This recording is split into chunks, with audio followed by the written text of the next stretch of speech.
last night to see if he was barefoot. Is that still the case? Is he barefoot? Because I know on Facebook somebody posted a picture of these could be his shoes, or is that so he is presumed to be barefoot at this point?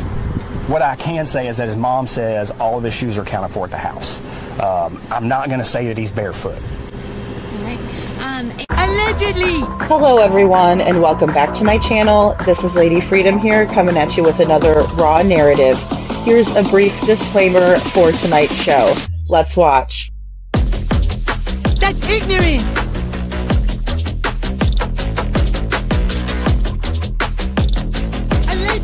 Allegedly, that's ignorant! Ignorant.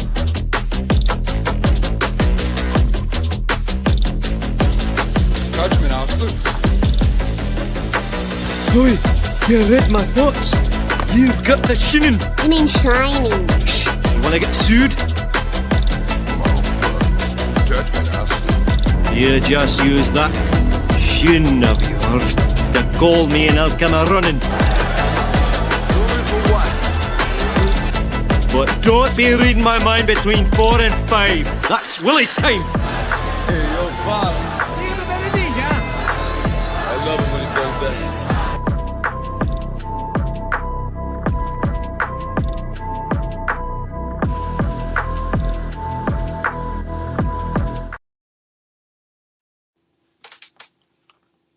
Oops, whoopsie daisy. Hello everyone and welcome back to my channel. This is Lady Freedom here coming at you with another raw narrative. And I see a lot of people in here. Hey Trishy, good to see you. Wanda, good to see you. Sammy, Tony, good to see you, Tony. And Ann, I'm so sorry to hear about your back, honey. We have Detroit Rock City. And Tony, I'm so glad you're here, even if you can't stay. And same with you, Ann. Same with you. I love all of you guys, and I'm glad you're here. We're going to change it up a little bit tonight, but I did find the video that I was referring to last night about Sebastian Rogers' case, where Chris says to ICU that there was no evidence, or he didn't know about, or he didn't know of Katie's mother and all of the issues in her family. It wasn't just her mother, come to find out. It was many people in the family, in that side of the family, that we were discussing. And so I wanted to play it for you because in true Proudfoot fashion, he's just a liar pants. And we're talking about liars tonight, so why not? Hey, Donna, good to see you. And so I think we'll just start with that. It is explicit language, and some of it was bleeped out. It is full credit to Josh at the lab. He was the one that put this video together, and I kind of put his logo in the front. But if the mods can drop Josh's channel in the chat so everybody can go check Josh out. He is very close to the case. He also works directly with Seth and Tony. And so very awesome. Thank you, Tammy. I just got your email. And Anne, I don't know if I've gotten an email. I'm going to have to double check. It's just Lady Freedom's raw narratives at gmail.com, but there's no apostrophe in there. But I will double check my spam folder. I just haven't had a chance to get to all of my emails, guys, and I kind of check them periodically. So I apologize if I don't get back to you all right away. I still have not checked one from one of our friends, and he was talking about the numbers, kind of like Star was. Hey, Criminal Med, last night, and it was kind of tripping me out because I was like, well, that's weird, and the 3s are definitely a thing. I just don't know about the 5s, and it was quite a long email, so I'm sorry, friend, if I did not get back to you soon enough. But I will, and it's just that tonight I wanted to switch gears a little bit because we have not heard the second call from Sheriff Matthews. Hey, little Miss Sharon, good to see you. And I really wanted to go over it. I think it's a worthy listen to because this is the sheriff that is heading up. Oh, thank you, Sammy. I was like trying to change it from black because, you know, like you said it, like I kind of like blended into the background a little bit. So I took your advice, Sammy. Thank you. And I found this little getup, and it's just like a little flannel shirt, but I like the colors on it. So so thank you. And but yeah, and I really have to get away from wearing black. I wear a lot of black. It's probably my favorite thing to wear. So but you know, we have to change it up. And it's also spring is approaching, so pretty soon we can wear like flowery stuff and fun stuff like that. So but either way, I would like to kind of switch gears and listen to what he has to say. He is the sheriff of Oak Grove Parish, and or excuse me, East Carroll Parish, which is in Oak Grove, Louisiana. My bad. And I just think it's a something to listen to. No email address found. Okay, Anne, let's see here. I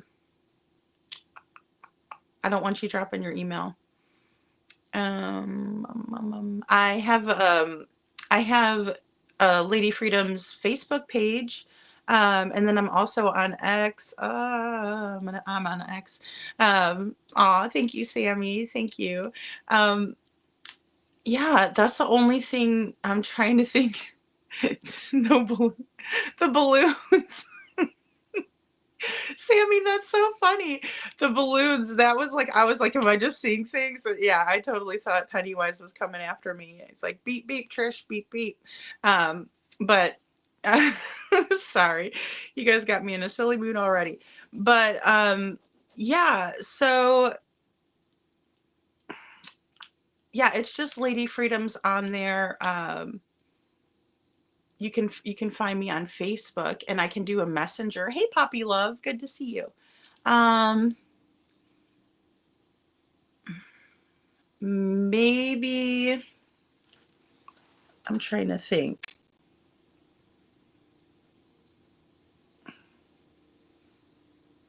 Dang it, I wish there was like private messaging on here that you could just like, you know, that way you could send me a message on here.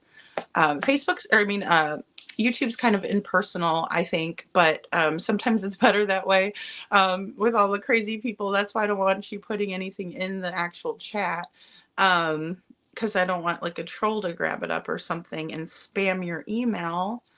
Well, think about it, but definitely Facebook or X or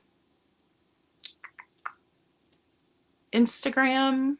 I have an Instagram for Lady Freedom's Raw Narratives. So maybe we could do that way and connect. But I'm sorry that I haven't been able to connect with you, Anne. And I don't know why it would say undeliverable or no email found. That's weird. Oh my gosh, Poppy, I'm so late tonight. Like I was running around and had some other things going tonight, and so I just like finally hopped on. And then there's a lady that I like from my neighborhood. Hey, couponing, and she was talking to me at the pool, and we got into talking, and so you know that happens with me. That happens with me all the time. I'm a talker. And I'm trying to think. What other ways I can do for forms of communication? Because the email is probably the best one, although I do check Messenger, but I have to like go through and delete a bunch of apps off my phone so I can do a system update that told me it needs a system update last night. And I was like, oh, okay, well, crap, because I have no storage left in my phone because I'm always, you know, looking for new content and saving content, and then also researching things and kind of saving it into my phone for later. And then before I know it, there's no storage left. And then also people will send me things in text and I'll get like large attachments. So I have to go through and delete all those, which is kind of time consuming. And I didn't do that today. Luckily I have another phone and I kind of just switch them over. But we'll definitely try to connect, Anne. We will. Hey, Tammy, I got your email. Thank you so much. Yes, Sebastian Rogers, thank you so much for the green hearts. It's okay, Poppy. If you're late, that's all right. I mean, I don't even, sometimes I'm late for my own lives, and that's when I'm really upset. I'm like, oh my gosh, that's so rude. And I don't ever want to make you guys wait on me. It's just sometimes I'm trying to upload content and it's like taking forever, and that little spinny thing is just like so unholy. You know, it just spins and spins, and you're like, hurry up, hurry up. Um, on Justice Project, thank you for being here. Save them to the Google Drive and you can share. Oh, that's a good idea. I have a lot in my Google Drives too. Like I do have separate Google Drives, so that is a good idea. And then I also have a Dropbox, um, which I try to keep things separate. That way they don't get too muddied up. But that's a good idea because I can always do that with a separate email. Um, and I have the mod email too. You know what, Anne? You can try the mod email. Thank you, Unjustice Project. You just sparked my idea for that because I do have my Lady Freedoms mod one. What did I name that one? See how bad I am? You guys are seeing how bad I am right now. Let's see. We got Lady Freedoms. So it's LADY Freedoms, FREEDOMS. No apostrophe at all, just Lady Freedoms, plural. Mod Squad, MODSQUAD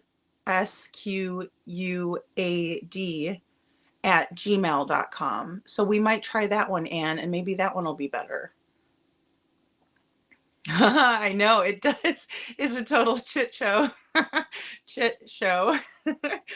It is. It gets to be like so muddied up, and then you're like, ah, where is all this stuff? But Google Drive is very easy to kind of like organize, whereas like the photos in the iPhones, it's kind of like hit or miss because you're like, wait a minute, what's that little, it just kind of shows little thumbnails or whatever, and it's like, wait, did I get that one? Or didn't I get that one? And then I have to save all of them. But I'm working on a laptop still, guys. I'm being picky. I don't want to spend a lot. And so I'm being cheap and picky. And sometimes that's not a great combination. But yeah, Anne, just try to send it, please, if you will, to Lady Freedom's Mod Squad, MODSQAD at gmail.com. Just all together, all Lady Freedom's Mod Squad. And we'll see if I can't get it there. Oh, thank you, couponing. Yeah, if you guys could please hit the like button, that would be amazing. Aw, thank you. Thank you, little Miss Sharon. I had some help from my friend Boston Bridget. She just like puts things up there. I'm like, how the heck did you know?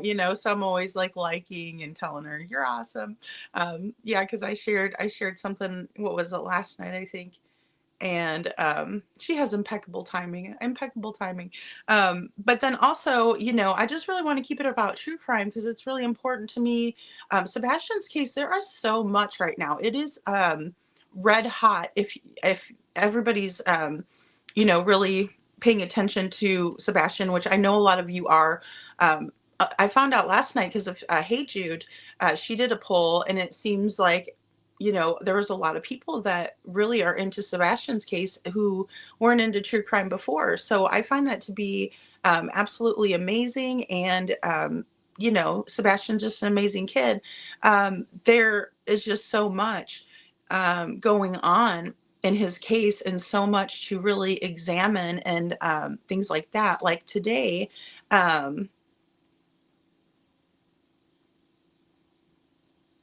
oh, cool. Oh, that's really neat on Justice Project. Starting to post things on a channel. I just started. It's ugly, but I'm starting a series on spousal privilege and crimes. That's awesome. Doing a deep dive into Tennessee. It'll be up in a day or so. That's fantastic. I think that you'll really enjoy Crystal McCrory Jones's case that we're going to go over tonight after we play this. It's kind of like a 15-minute phone call between Chris Proudfoot and the previous PI of Seth, which was Heather. And she was also, it was pertaining to Chloe and what she had said on Web Sleuths, where she was aware of the Rosenbaum family, the Paynes, the situation, but she wasn't going to release it. And her just saying that set Seth off something, or excuse me, set Chris off something fierce, and he just went completely crazy on her, on Heather about Chloe, and he says things almost in a way to where basically they were threats, but it was hard. It would be hard to really go anywhere with it. He's like, I'll slap her with a DNC, stuff like that. He's a real shit. But I wanted to play it because he said, he was saying that he doesn't know anything about Katie's past and everything like that. And I find it really hard to believe. Oh, sorry guys, you guys are seeing my shorts and I don't want to show my shorts. Don't look at my shorts. Okay. And I am wearing pants tonight, I promise. Oh, they're shorts. And Saturn says, I got my son's laptop at Best Buy a few years ago. It was great buy, and it's not touchscreen. It was only a couple $100s. Oh, that's awesome. Okay, yeah, that's what I was looking at. Like, even Walmart had like a pretty good selection, which I was surprised. And so I'll have to check it out. I was maybe gonna go looking online. I'd like to get something that I can kind of practice with, maybe like Saturday or Sunday, just to kind of get it, working, and see, what I can do with it. But I heard people were telling me Dell is a good one, Chromebook. I got a few hundred to deal with, so we'll see, hopefully.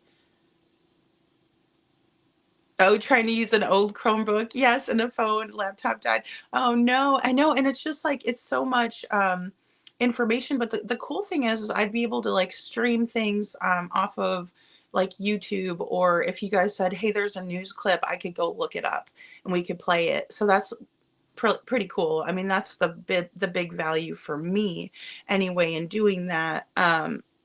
But there's things up now leading into Tennessee. Oh, wow. Okay. Wow. I'm going to have to check you out on Justice Project.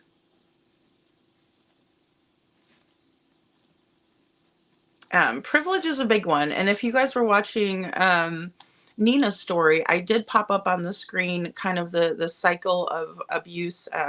It's something that, you'll get handed out. Like if you go to like domestic violence therapy and different things like that, or if you get local resources, they'll give you this, they call it a wheel, but it adds in there like male privilege, which obviously it can be female privilege as well, but more so we see that violent side from men. Well, I experienced it that way. But shout out to anyone who has had to survive it, because no matter what, it just hurts when somebody that you love hurts you like that, right? Like they put hands on you, the hell, male or female. And Unjustice Project says, thank you for wearing pants. We'd have to ask. Oh no. Well, I saw BHB's, she wore a flannel too. And I was like, oh, I have a couple flannels. I should probably wear those because it's still kind of wintry, But yeah, I realized, I was like, oh no. And when you sit down, your shorts, like, cause I wore kind of short ones, and I was like, oh, that doesn't look like I have pants on over here. It's a little curious tonight. And Saturn says, I went to the store when I got it, and oh, good. Oh, that's cool. Yeah, I mean, I know there's a Best Buy around here for sure. Maybe I should hit up a Best Buy. Yeah, that's a really good idea. So I might do that because I really don't want to wait for it either, Yeah, thank you, couponing, the wheel of control. And then I put another one on there too that was like the after abuse, right? Because a lot of times, like especially if there's kids involved, that's the biggest one. Is if there are kids involved, we see the access, you can't go Gray Rock or you can't Stonewall someone who you have children with, right? Because for one, the courts don't allow it. And for two, sometimes you do want your children to have their parent in their life, but you just don't want them to obviously like go over this, do the signs of abuse and things like that. Let me just switch this up just a little bit, guys. There we go. And so I have to keep my iPhone plugged in too, because any of you guys that use StreamYard, it like sucks your battery like completely up. But either way, they have that access to you. You know what I mean? You can't really do anything about it. They can say that they're going to talk to you about the kids, and then they'll like start talking about other things other than the kids. That's how they kind of suck you in, to be like, hey, talk to me. I have something really important for you and things like that. So like, even when Nina was talking about Chris being like, hey, 911, I need to talk to you. She was like, I really didn't know whether I should answer him or not because I try not to entertain him. Right. And I had suggested like just strictly using email. That was one thing that I had a boundary that I set with the courts. And I was like, he is not to call me. It's only emailing. Like I do not want to hear I do not want to hear it over the phone. I don't want the begging for you back. I don't want the text messaging. I don't want the back and forth.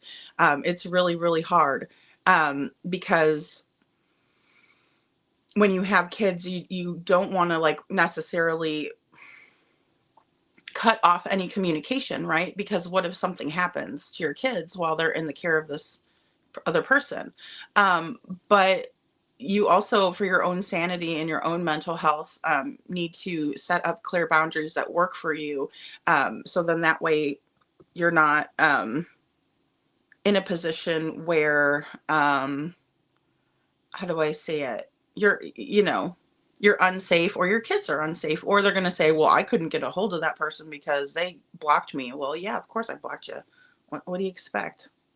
But Sammy says, power and control wheel. Yes, absolutely. Absolutely. And then there's the after one, which I really appreciate that, because sometimes people don't realize, like they'll be like, well, why didn't you just leave? And you're like, well, I did leave, but I have children with them, or I have a child with them, or, or they stalk you, you know what I mean? Because that happens too. And then you're like, what do you do then if they just won't leave you alone, or they'll start coming to your job? We hear that quite frequently. So, Tammy Carr says, not to take away from Sebastian, but can we say a prayer for Stephanie? Yeah. Dameron, yes, of course, who went missing in September from New Sweden, Maine. The FBI has gotten involved. Oh, good to know, Tammy. I'm very bad. I was supposed to share a flyer that I snapped from Justin's channel when I was watching him, and he did Stephanie Dameron's story. And yes, she had went missing from her home quite similarly, except for they think that she either went into the woods, but there wasn't a scent. It was kind of a shady bunch of characters too in the family, things like that. A lot of similarities. So thank you, Tammy. Yeah, we definitely need to send prayers up that they will find Stephanie. I should have posted that on my community wall. So I really appreciate you bringing her up, because she's a beautiful young girl, and it's very suspicious how she went missing. And she was also speaking to boys on a dating site, or maybe they weren't boys, you know what I mean? Maybe they were men on a dating site, which is, ugh.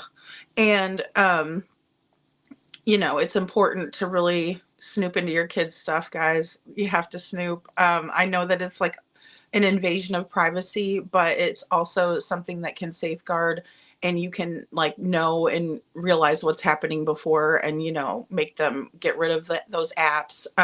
Another one I don't like is Snapchat, because they can send things to each other and then it disappears. But if it's screenshot, then that's a whole nother thing, right? So if they're sending naughty photos, or if they're just doing adult activities that they shouldn't be doing on their phones, you can't really see that. But through other apps, you're able to kind of go back through the history. Obviously, they can delete things, so it's just always being diligent and also having that open line of communication too. And I never had an issue telling, even my daughter, like, I look through your phone, I pay for it, and I'm gonna look through it, when I need to. If your kids start acting weird or whatever, like, you start kind of realizing that you need to be more diligent. But I don't believe in privacy until they're paying for their own bills. And I know that might sound a little bit crazy, but that's just how I feel.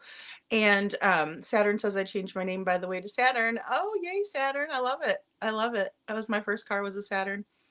And Scranton says, hello, Scranton. Good to see you. Okay, yeah. Oh, wow. At Walmart for $100. Oh, wow. And that's awesome.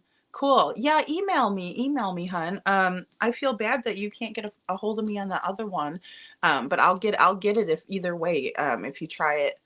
I mean, I should. I haven't had anybody tell me there was issues with that other one. And you'll prompt me to go check that one as well. I need to check these things often, and I get sidetracked. So,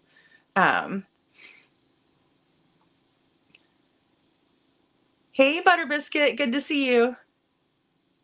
It's not that easy to leave. It really isn't. It isn't that easy to leave. And also, when you love somebody, you don't want them to do this kind of stuff. You just want it to stop. You don't want to leave them sometimes. Like, you do after a while. You're like, I got to get out of here, but you love the person, you care for them, and you just want the bad stuff to stop. The arguing, the hitting, the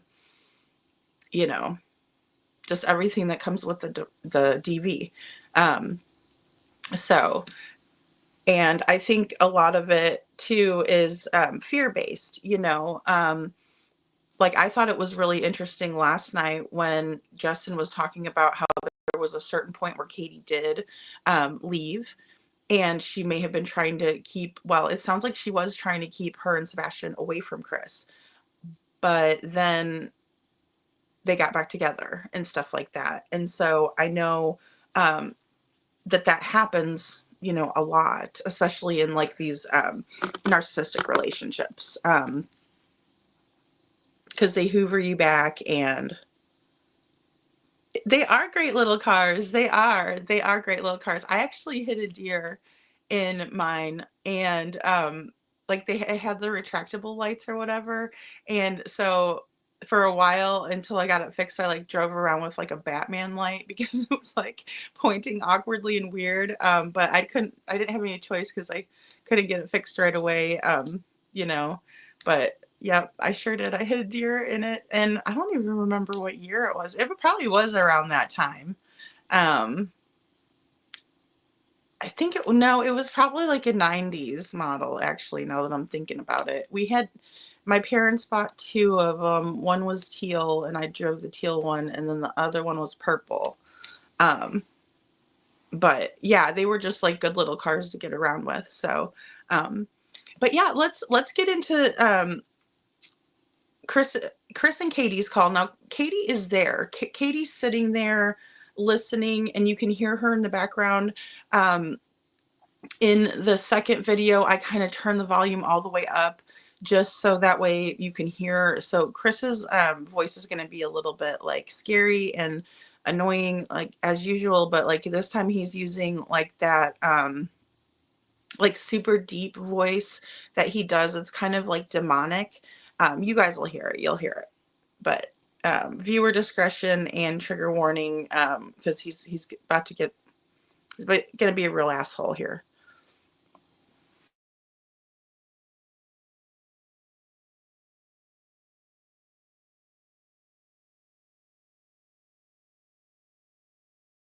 Katie's past. Said she has it, but she wasn't going to release it. It caused a fucking story. Now everybody went out there and got it and released it. Oh, she said Katie's mom's name? She didn't say the name. She just insinuated she had the information. I mean, we do have the information, but... Yeah, let me tell you what the it started. Now all that information is out in the fucking open. And somebody better can explain to me very god quickly, preferably her. Yeah. That had any god thing with No this case. idea. Yeah, because I'm gonna. Because I don't know what was said. Better find a way to stop it. Where's it at? Nothing. It's everywhere, all over the fucking internet.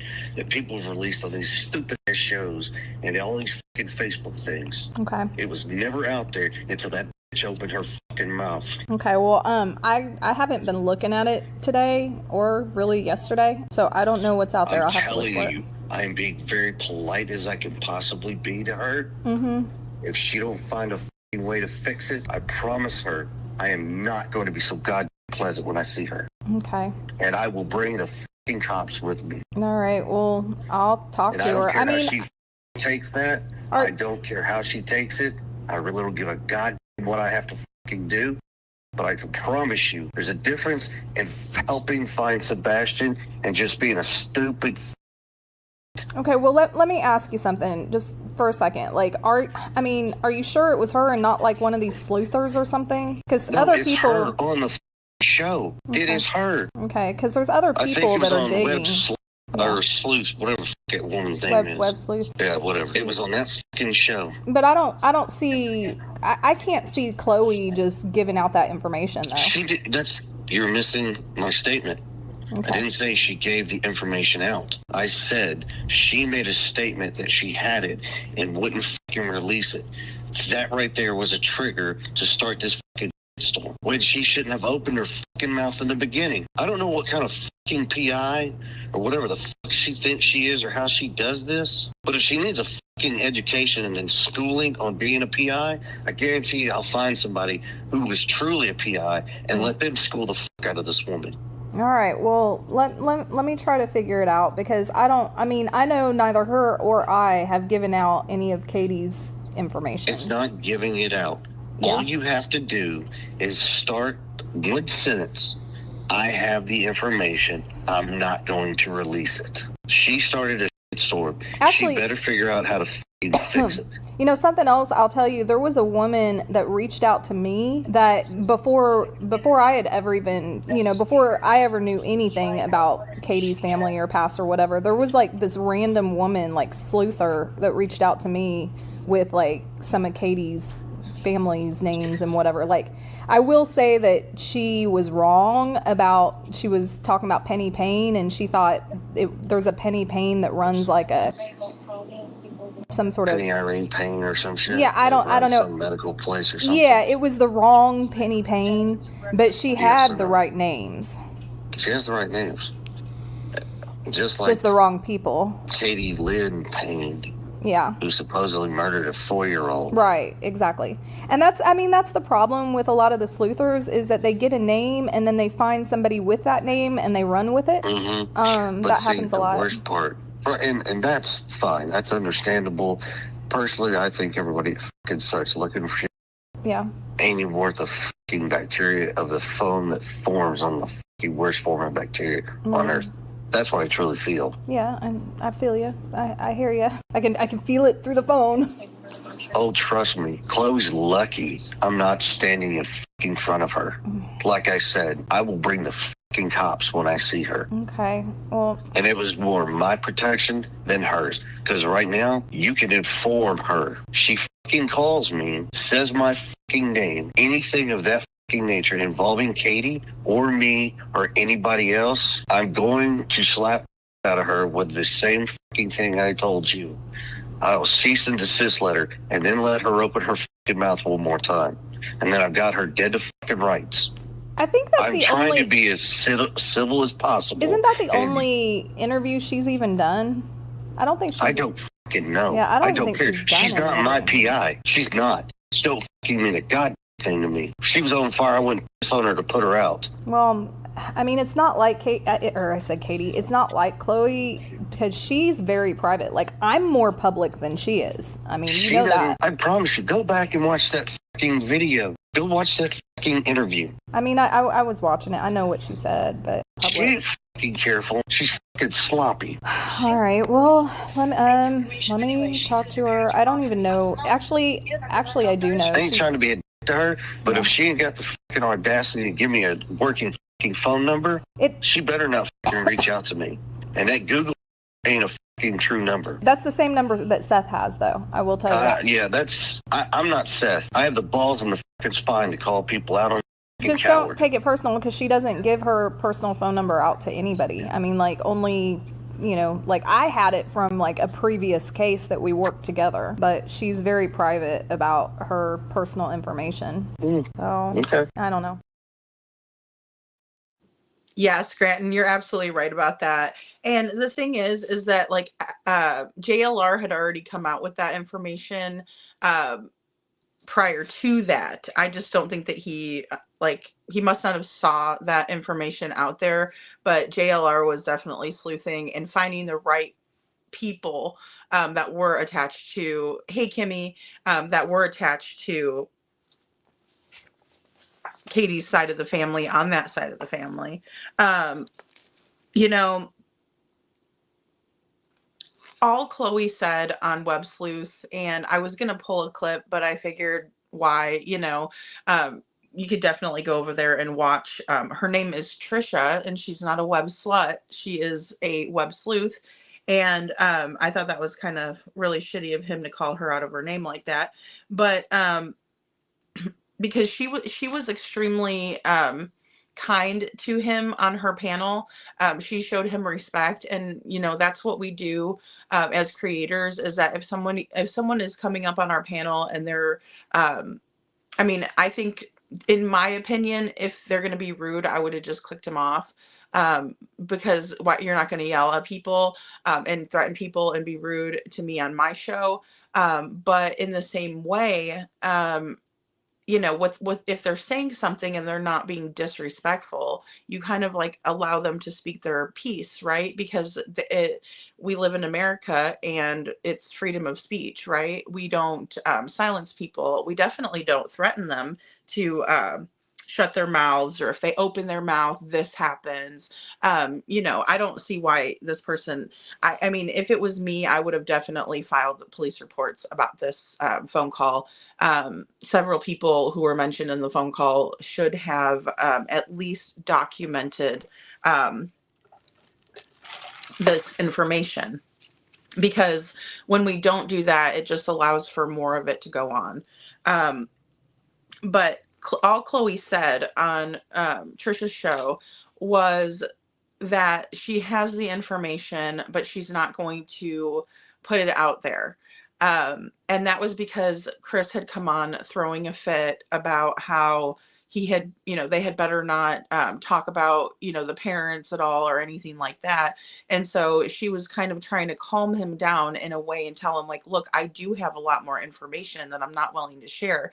And there was other information that wasn't even pertaining to any of this that she just flat out, you know, when asked, said, I'm not going to share that, or I don't feel comfortable talking about that. I don't see how that will help find Sebastian. Things like that, you know. So she was trying to be extremely careful, and in my opinion, she, you know, handled herself well. So she just said she had the information, and then Chris got upset because Heather PI is like, well, you know, what are you talking about? And he's like, it's all over, you know, the TV. Well, it's not TV, it's YouTube, dummy. And Facebook isn't TV, it's Facebook, dummy. So it's social media. So all over the internet. He's pissed because it's all over the internet. But I thought he told other people allegedly that he didn't know anything about that family or what was going on with them. That's kind of scary that his daughter was around all those people, or allowed to be on a FaceTime call where they had access to see his daughter. I think that's awful. And it sounds to me like Chris knew about it the whole time, but he just didn't want any of it getting out. He wants people to shut their mouths about it, right? And no wonder we haven't gotten very far in a year with this case, because every time somebody comes out and says something, they're silenced, or they're told to shut your mouth, or they're harassed, or they are defamed online, or they're discredited online. They are doxxed, or they are mistreated, called a liar, when really the real liar is, in my opinion, Christopher Proudfoot and his wife, Katie Proudfoot. They're trying to keep their dirty deeds under the rug. And every single time they push more under there, on the other side of the rug, the old lies and misconceptions and misinformation comes spilling out the other side, and they just can't handle it anymore because there's so much dirt that they can't sweep anymore under the rug because it's flowing out the other side. Hey Star, good to see you. And Detroit Rock City, I am Two Bear. Nice to see you guys. Thank you for being here. And so basically, he goes on and on about how if it wasn't for what Chloe said, then nobody would have looked into it. I don't believe that. I saw your comment, analyst. No way in hell. Everybody was digging very, very deep into this, right? And I was a very new creator at that time, like super new. I mean, still new here, but very, very new. And I wasn't too far into doing some of these activities, right, to kind of sleuth out more information. Hey, Granny to 13, good to see you. And so it's one of those things where there were definitely people out there doing it prior to that. So I did see it on JLR first. And, you know, that's another thing too, guys. I always do consider the source. It's not that I didn't believe what JLR was saying. I just, you know, I like to know, let's see, more about a situation.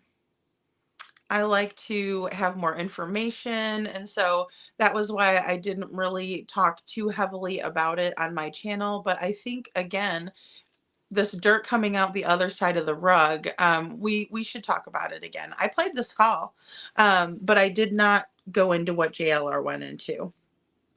So he did present that information on his channel. And Chloe did not say any of it that she knew, but they all knew about it. And they should know about it. I think it's important to the case, right? If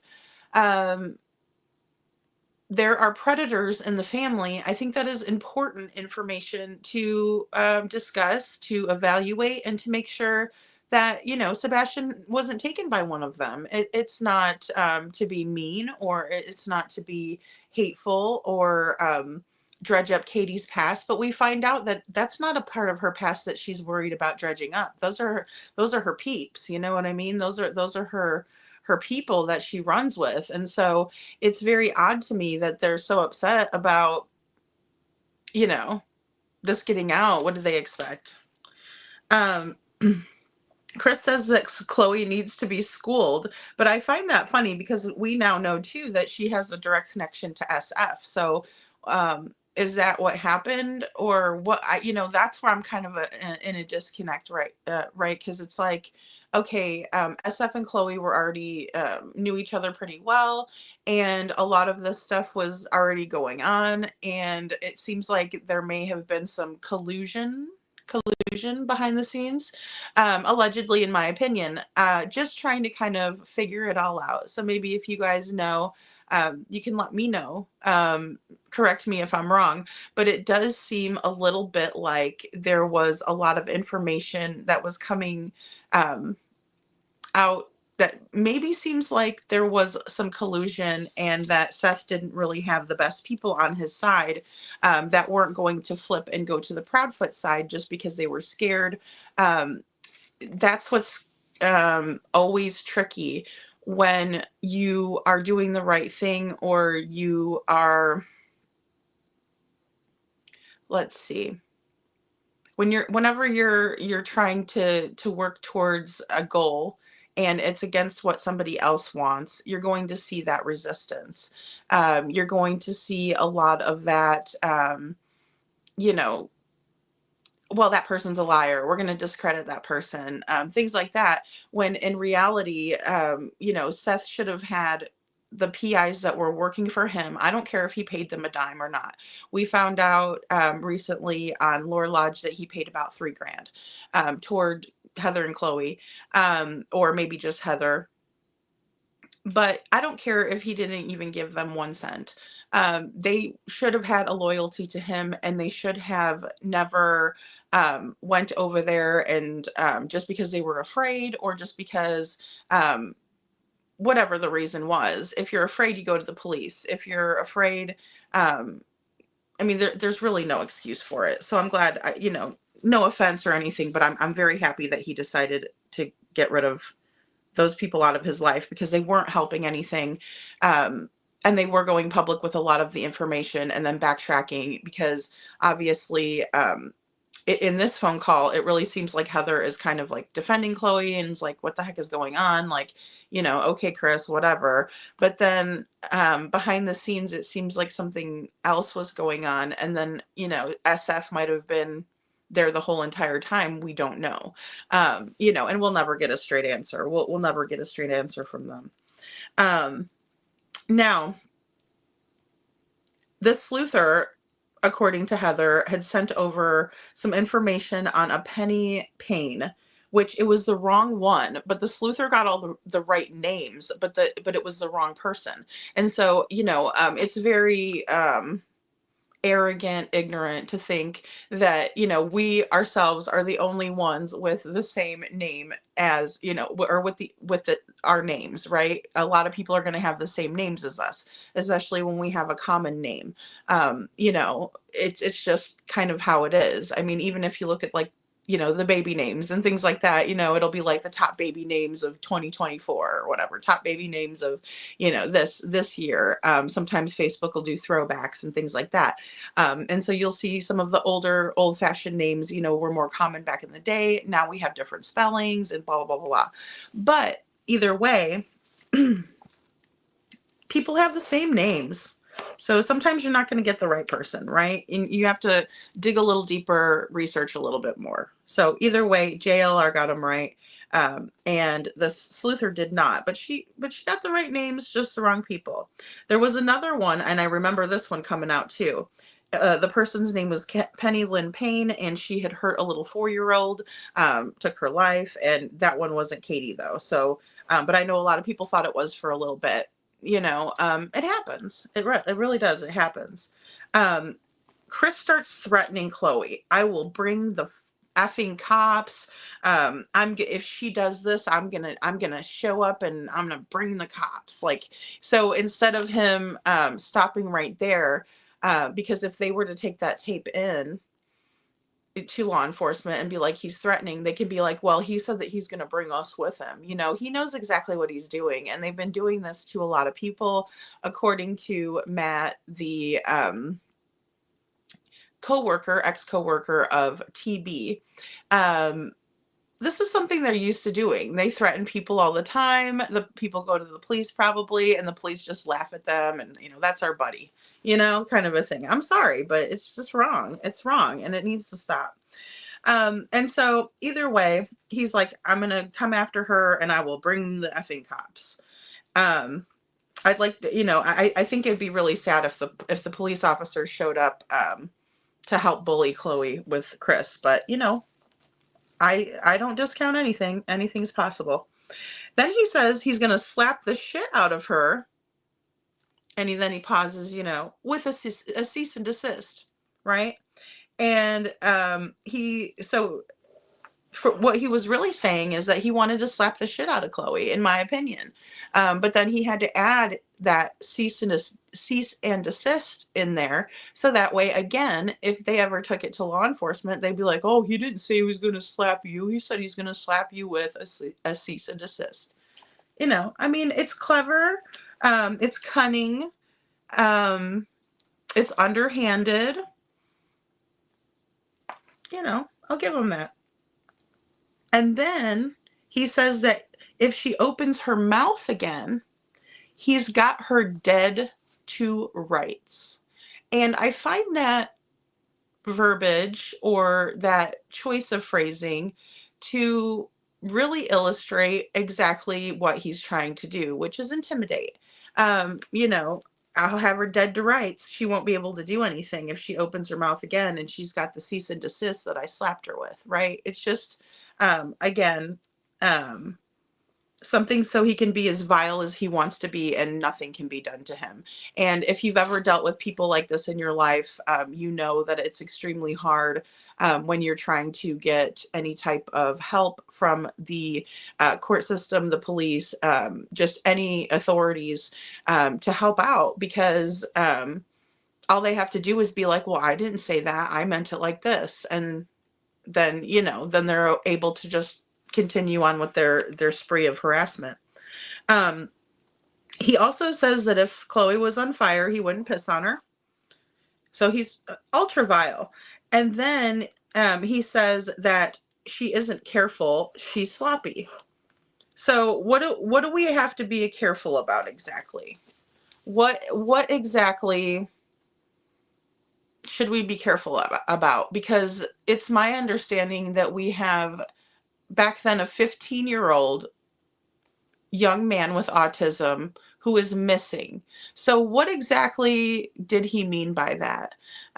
Because I heard Web Sleuths. I edited Web Sleuths, so I sat there and listened to it and went over it and over it and over it. And in my opinion, Chloe didn't do anything wrong. She got up there and told the truth. And there was also things that she was very respectful about, like Katie's family's past, like Katie's past, that she just simply wouldn't even talk about. So I'm just curious as to why Chris Proudfoot is so upset about any types of truth coming out. What is the motivation to silence people in a case where all we're trying to do is find out what happened to his 15-year-old stepson? And Katie, I have the same question for her, except for the fact that Katie is his mother, and Katie needs to be out there pounding the pavement trying to find out what happened to her son, but yet she's sitting there with her psychotic, in my opinion, husband, and completely sticking up for him and playing the violin for herself. You know, I get that was a traumatic situation, but in my mind, I think the main focus should still have been on Sebastian. You know, that's just my opinion. But let's watch the next clip and we'll see. Hey, Sandy, good to see you. I don't know. Anyway, I don't know what to say. I feel bad. Like, I know Chloe, and I know that she's not, you know, that's not her style. But I mean, I get it. Maybe her head's so fucking twisted because she's too emotionally involved or personal involvement with Seth. I don't fucking know. And I'm not saying a relationship. Yeah, no. Didn't say that. No, but yeah. whatever the fuck it is, she better God can figure it out and redial herself the fuck back in. Yeah. I mean, I know, like, and I think I told you this before, like, she's more focused on the search side of things, you know, that's been And her why the focus. fuck is this on fucking on these goddamn interviews? Yeah, I mean, it's just the one that I know of, but I mean, I'm not trying to, like, I don't know. I mean, I have to try to defend her a little bit because, I mean, I know that she's not a person that, like, shares personal information or private information. She didn't have to. She insinuated she had the information. She wasn't going to release it. She started a fucking firestorm. What was the purpose of making that statement, knowing full good and well that the Trust me. Yeah. were going to dig Seth can have his fucking PIs. I don't need PIs. See, and actually, I get as the whole we're goddamn world speaking, that sends me all this shit for no fucking reason. as we're speaking, I just got a message from a web sleuther that I don't even know. I don't even know their name. They go under a pseudonym, and they're sending me a picture of Katie's mom, and I don't know how they found that out. Like, I didn't tell. They're telling me, like, I don't know. causing problems and needs that have already been run down. Like, these web sleuthers, like, I mean, they are, like, batshit 99.9% of the time, but they're pretty good at finding shit. And some of these people are just doing it on their own. Yes, I know. That's one thing. She opened her mouth, made the statement. She's the catalyst to the fucking storm that is now brewing. Yeah. It doesn't take much. I can go out there, open my mouth, say one fucking word, and I could almost break the fucking internet. Look what I did the other night when I got on that show. When you said I wanted on the show, that it almost broke the fucking internet. Yeah. And that's mainly because up until that show, like you and Katie both were pretty reserved about anything that you were saying, and that was like the one time that you just kind of went berserk. No, that's the one time I went out there and stated the fucking facts. Yeah. I didn't go berserk. Well. Now they've dug in. No, I'm fucking pissed. There's a difference in berserk, stupid, psychotic, and every other adjective you want to add into it. Yeah. I'm neither of those. No, but I'm just saying you said a whole lot off. more than you normally say. Yeah. So. I did, and I had every fucking right to say what I said. Nothing I said was false. Nothing. I didn't say it was. I don't think anything you said was false. I don't know. Yet. But, well, let me make a phone. Actually, I know I'm not going to be able to get a hold of her right now. I'm not going to be able to get a hold of her till this evening. And by the way, I sent a message to Seth. Once again, he wants to talk about not responding or whatever. I got in touch with Tony. We talked to Tony. That probably ain't happening. Got in touch with the dog handler. Guess what? That ain't happening either. And that ain't even on my decision, because Seth doesn't know how to open his fat fucking mouth and give everybody the truth. Or what he does know, he didn't want to tell nobody, thinking that everybody's going to be sure sympathetic to his bull. When I told her exactly how many dogs, where they all went, what they've all done, she's like, there's nothing I can really do or offer at this point other than to assist in a search if needed. Yeah. We did and starts talking. Oh, so you did actually talk to her? Oh yeah, talked to her for over an hour and I think a half. Oh, okay, that's good. Last night. That's good. So once again, your client was the nicest way to refer to this. I haven't even talked to Seth since last night. He told me to take a break a couple days ago. He told me to take a break. So. Yeah, how convenient. Yeah, so I don't know.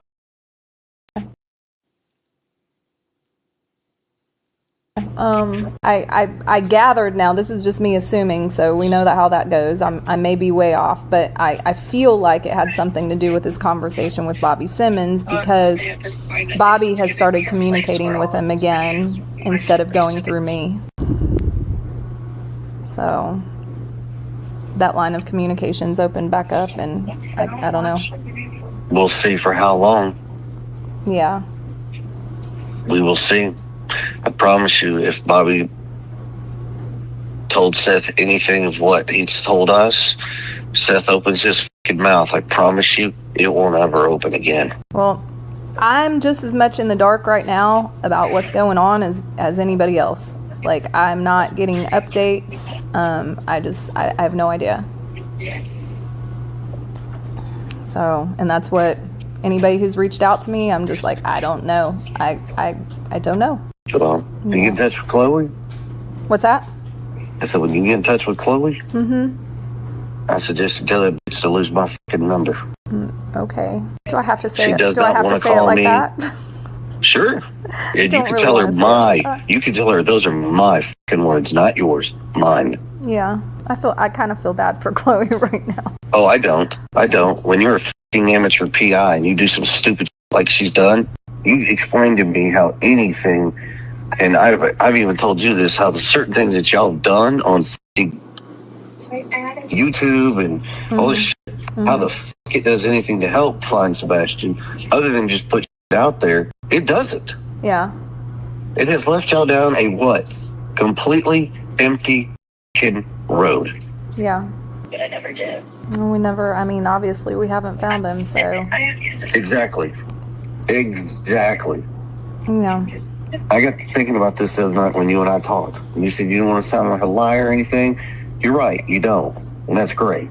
But now you got information out there that actually has absolutely fucking zero to do with anything.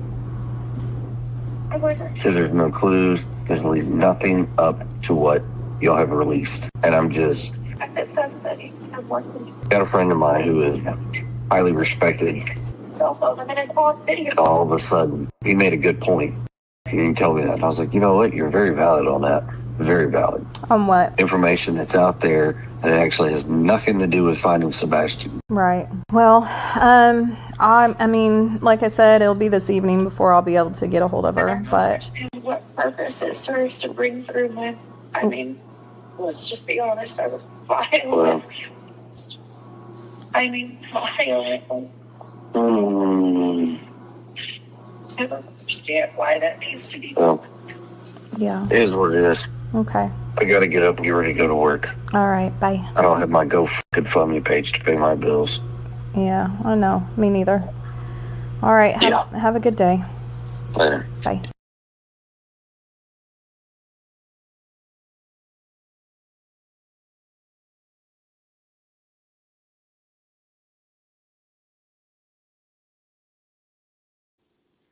Okay, guys. So yes, that is Katie in the background, Holly S. She is crying in the background because she's upset, and I can understand why. The last thing she said in there that I can decipher, because we know that Katie doesn't really speak up a whole lot, but she said, "I was." And guys, please be kind about this because it's not something that's easy to go through, right? Especially when you're a little child and this is your mother. She said, I was violently abused. I mean, violently. I don't understand why this has to be out there, is what I can decipher from what she said. And then Chris says, well, I got to get out of here. I got to go to work because I don't have a GoFundMe to pay my effing bills. Right. Cheech, this actually, welcome in, Cheech. I've never seen you here before. Cheech says, when and where did this interview happen? It happened over a phone conversation that was recorded with Heather PI, who was a PI for Seth Rogers to help him find his son. And Chris Proudfoot, the stepfather, and the mother are on the other end of the call with Heather PI, and they are threatening another PI named Chloe because of something she said on Web Sleuths, which she didn't give any information out, but he still was scapegoating Chloe, in my opinion. And so he's threatening that he's going to hurt her and Seth in the phone call. So it wasn't an interview. It was a recorded call that was leaked out. So Seth, oh, sorry. I got to go to my other page here, guys. I'm sorry. I started on this side. So basically, in the phone conversation, Heather is trying to explain, like, I know Chloe, this is not her style. This is not how she operates. Trying to calm Chris down, placating the shit out of him. And he says that Chloe's head is twisted. Chris says to Heather, Chloe's head is twisted. She's too personally involved with Seth. I mean, not really in a relationship or anything like that, but she needs to redial herself in. She didn't share any personal info. And what's the purpose of making the statement knowing full and, oh, excuse me. Let me back up. I misread my notes. So I said she did not share any personal information on Web Sleuths, but yet Chris is like threatening her, right? As if she did do something wrong when she didn't. Katie says in the background in a very faint way, she says, what's the purpose of making the statements knowing full and well that someone is going to go digging? Right? Well, what's the problem with going digging, Katie? Why can't you be honest and come out with the information yourself? It's because the whole entire time you have been allowing your mother access to Sebastian, and you did not want that to get out. The whole entire time you have basically enabled your mother's behavior and thought that it was okay to allow a registered SO, a tier 3 registered SO on 99 years probation access to your children, and that includes your stepdaughter. Shame on you, Katie. Shame on you. And I'm sorry for what happened to you, but shame on you. She also says that people are causing problems running down leads that have already been run down. So obviously she's referring to law enforcement and the fact that law enforcement is fully aware that these people exist in Katie's family. And they have basically run down that lead already, which good for them. I would hope they would. That's just part of doing their job, right? And Chris Proudfoot says Chloe is the catalyst, that he could say, Chris himself, he's bragging, that he could say one word and break the internet. You don't have that kind of power, Chris Proudfoot. I'm sorry to break it to you, but you don't have that kind of power. You're just a sorry little son of a bitch of a man. And again, Heather PI is placating him, right? She's going, oh yeah, oh yeah, Chris. Oh God, I saw that. Wow, you were amazing. Oh, Chris. Oh gosh, we just all, we just fawn over you. We think you're just, the greatest thing since sliced bread, just like mommy sucks. Placating Chris Proudfoot. And she says, I heard him. I heard you on there. And she said, well, I really think that was because that was the one time that you went berserk. We all know that Chris Proudfoot had gone berserk plenty of times before the Web Sleuth interview that happened in April. He had gone berserk plenty of times. He had admitted to beating Sebastian with a belt. He had admitted to having CPS cases with his wives in the past. People knew about what he had done to his wives in the past, which for those of you who don't know, 2 of them ended up in critical care.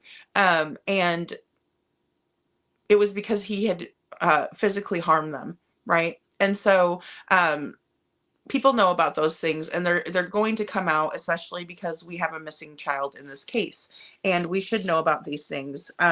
Don't do things if you don't want people to find out about it, right? Sorry, we all make mistakes, but I mean, you can't go running around doing stuff, and if somebody talks about it, shut up, don't talk about that. No, it doesn't work that way. Sorry, doesn't work that way. Let's see here. He also says nothing that he said on the Web Sleuth interview was false, and I call false on that. In my opinion, there were a lot of falsehoods spoken by Chris Proudfoot in the Web Sleuth's interview. But again, Heather has to placate Chris and be like, oh no, I didn't think you said anything false. Oh gosh, no, Chris. No, we would never think anything bad of you. Bullshit. And he also says that he talked to Tony Mathis, and that's not happening. He talked to the dog handler. That's not happening. He says nothing she can do besides assist in a search after they spoke for an hour and a half or so. Again, another bullface lie. He just didn't want her dogs in the house. And he said that none of the dogs were coming in the house and that he was already refusing that service. So that, that's actually happened. And also Heather PI tells Chris that Seth told her that she needs to just take a break from the case. So that was around the time that they parted ways as well. Hey, you got to take a break from the case. There was things happening behind the scenes we all don't really know about. Not really our business. He had retained these people and enlisted their help. And obviously it wasn't up to par for him and his standards. We know that Seth holds very high standards because he loves his son and because he just wants him to be found.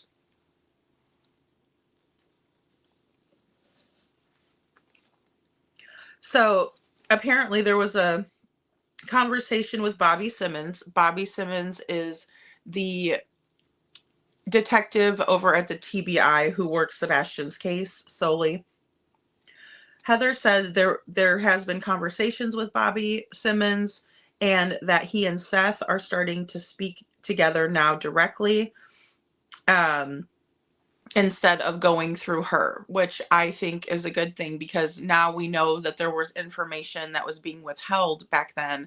And there was information that Heather was finding out that wasn't getting back to Seth. And in my opinion, you know, I wouldn't want somebody working like that on my team either. I think that you need to trust people who are working on your team. And how can you trust somebody if they're running around behind your back like that? So I totally understand where he's coming from. But Chris says, I quote, "We will see for how long," end quote. So does Chris think that he has that much pull with Bobby Simmons that he can just go over there and tell Bobby Simmons who he talks to? Because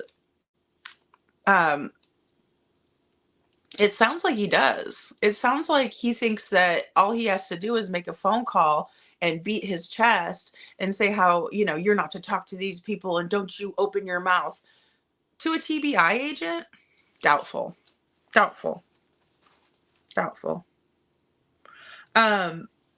He said that if Seth opens his mouth about what was said in a particular meeting between Bobby Simmons and apparently the Proudfoots and Seth, that Seth will never open his mouth again.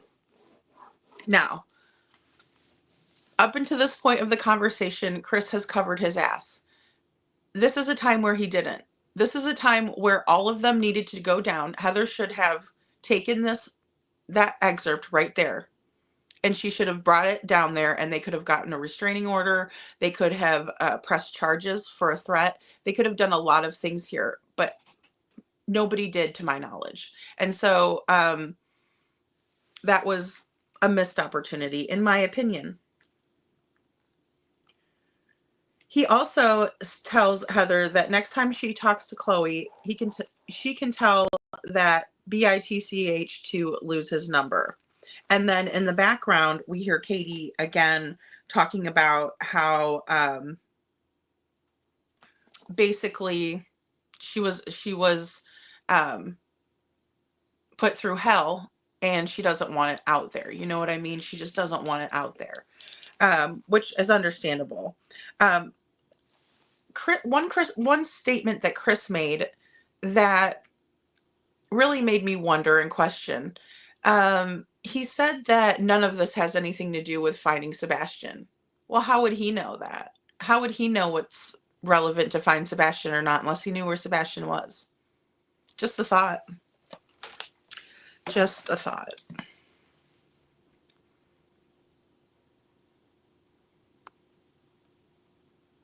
Oh, thank you, Mountain Mama, for becoming a new member. Thank you so much. That's awesome. I just saw a little green pop up there. Thank you. Let's find you. Oh, I must have missed it. Dang it. Sorry. My mouth starts running. Let's see. Oh, I already said Star Lambert. I already told them where it's from, I think. Oh, okay, never mind. I'm sorry. I'm behind in chat, guys. I was scrolling up. Oh, there you are. Okay, there we go, Mountain Mama. There we go. Thank you so much for becoming a member, and welcome in to the Freebirds. I guess we're the Freebirds, guys. We can change it. I just thought it'd be fun to do that because that's what they were calling me. That's what they were calling us. Cuckoo Cuckoo, good to see you. What did they have to do with the price of eggs? What does that have to do with the price of eggs in China? Yeah, and then also Brooks from Crime Lines and Lines said it was like $2.20 a carton or something. I don't know. He did say that though. You bet your sweet ass. He likes to say that too. You bet your sweet ass. Hey, Mama Cedar Street, good to see you. And when he says that, it kind of makes you want to throw up in your mouth a little. And Crafting in True Crime says the part CP saying if Seth won't open his mouth again. Exactly, that part. That's what they should have done. I'm sorry, but when people say stuff like that to you, they are not playing around. They're not just saying it like, oh, that's so cute. Look at them being being tough. No, get your butt down to the police station and make a paper trail, please. I know I'm not, the best equipped to give advice or whatever, I'm just a person, you know what I mean? But please, just for your own safety, somebody says some crap like that to you, get your ass down there, please, please. You'll thank me later. I promise. I promise. Because when people do that kind of stuff, there is truth in what they're saying. You know what I mean? They're not just saying it. They're not just saying it. And Scranton says, because he knows where Sebastian is, and so does KP, in my opinion, and they aren't worried that he's going to be found or he is going to show back up. Their actions tell you exactly this, in my opinion. Yes, and that's the thing. I mean, he's like, that's not, and honestly, it's truthful, right? There was nothing at Katie's side of the family, right? There wasn't any kids there or whatever. It wasn't like Sebastian was there or anything like that. We heard that from Tony the other night. So he was being truthful about that. But it's weird that he would be like, oh, there's nothing there. There's nothing there. If he didn't know exactly where Sebastian is. I mean, it's just him being caught up again. You know what I mean? And then I saw another... Thanks, Mama Cedar Straight, for becoming a member. Thank you so much. I do have a members only. Unnamed True Crime Channel says those threats aren't good. They're not good. And I would take them as exactly what they are, threats. Not, oh, he was just kidding. Oh, he didn't really mean it. He was mad. No. Please go to the police station when that stuff happens, because then they can turn around and say anything, and they get away with it, and they live to mess with other people again, right? So even if you don't really care about your own situation, think about how much it will help somebody else down the line. Think about if everybody that was threatened by Chris Proudfoot would have filed a police report. It could have helped tremendously. It could have helped tremendously to form a paper trail. He would have been laughed out of that courthouse when he tried that crap with BHB. He would have been sorry that he ever did that, because there would have been a paper trail to the contrary. Oh, okay, you threatened Bobby the neighbor. You threatened Seth's mother. You threatened his sister. You've threatened tons of other people, Chloe P.I. Possibly even Heather. I mean, he's sitting there intimidating her, and she does a fine job dealing with his crap and placating him, but obviously she feels uncomfortable, you can tell. So if they would have had a paper trail, I just feel like it would have been so much better in combating Chris from playing the victim, because he's anything but when we listen to this, right? He's a psycho. I'm sorry, but he's psychotic. Thank you, Holly S. Holly S says, that picture of Sebastian makes my soul cry. I just want to hug him. I think he had a bad morning. I know, Holly. I do too. And that was his school picture, Like, I feel like he went to school. I feel like he's trying to tell them something in that picture. I feel like his eyes are saying everything. Like, hello, do you see my face? Do you see the shiner right here? Do you see right here? I have a mark on me. I had a hell of a morning. My goodness. And yet these people are walking around. No couponing. It wasn't from the Duchess interview. It is from a recorded phone call conversation that Heather P.I. recorded when Chris Proudfoot and Katie Proudfoot called her about Chloe P.I. Mentioning that she had information about Katie's family that she wouldn't disclose on Web Sleuths. So basically, he thought that was that her saying that she has the information was the catalyst that made everybody look into more information. You're welcome, couponing. So it wasn't... It really wasn't. I mean, it was already out there, right? A lot of people already knew about it. It was just people were asking her to kind of like come forward with more information. And she's like, I'm not going to do that. I don't see how it's going to help find Sebastian, because maybe at that point she realized that the police had already gone through it, because when she talks about the fact that they were talking with Bobby Simmons about a lot of this information, who is, he is the Sumner County Sheriff Office. And then we have Brandon Carter, who's at the TBI. And he also mentioned Bobby Simmons and Brandon Carter in the Web Sleuths interview, saying that basically they're in his back pocket. And we know now that that's not the truth.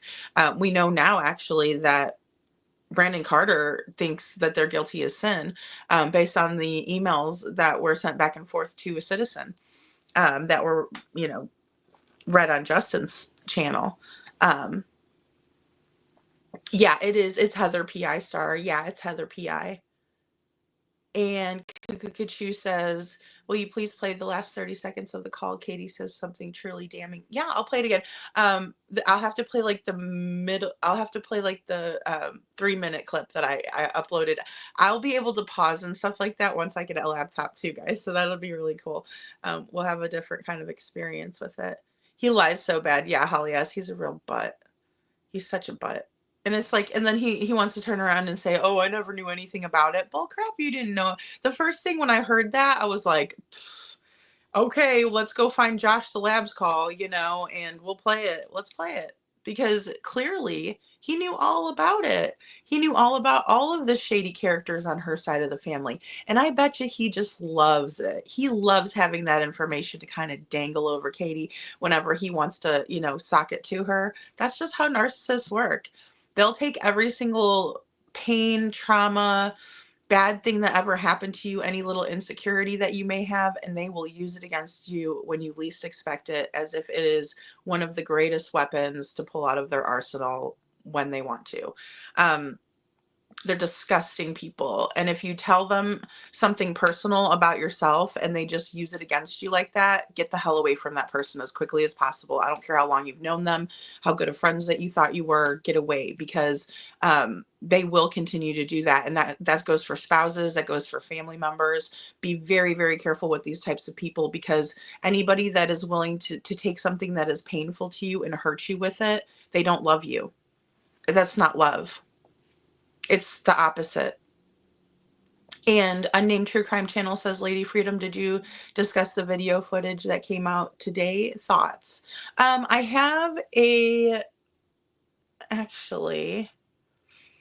have something from Nick Barris. And give me a second here. Thank you, Star, for putting up Crystal's link for the petition. So this is from Nick Barris. So it says, nothing new. Next week's anniversary will mark a sad milestone, 1 year since 15-year-old, which Sebastian's 16, Nick. He turned 16 on December 7th, but I think that's just a typo. 1 year since 16-year-old Sebastian Rogers disappeared from his Hendersonville, Tennessee home. And with that, you can expect more stories on the sad case. Several of you are messaging me about a possible new development. Today, a few other media outlets are reporting that a private investigator has discovered new video supposedly showing someone walking in the neighborhood the night the teen disappeared. It is being reported as a possible break in the search for Sebastian. Unfortunately, this is not the case. The Sumner County Sheriff's Office issued this statement to the media, which reported on the story. Quote, law enforcement had possession of the original video since 72 hours after Sebastian was reported missing. After thoroughly investigating, there we go, this lead, we determined that it has no relevance to the case. And then it says, I have also talked with District Attorney Ray Whitley, who says, no, this is nothing new. They had this video from the beginning and vetted it early on as nothing of relevance. This is not a new lead, and that's a shame. I wish it was something helpful. There remains a great deal of misinformation still out there on this case. That being said, I am working on a story for next week that will spell out the very latest in the investigation, including some new details, factual details. So remember, anyone with information on the case, please call 1-800-TBI-FIND, and then he asked us to share it. So, no new information, no new footage at this time. And the flashlight video is still part of the ongoing investigation, according to what they're saying. They received a lot of footage. Apparently, that was the only thing that showed any activity in the area. But then again, there may be things that they're not telling us. But nothing new. Well, it's my understanding that there's nothing new that they don't already know. So there's that, according to Nick Barris. Oh, you're Scranton, you shouldn't be blocked. No, Scranton. No, you shouldn't be blocked. All right, hold on, guys. I want to go ahead and play this really quick. I'll double check after the show, Scranton. I don't want you blocked.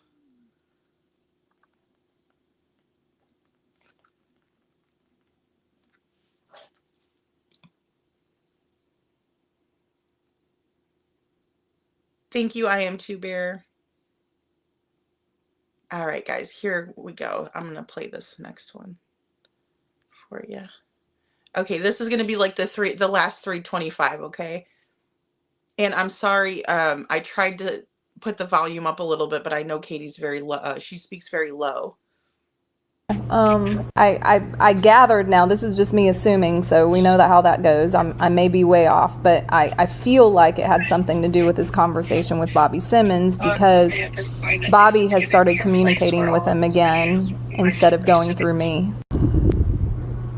So that line of communication's opened back up, and I don't know. We'll see for how long. Yeah. We will see. I promise you, if Bobby told Seth anything of what he's told us, Seth opens his fucking mouth, I promise you, it won't ever open again. Well, I'm just as much in the dark right now about what's going on as anybody else. Like, I'm not getting updates. I have no idea. So, and that's what anybody who's reached out to me, I'm just like, I don't know. I don't know. Well, you get in touch with Chloe? What's that? I said, when you get in touch with Chloe, I suggest you tell that bitch to lose my fucking number.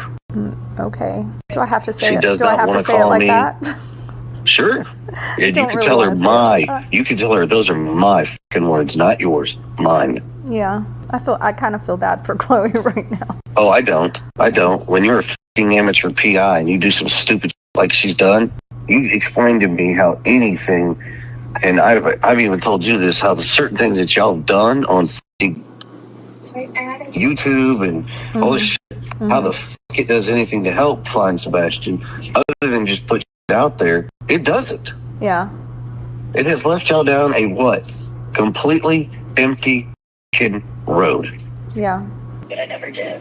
We never, I mean, obviously we haven't found him, so. Exactly. Yeah. I got thinking about this the other night when you and I talked. And you said you don't want to sound like a liar or anything. You're right, you don't. And that's great. But now you got information out there that actually has absolutely fucking zero to do with anything. I wasn't. Because there's no clues. There's nothing up to what y'all have released. And I'm just... got a friend of mine who is highly respected.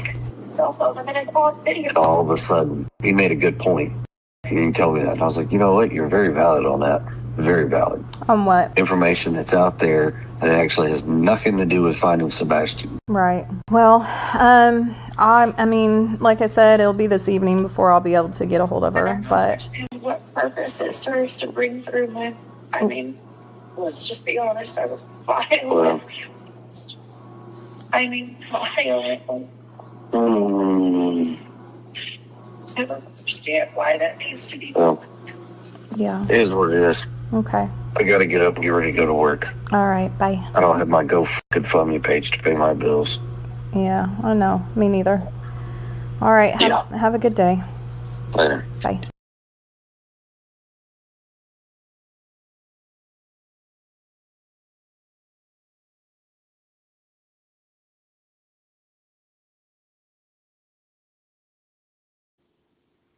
Yeah, he Chris definitely sounded like, he made a noise like he was annoyed, made a noise like, "Oh God, I don't want to hear this anymore." You know what I mean? Like, I just don't expect that from a husband, I guess. I feel like he should have been like, "I know, baby, I'm sorry," or, "Oh my God, I can't believe this," or, do you hear my wife right now? She's freaking distraught," something. Um,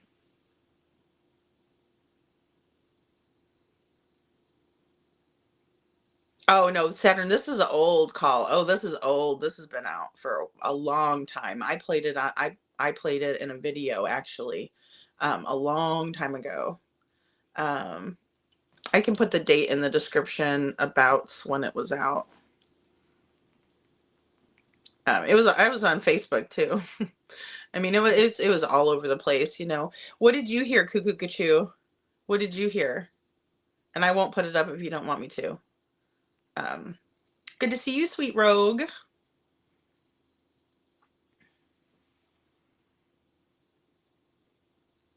Yeah. I did mention that. She said that she was violently abused. I mean, violently, because she was by by the person that she was allowing Sebastian to be around, which was her mother. Um, yeah, yeah, um, yeah. I will. Yeah, she said I was violently abused. I mean, violently, and she was.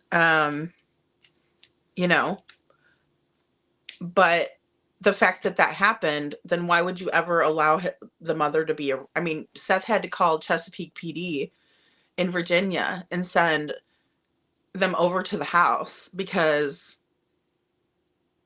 she was allowing Sebastian to be babysat by these people when he was all the way in California. And that was the straw that broke the camel's back, so to speak, in their relationship, because she was so upset that he would do such a thing. Well, I'm on Seth's side here, 150,000 million bajillion percent. As a matter of fact, you do that with my kid, kick rocks, Katie. Kick rocks. Because how dare you? Mountain Mama says I'm a peaceable person, but he would not talk to me that way. I would have laid him out. He is crude, rude, uneducated, BAFG. Yeah. Oh, yeah. Oh, yeah. Yeah, no. I would have never allowed it either. I think she just wanted to video. I think she just wanted to record him, and show people what he was really like, right? Because up until this point, they had been talking with the PIs. This was during the time when they were supposed to all be working together as a united front, a parental unit, whatever you want to call it. And Chris and Katie weren't doing any of that. They were going against every single thing that Seth was doing. When Seth would email them, they wouldn't email him back. When Tony Mathis would reach out, they wouldn't email Tony back. They wouldn't contact him back. The dog handlers were reaching out, all of these people, and they were trying to gather information and compare notes. And the Proudfoots were just not having it, right?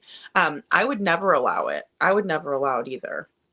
Unless I wanted to hang himself with what he was saying. So I can understand a strategy on Chloe's part. Sorry guys, I lost my spot. I am Two Bear said she mumbled through most of the call, like she was pacing or making him nuts. Who who was he really mad at? Well, and it also sounds to me like either there was someone else that she was talking to, or maybe she was on a phone call too. I couldn't really tell because she was just talking and talking, and that could be a trauma response, right? Where you're just like rambling on and on and on because you're like so upset, right? Or she could have been talking to somebody else on the phone, or there was somebody else in the room that she was talking to. I really wish that people would, when Katie talks, this is one thing that's always bothered me. And I don't know, you guys can let me know how you feel, but it's always really bothered me that people like to cut Katie off. I mean, she already talks like this, and she'll say stuff like this, really like a zombie, and she'll be like, yeah. And you can't ever really understand what she's saying. I really wish that they would be quiet when she starts talking. I know it's hard, but like the minute that she started talking, they should have all just been quiet. I mean, Chris is not going to do that, but I'm talking about, I've watched interview after interview where Katie is saying something and people are not letting her talk, and they actually cut her off. Even the last time on Queen Bee, one of the panelists, and maybe it was even Queen Bee, had said, "Oh, I'm sorry, Katie, what were you saying?" Because they cut her off. It, like, she started talking and then everybody was talking above her. So, and honestly, we all need to really listen to what she has to say, right? And so I've always been like, when people would do that, I'd be like, stop doing that to her. Let her talk, and I would say that to Chris too. I'm like a little old man yelling at my TV, like, let her talk, but, yeah, Scranton, and that could be too. Scranton says, in my opinion, they sounded like they just woke up, because at that time Chris was working overnight shift, too. So this call might have been at, like, in the afternoon, and he was just getting up and around, getting ready for his shift, right? So that's a good point. That could be very well be. Yeah, essay by the mother, Rogue. Yeah. And Cuckoo Kachu said, combine that with Seth's latest interview with Lore Lads describing this. Absolutely. And that's the thing. It all matches up. It's when we're hearing statements from Chris Proudfoot and Katie Proudfoot that things start not to match up, right? But anytime we listen to what Seth has to say, it definitely like matches and coincides with what's going on. And Mama Cedar Street says Katie isn't doing an interview alone. CP and her lawyer are with her. And CP, what are you afraid of? KK can't speak with you. Yeah, she might slip. I think so. I definitely think so. I think there is a lot to be said that they sit there like completely separate from each other, but they're in the same room as each other. It's very bizarre to me. And I think it's because, they don't want a distraction, but a lot of times they'll cough, do one of those, or, you know what I mean? And Scranton Strangler says, CP is a narcissist. He's not going to come for her. No, he doesn't want to hear it. He's like, oh, this again, trauma. Oh, like, he wants to go hide. He doesn't give a shit what she's going through. Saturn says, so being abused, let's take our children around it. Yeah, disgusting. I don't feel sorry for KP. Why didn't she take Sebastian to dinner with her dad? Probably wasn't who she had dinner with.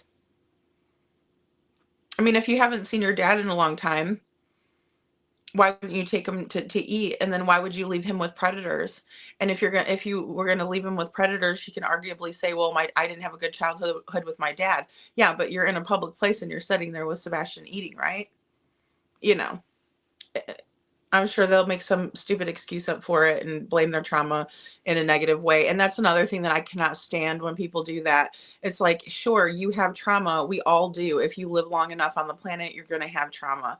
But don't sit there and use it to your advantage just whenever you feel like it, because then it just seems like you're really not feeling it that much. You just like to use it to your advantage. It's very sick and twisted, and it's super manipulative. So when you hear people do that, again, be careful with it, because, again, it's all about them and not really about the trauma. And I Am Two Bear says, OMG, the lawyer is in the interview also. Why bother? Yeah, I'm sure. And that could have been, I heard another guy, it sounded like, in the background, but see, I'm not 100% sure. So I don't want to be like, yeah, that is for sure, or no, it's not, because I don't know. Hey, Jana, good to see you. Tony Mathis combination of Tony Jones, Scott Matthews. Good catch. Oh my gosh, I didn't even get that like until you said that. Oh my gosh, that is bizarre, isn't it? That is. Yeah. So Tony Mathis is the spokesperson for Sebastian Rogers' dad, Seth. So that is an odd coincidence. Oh my goodness. In Detroit, Rock City says, Mama Cedar Street, did you see the interview? I couldn't find it. Oh, okay. Not the Lore Lads one, was it? Is that one? That one's not already taken down, is it? Oh God. We've had a lot of that crap going on too. That's weird. Coo Bunning says, cool, cahoots. Oh, cuckoo. Cuckoo Choo. I am thinking the same thing regarding Sebastian. Yeah. Yeah. Definitely. He doesn't, Chris doesn't care about anybody but Chris. And Cuckoo Kachu says, it drives me nuts. She says something during Nancy Grace interview. No one talks about it. Which one is it? Or what is, which comment are you referring to? Yeah, Katie went on Queen Bee's. Yeah, they both did. It was Chris Proudfoot and Queen Bee, Katie, Cluminati, B Tim, Cheesy Weezy, that other lady that's kind of like a Pollyanna. I can't remember her name. Yeah, they were all on they were on a all-star panel, a Name True Crime channel. There was a 6-second clip with no sound on CTP. CTP. I don't know a lot of, I don't know who that is. I don't know who CTP is, Star. Saturn says, KP can't look anyone in the eyes. She's interviewing with. Yeah, I can't trust that kind for sure. Yeah, me neither. If you can't be honest with somebody, right? If you can't make a bit of eye contact, like especially if you just kind of look away, like I'm just talking to you guys, but I never look up or anything. I just talk. I mean, it could be a nervous thing, but also a lot of times it's because the eyes are the window to the soul, right? That's how you can tell, like, if somebody's being genuine. That's how you can tell if somebody's got like those dead eyes, which is like, ooh, yikes. Again, stay away from those types. Rogue says she is reserved, like she is afraid to talk. I can't imagine how Katie could be abused by Chris, allegedly, in my opinion. Oh, I could. Yes, I do too. Yeah, and I'll tell you too, Rogue, I believe both are true. I know that both can be true, and because guess what? There's no perfect victim, right? It's not like any human being is perfect either way. And so, yeah, she could have done something to harm Sebastian, but she's also a victim of the Proudfoots, the Foot Clan. Yeah, absolutely. Which that's why, I do have compassion for Katie. It breaks my heart for her. You know what I mean? I don't hate anybody in this case. I'm trying to be an objective kind of third party point of view. I like listening to different points of view. That's kind of why we played some of Justin's live last night, because I really appreciate his point of view. And so when I kind of want to get other people's points of views, we'll play kind of clips and things like that from there, because I think it's helpful. And then also, if they know more than me, then hey, let's share it, right? Let's compare notes. And Cuckoo Kachu says, when CP is talking about what Sebastian lied about, he says, IDK, probably school. Katie says, or cleaning. Yes, she does. She says, how did she say it exactly? Or lying about doing work. But she says it like in her Katie monotone fashion. Or lying about doing work. She says it like that. Yep. I remember that. But taking the can out was his chore. CP throwing his stuff out if he's not up to snuff. Yes, absolutely. And she never even told us about Sebastian taking the can to the end of the driveway until Chronicles of Olivia interviewed her. And then she said that, but that was because there's actually supposedly, allegedly footage of someone, according to Seth, he doesn't know if it is Sebastian or not, taking the trash out that day. Sorry, guys, I had to fix my bra strap. So we don't really know who took the trash out, if if it was Sebastian, if it was in fact Sebastian. But she let that little detail, she left that out for 3 or 4 interviews and never mentioned it. Even when she was on it was like a 3-hour live where they talked about everything and, walked me through that day and all this stuff with Judges for the Missing, which was the first interview they did. She never mentioned it. Never mentioned it once. And Star says, I'm surprised KP is wearing glasses for this next interview. Oh, yeah. There's a lot of people that just wear glasses so they look smarter. I don't know. I can't tell you why she does that. That is weird. Bless says, bless his heart. That's all I can say at this point. Yeah, it's so sad, Blessed. It is. It's like, it's heartbreaking. And why? You know what I mean? I think we're kind of learning why, though. They certainly didn't want to deal with Sebastian anymore. They were tired of him. It's awful. And Star says, but he knows exactly what it was about. Oh, yeah. Oh, definitely. Oh, definitely. He knows exactly what it was about. And Katie even tried to lie for him, too.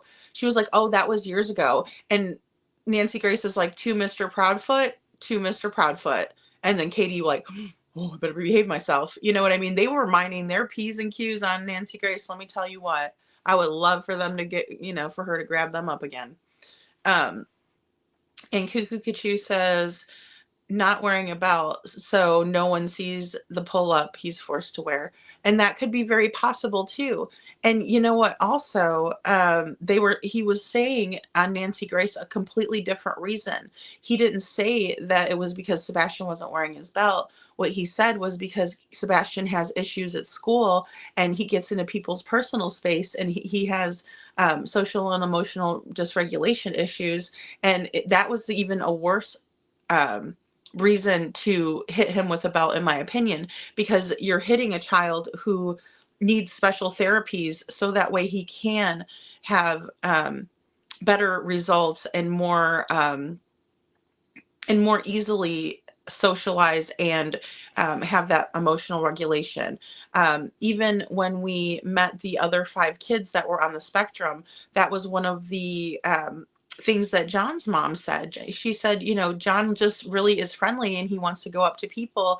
And she said that he doesn't realize, like, when they back away from him, that he should back away too. He moves in closer, right? Instead of backing away. They don't recognize the social cue. And, I think we've all done that in our lives, right? Especially when we're younger, and that's how we learn.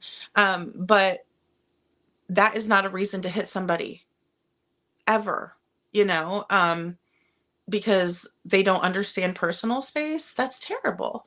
And so that's what they're doing. And one thing I want to add to that, because I wrote this down today, I was thinking about it, and I just don't want to forget before we go in to Crystal's case. But I said the most disgusting thing, in my opinion, about this case and what happened to Sebastian and how he was being treated by Mr. and Mrs. Proudfoot is that they were letting a child with special needs rot. They wanted him to sit there in his room and rot. They didn't want him to come out and bother them. They didn't want to help him through the social issues he was having. They didn't want to help him through the emotional issues that he was having.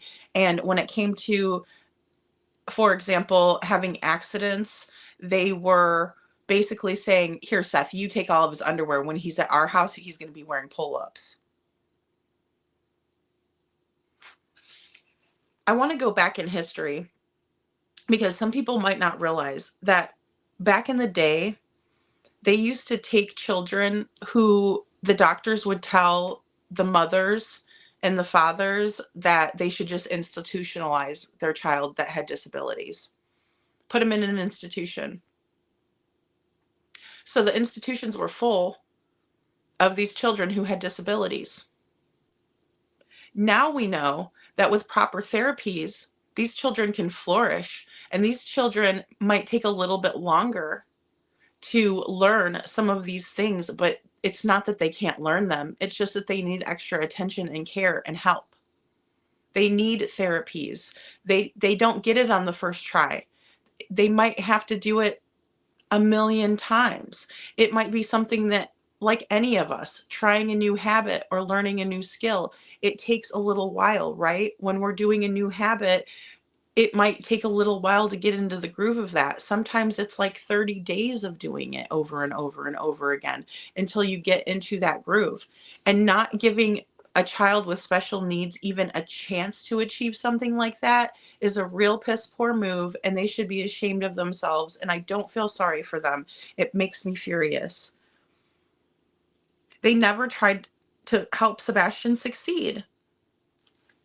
All he needed was a little bit of extra help, and he would have done just fine, especially when he had been potty trained for how long? But Chris just wanted to put him in pull-ups and make him sit in his room and make him feel bad about himself. Go play with the Legos in the corner.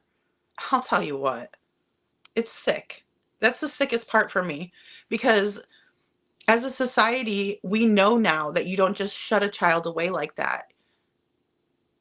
You don't, because their life is worth it. They matter. They matter too. And if you give them a little bit of extra help, they're going to be able to get it. But if you just sit there and let them rot away, they're never going to get it. Duh. In my opinion, she was running around with Chris. She might have been. You know, he could have met her out in Virginia. Could have. Hey, Meow. Good to see you. Rogue says he is controlling and abusive husband, and he had a record abusing by his other wives. Yes, he did. Why would Katie be any different? Sad, but she can afford to leave. Yes, absolutely. Absolutely. She can leave. He might come back after her. It sounds like he did in the past. But then again, now they are kind of in it for the long haul now. You know what I mean? They're really maybe Mr. Stinky Socks. They do clan up. Yep, they're the Foot Clan. They're the Foot Clan, like, you know, on the Ninja Turtles. You know what I mean? The Foot. Or that's what I call it when I'm talking about like all of them as a whole. You know, you got TB, you got CB, you got Melissa, you got even Proudfoot's nasty people, and then we find out there's a bunch of nasty people over in Chris and Katie's corner. Or I mean, in just Katie's corner. Cuckoo Kachu says Katie's saying cleaning up when CP is asked what Sebastian lied about. Yeah, I mean, so what? So what he's lying about cleaning up? What kid doesn't do that? Like I said, my daughter never wanted to clean her room. She was always, you know, and then I have to go in there and make sure she didn't just shove everything in the closet, or like toys in her drawers and stuff. I'm like, what is this? Nuh-uh. Take it out of there. Okay, I'll be back to check whenever you're done. You know, I mean, it's a learning experience. Weaponizing abuse is abuse. Absolutely. Absolutely, the analyst. It is.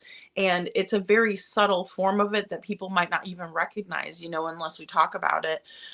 Because, you know, you might just think, oh, well, they're saying that because they're mad at me right now. No, they're weaponizing something from your past against you. No way. That you can't allow it.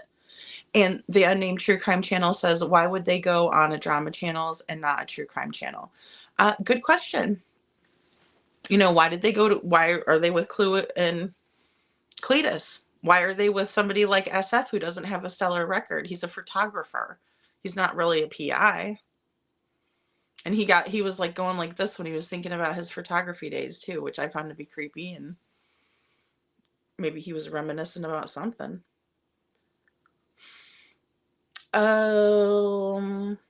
Star, what do you mean about Justin? Lady Clutch the Pearls, Justin? No, I'm not Clutch the Pearls, and we are not related. Cuckoo Kachu says he looks over to see why she's having such problems parking. Then they all walk the long way around and in because there's a bunch of people clogging up the entrance. Yeah, well, and it was weird when they came out of the Texas Roadhouse. It looked like they almost went to that vehicle that was right next to the one that they got into instead of that first one. And Sebastian even looked like kind of turned around or looked like, where are we going? What are we doing? And Cuckoo Kachi said he's standing there with another thin guy in black. I know. I saw that on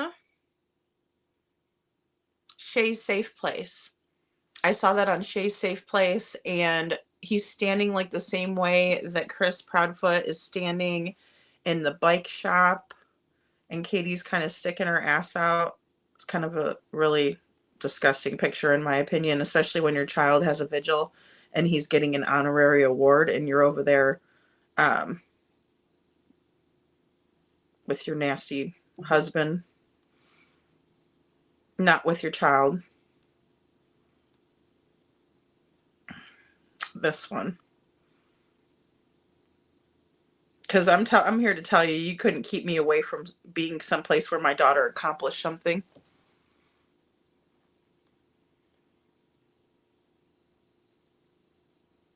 It's like, tuck that booty in, Katie. Tuck in that booty. But it was this one.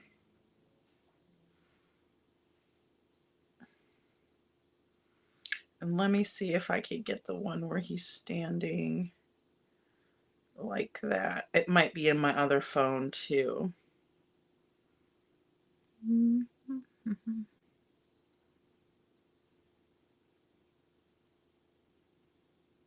Nope, it's here.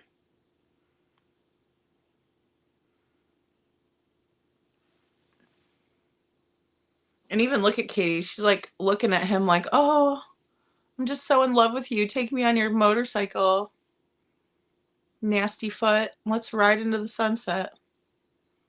But yeah, he's kind of standing like that. And there's a guy outside wearing like black, kind of like the same kind of outfit he's wearing. And he's standing the same way. I just wish we could see his head. That's the only reason I haven't really talked about it. Because I can't see like his whole likeness.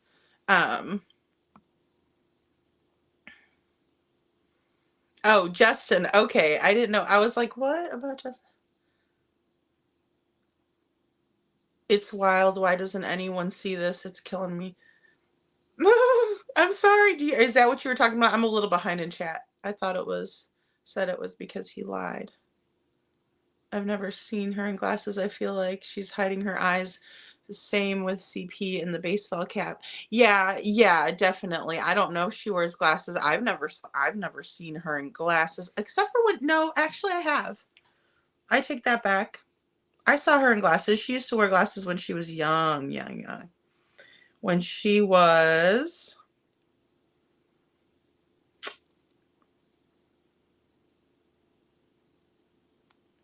a young mama. There she is, in glasses.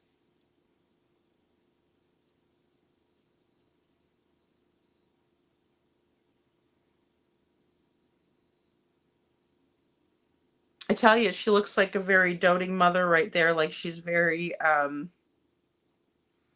proud of him.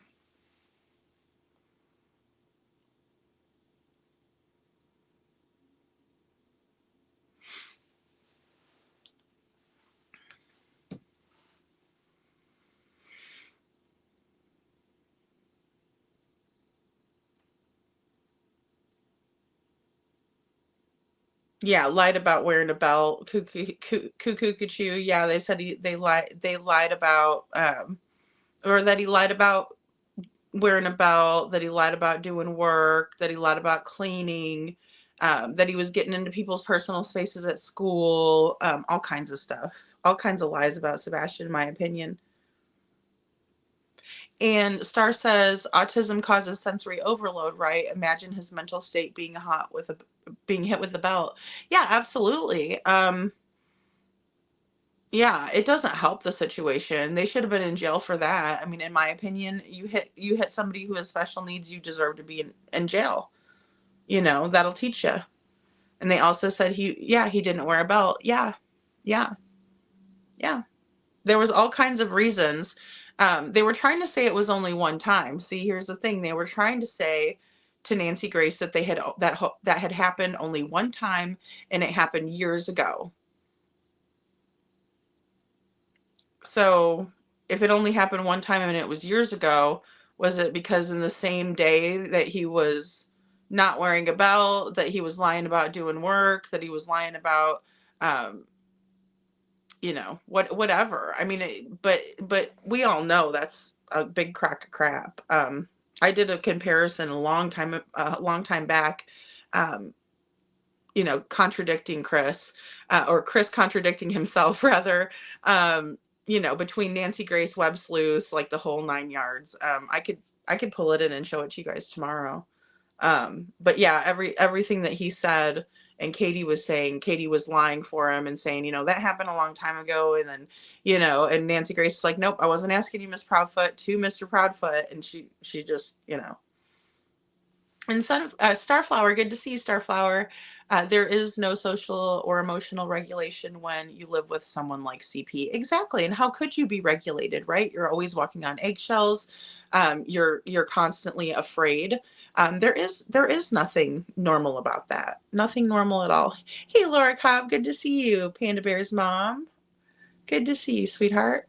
And Cuckoo Kachu says these children can be, these children can become a goofy genius launching rockets and trying to get 5,000 checks back to taxpayers.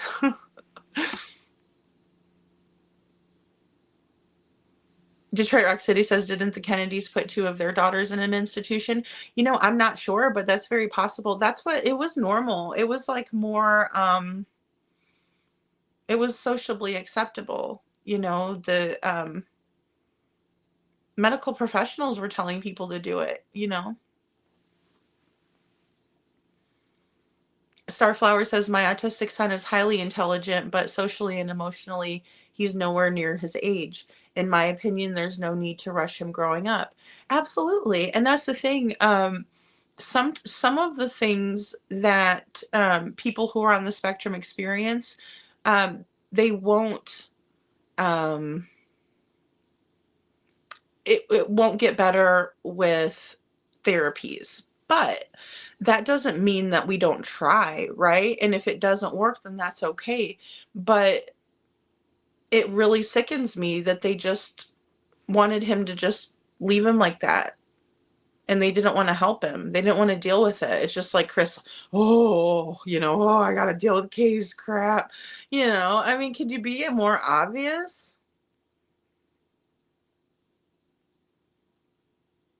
Okay, yeah, Star says she knows of at least one. Yeah, and it was like more of a recommendation, right, back then, which is scary. Bless says that Lady Freedom, I believe that this chat is filled with people who have imagined what Sebastian has been through or been put through, and that is why 1 year later we are here demanding justice for him, and we won't give up. Thank you, Blessed. Thank you. And it is. I feel like we are full of people who understand that, and then also all of our people in our community who have children with autism. Our friend Anne has a niece with autism. People that have grandchildren with autism, or who are on the spectrum.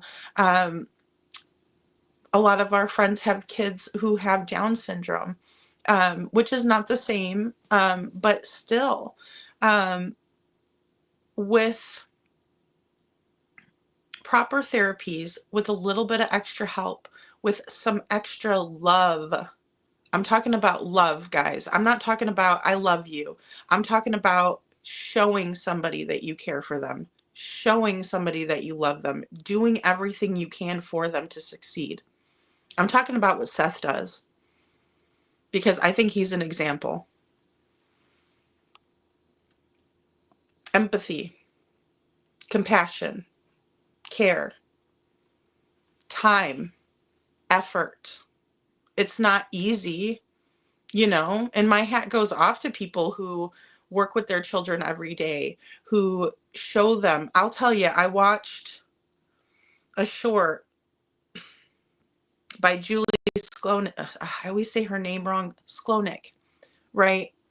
And it was her son Spencer. For those of you who don't watch Julie, she has a son Spencer, and he's on the spectrum. And the question was, does Spencer bathe himself? And she said that he does, but he uses a card. And whenever he is in there, he will count and, you know, wash his arm. Okay, then he'll count, wash the arm, wash your leg, count, you know, and that will help him to remember to wash everything. You know, then he rinses, right? But he needs assistance still. But these are ways, and it's a laminated card that he can take in there, or maybe they have it hanging up in there that he can reference when he needs to. But just think, and this is an example, and I hope she doesn't mind me using this, but just think if Julie said, you know what, Spencer can't wash himself. Put him in an institution. Not a good solution, in my opinion, because you're his mom and you should help him. Is it going to be easy? Hell no. And I admire people who will care for their children the way that they need to be cared for, because it's not easy. It's like admirable, right? Because they're doing everything they can. They're doing the best. They're doing the most. And you have to, because it's just like anybody else. If somebody doesn't get it the first time, that doesn't mean you give up on them. If you yourself don't get something the first time, don't give up on yourself. Keep trying. You know, if at first you don't succeed, try again. You know, but then to just be like, oh, they don't know how to wash. No, because he's doing fine with it, right? He knows, he's got a frame of reference. Okay, wash, right? Rinse off, make sure. I mean, it's just like, what if our parents said the first time that we never potty, you know, that they put us on the potty chair? Oh, well, they didn't use the potty. Okay, well, they never will. You know, come on. It's the same difference, you know. Hey, Lori, good to see you. I Am Two Bear says, nah, I have a feeling Chris gets bored with women fairly shortly. She won't last. I feel like that too. I Am Two Bear. I feel like that too. I feel like it's only a matter of time. I mean, you know, I don't hope anything bad for anybody, but it's just, you know, their marriage was on the rocks for a while. It's just, this is something that's bonding them right now. You know what I mean? It's a toxic bond, trauma bond, you know, whatever, in my opinion. And Detroit Rock City said they put women in institutions for postpartum and menopause. Thank you, Detroit Rock City. They did. They used to put women in insane asylums for much less. You know, it's amazing the way that mental health. I mean, think about how people used to get frontal lobotomies. People use total frontal lobotomy, so they take your whole frontal lobe out of your brain and be like, okay, good luck with life now. See you later. That was mental health back then. They would do electroshock therapy on people, which they still do, but it was on a whole much more, it was on a different level, we'll just put it that way. And that would be interesting to discuss one day. Cuckoo Kachoo says, my son has never been diagnosed, but has always walked on his toes, paced and flopped his hands, and is particular in many ways. He's brilliant on the guitar, and he's an artist. Oh, he's my whole world. I love that, Cuckoo Kachoo. And that's the thing, that's our kids are our whole worlds, you know? When I see that with somebody, it makes me happy. You know what I mean? It's definitely a good thing. And you should be, you know. And I love hearing that he plays the guitar too. And art is one of my things. I'm an artist too. And I Am Two Bear says, yep, Cuckoo Kachoo, those are some key traits, especially the genius part. Absolutely. You know, and I know that arguably the way that Hollywood has portrayed many people who are on the spectrum or who have special needs. Now, I'm glad to see that a lot of times we will see people being cast like American Horror Story. There was a person who had Down syndrome, like absolutely had it, not just somebody who was, you know, playing that part. And I thought that was amazing. You know, we should never just shun a person that God made and put on this planet, in my opinion, ever. Or shame on us. Oh, good, Lori. It must have been a good dinner. I always know if I have a good big dinner, I get sleepy myself. Ready for a nap. SF is super creepy. Yeah, Jacqueline, he is. He's super duper creepy, especially when he did that thing with his hands on Lore Lodge. He's like, I used to be a photographer. I was like, ew. I notice things like that, and I know that it could go either way. I could be wrong, but in the same way, yuck. Bless. He reminds me of one of those photographers that would put like an ad in the newspaper and have you like come for like some kind of a weird like you get there and you're like, "Ooh, this isn't like any of the other modeling jobs I've ever been at." Like, and he's just sitting there like, "Ooh, let me get a picture of you." Ugh. Yes, yes, there is. It's a beautiful thing to be a part of. Aw, blessed. Mm. Joseph Rapp, good to see you, Joseph. Let me buy you some pearls so you can clutch them. I should put some on here. Oh no. Justin will be like, okay, Lady Freedom, quit trying to be exactly like me over there. I have some pearl earrings. Sometimes I'll wear them, but the way that I wear my hair, you can't really see them anyway, so I haven't really been wearing earrings too much lately. And Mountain Mama says, I think they knew the drama channels would be a distraction, so that's the best way they went, or that's why they went with them. Yeah, Mountain Mama, I agree with that. Unnamed True Crime Channel, that's a really good explanation. It's just, if you follow the story long enough, you kind of realize like what the Proudfoots are trying to do, and those are the only people that are low enough to, stick up for their behaviors, in my opinion. Hey Vic, good to see you. She was gonna sit on it. We spilling the tea tonight. I'm working on it. Hey, Geo twins. Oh, you're not late. No, we're just about to get into it. We're just about to get into it about the sheriff. We are. Saturn says, what does the Danny guy look like? Was it him?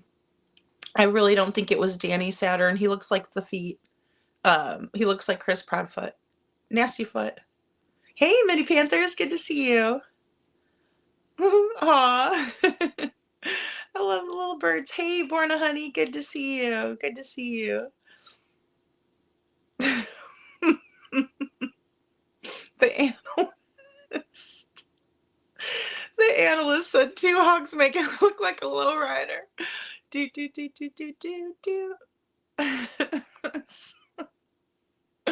She was in glasses. Yeah, she was in glasses at court. Good call, Jacqueline. Thank you. I was like trying to think. I'm like, I've seen her in glasses before. And then I was like, oh yeah, she's been wearing glasses since she was young.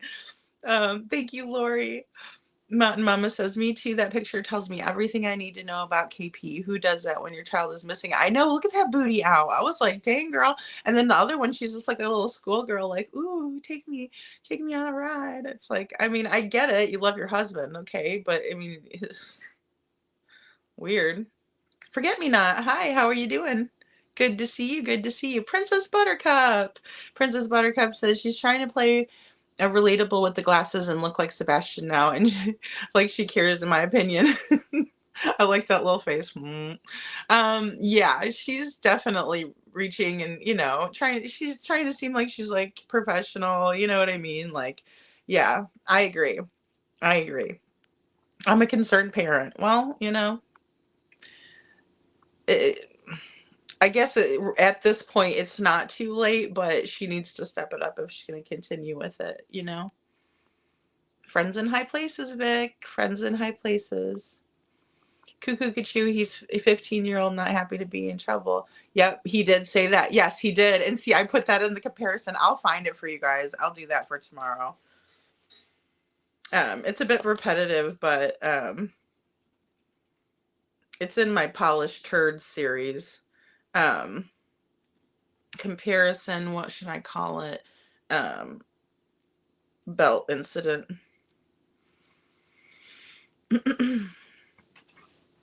Yeah, because he totally like contradicts himself all over the place. He went to school and showed what, Chris? Bruises. Yep. He goes to school and he tells his teacher, and then he's like, he shows, and then yeah, oh, totally. Crafting in True Crime says, and then he says, I said, you need a punishment for this. Yes, he said that on Nancy Grace, right?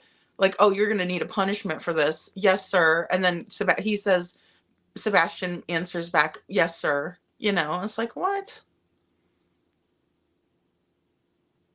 Nope, nope, nope. One had a lobotomy. Kimmy. Hey, Chloe Jade. Good to see you, sweetheart. Yay, good to see you. Scranton says both CP and KP look like they have aged 10 years, and one lying and the stress of keeping their crime secret is taking a physical toll on both of them, in my opinion. I agree with that, Scranton Strangler, 100%. 100%. Sammy says, yeah, the things he was naming at school that he got in trouble for, a key feature of autism. I know. And that was the thing too. Like, why would you say that to Nancy Grace? Like, she would she understands obviously about kids on the spectrum. So why would you say something like that? Like, that was a bad lie. That was such a bad lie. Evil comes with a cost. I am too. Bear says, I can't feel sorry for them. That's the truth. Chloe says, real love, showing it, time, absolutely effort. Yes, ma'am. Thank you. Thank you, Lori, for the green hearts. Saturn says, love and learning. My son, 25 autism, my nephew, 27 Downs. They're both my favorite special people in my life. And they love me, and I love them so much. They are the best people ever. And honestly, you're missing out if you don't get to know somebody who has special needs. I'm just saying.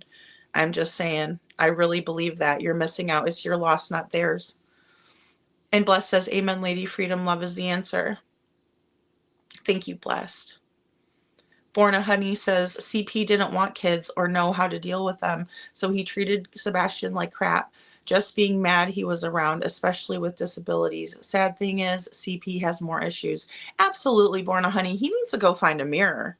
He needs to look dead in the mirror and get it. You know what I'm saying? He needs to get with a mirror and become one with it. Maybe carry it around, that way when he acts like an asshole, there it is. And he's like, oh, wow, that doesn't look very good.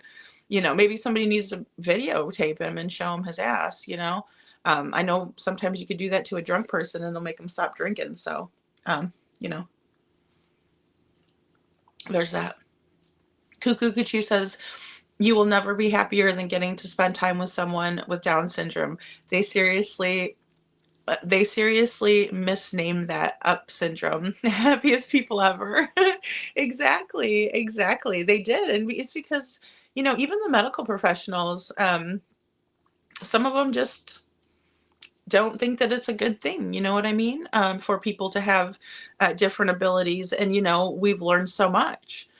And Unnamed True Crime Channel, thank you for being a member for a month. She says, when you get to Crystal, I have updates for you. Okie dokie. And more invasive level. Kimmy, I watched electrical therapy. Yeah, Kimmy, it's bad. It's bad news. It really is. Aw, thanks, Star. Thank you for the green hearts, guys. Chloe. I'm sorry, guys. That was just my thought for the day, kind of to end everything out with Sebastian. To let somebody regress and then just leave it that way. I don't understand it. You know what I mean? And before I was an advocate for DV, I took care of people with special needs. So it's just something that's very near and dear to my heart. And I've seen a lot of different circumstances. And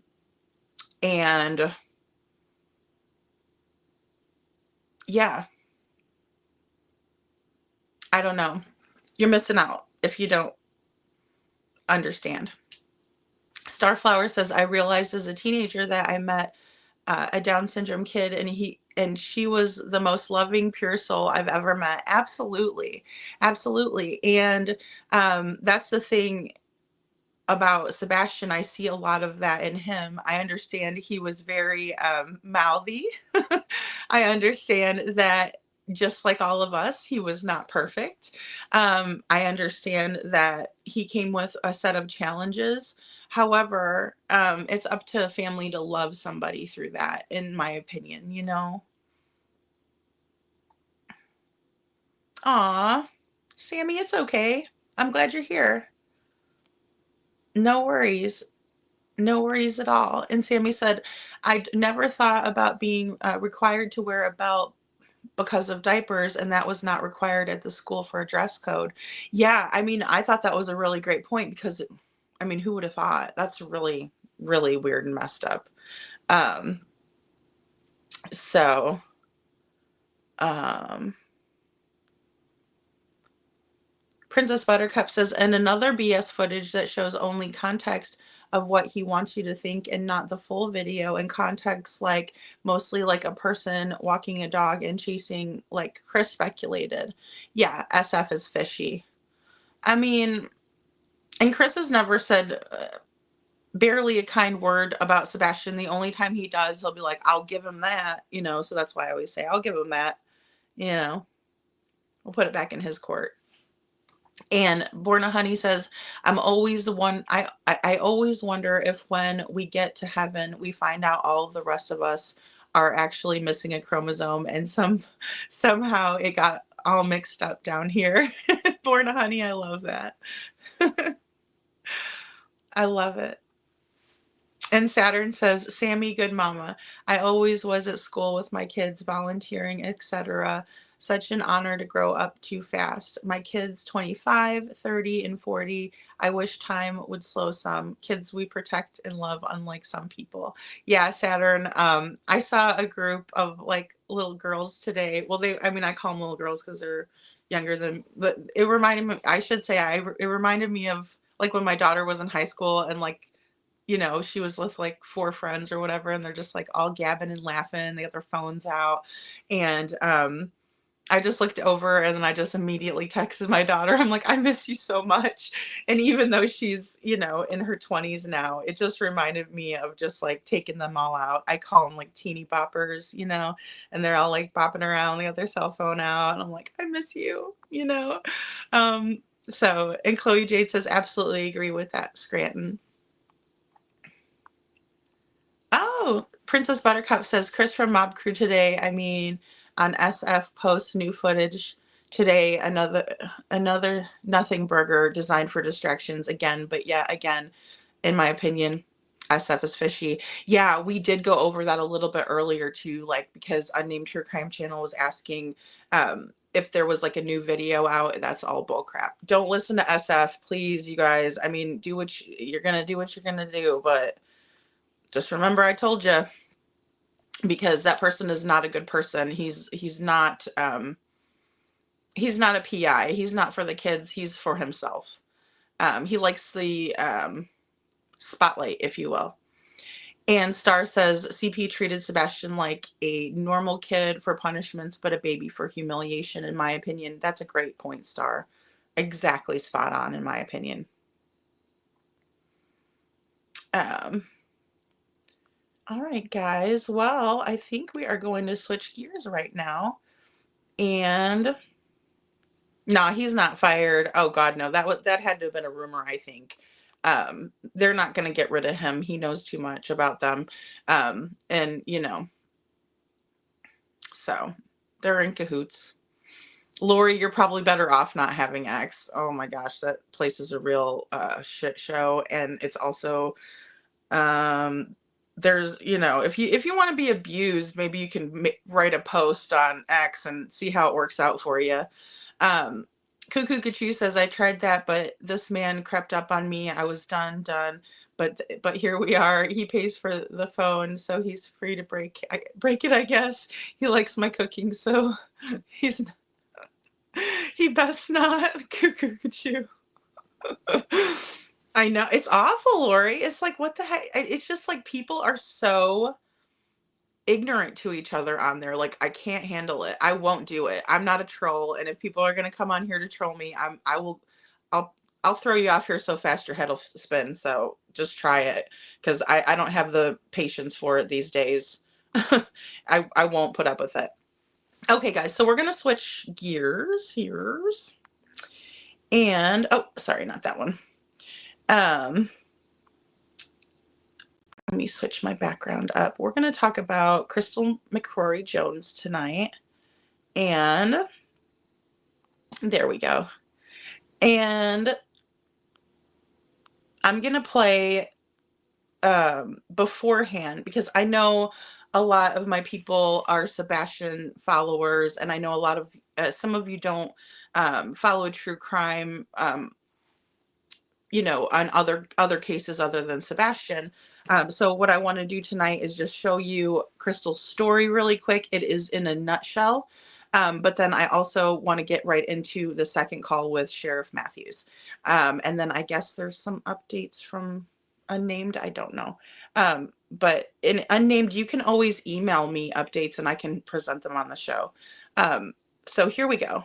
We'll go ahead and do this like this.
February 9th, 2023, Crystal Jones made a doctor's appointment, but she never made it. Some say the investigation into her death is riddled with mistakes. Now, almost 2 years later, the family says they are haunted by questions that may never be answered.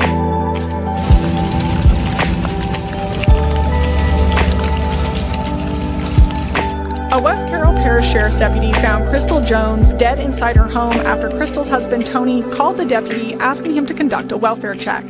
According to the investigative report, just hours later, the chief deputy interviewed Crystal's husband for the first time. I'll be taking the statement from Tony in reference to a self-inflicted gunshot wound of his wife, Miss Crystal McCrory Jones. Crystal's sister Jana believes it should have been investigated more before the sheriff's office declared it a suicide. It took them 7 minutes to interview him, and in that 7-minute interview, they mentioned that it was a self-inflicted gunshot wound. This is Alan Irby, Chief Deputy with the West Carroll Sheriff's Office. Today's date, February 9th, 2023. The time is 18:45 hours. The place is West Carroll Parish CID. I'll be taking a statement this afternoon from Tony Jones. Tony's a white male, gives his date of birth is 4/28/78, and resides at a residence located at 1438 Highway 2 in Oak Grove. I'll be taking the statement from Tony in reference to a self-inflicted gunshot wound of his wife, Miss Crystal McCrory Jones. Her date of birth is 5/17/79. Tony and Crystal were married for 5 years and lived together at 1438 Highway 2 in Oak Grove. Tony, would you state your name and date of birth for the recording, please? Tony Joe Jones, 4/28/1978. Tony, we responded to your residence this afternoon, the West Carroll Sheriff's Office investigators and deputies in reference to your wife, Miss Crystal, and a self-inflicted gunshot wound. Could you walk me through your and her activities of today, starting from when you left your residence this morning? I left the residence shortly after 8 o'clock. I went to Bastrop to a customer's house, Darren Billings in Bastrop. Worked on stuff for him, and I left there, and it was shortly before 10 o'clock or so. I called Crystal at 10:06, and she answered the phone, and I was like, "What are you doing?" And I stayed on the phone with her for 15 or 20 minutes, I say. And I had another job to do in Forest High School, so I went into town. I put a check in the bank. I turned around, and then I went to eat at Bakery Barn. I left. Okay guys, really quick, I just wanted to pop in here. I have a working theory about the Bakery Barn. So as you can see here, the Bakery Barn opened around March 17th, 2017, and they do sell grab and go items. So you can buy home cooked meals there, and it's all grab and go. So I don't see how Tony would have spent 45 minutes in the Bakery Barn that day. I think that it's his alibi. And the reason that I say that is because it would be the perfect window of time to commit a red rum, in my opinion, allegedly. He also says that he went straight to Forest High School, which he didn't. So that is an inconsistency and, in my opinion, a lie. And I feel like there is way more to this story. Now keep in mind, Crystal's time of death was marked at 11 a.m. that morning. She was found in her bathrobe with only her underwear on, wearing makeup. The autopsy also stated that she had caffeine in her system. It's really amazing what you can find if you go digging a little bit on Facebook. I actually found the menu from the day that Crystal passed away, February 9th, 2023, and we can see on the menu that her husband, Tony, could have grabbed any of these items located on the menu and been out the door. So what was he doing for 45 minutes? Google doesn't lie, Tony, but we know you do. Of all the Bakery Barn's offerings, we see that they are all grab and go items. So it's quick, easy, something to take with you, or you could have a seat, but it's all made to take home. Of all of the bakery items that I can see on this list, I think the little dogs are the cutest. I don't know what you guys think, but this story is really twisted when we think about how law enforcement could have been involved here.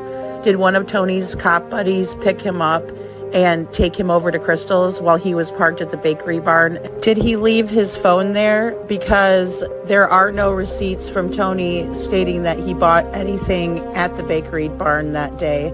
There's only the Google location showing him there. His Google location also shows him stopping over at the sheriff's department right before the Bakery Barn.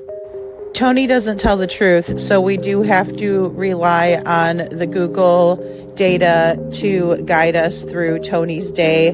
But as we move through this narrative, I want to show you all what the sheriff has to say for the events that transpired. And I also want to show you how upset he gets when the time of death is brought up by Jana. Let's watch.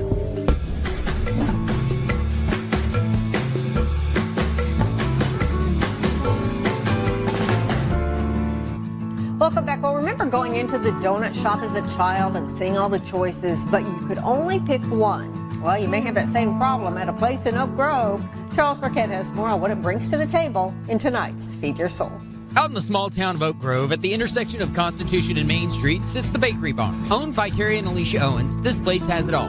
It kind of went from, we're going to do a few cakes and pies and cookies, to we're going to do donuts, and then we're going to do some lunch, and everything just kind of exploded.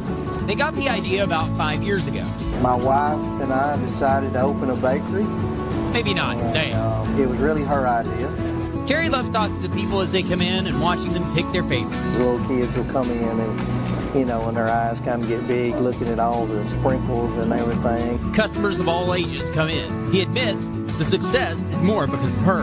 You've got her actually back there hands-on. That's the success. And one thing she enjoys, just like the babe. And one main thing she is known for. I'm Alicia Owens. I'm the donut lady. But that is not what was planned. Wasn't going to be this big.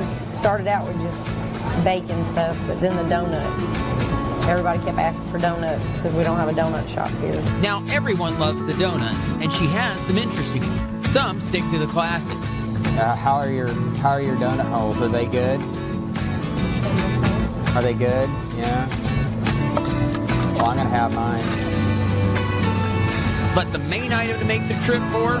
We got people that order different flavored fritters. Well, I'll make 2 or 3. Cherry fritters, pineapple fritters, banana fritters. So you got like just, if they call and ask for something, we try to do it. This is their apple fritter. We're about to get into this. And it's amazing. They also have chicken salad from a handed-down recipe. One of the girls, my cake decorator actually, it's her grandma's recipe. And they make sure to have extra on hand. If you want to cause a riot, just run out of chicken salad on Friday. You can cause a small riot here in Oak Grove. But the main reason people keep coming back? We listen to a lot of customer feedback. You know, so we wish y'all would start doing this again. Y'all done it for a while, so we'll do it. You know? So head over to the bakery barn, grab some fritters and chicken salad, and feed your soul. Did anyone actually see Tony purchase anything from the bakery barn that day, or is this something he just used as an alibi? What do you all think?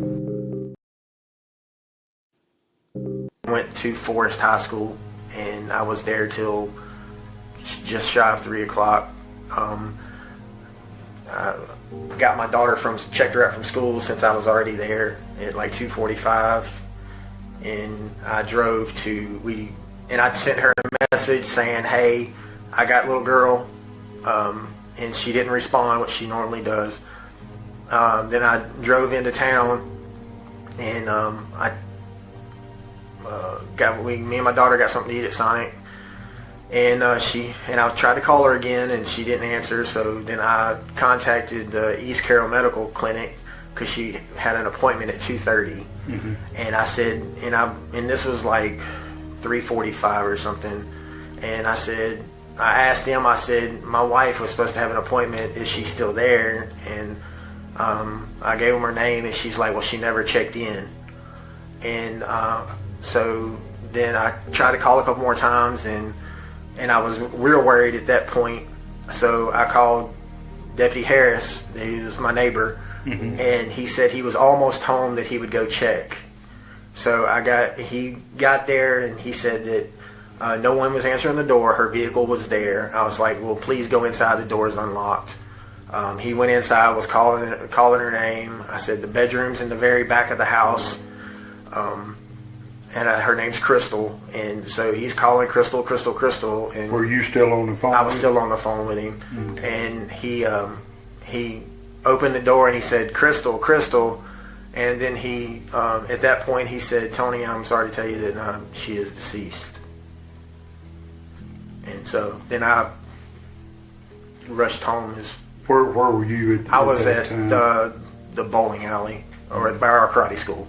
Okay. I was at the karate school, and because we had class tonight, and so I was there waiting for her to get there, and she wasn't there by 4 o'clock. Then that's when I really started panicking.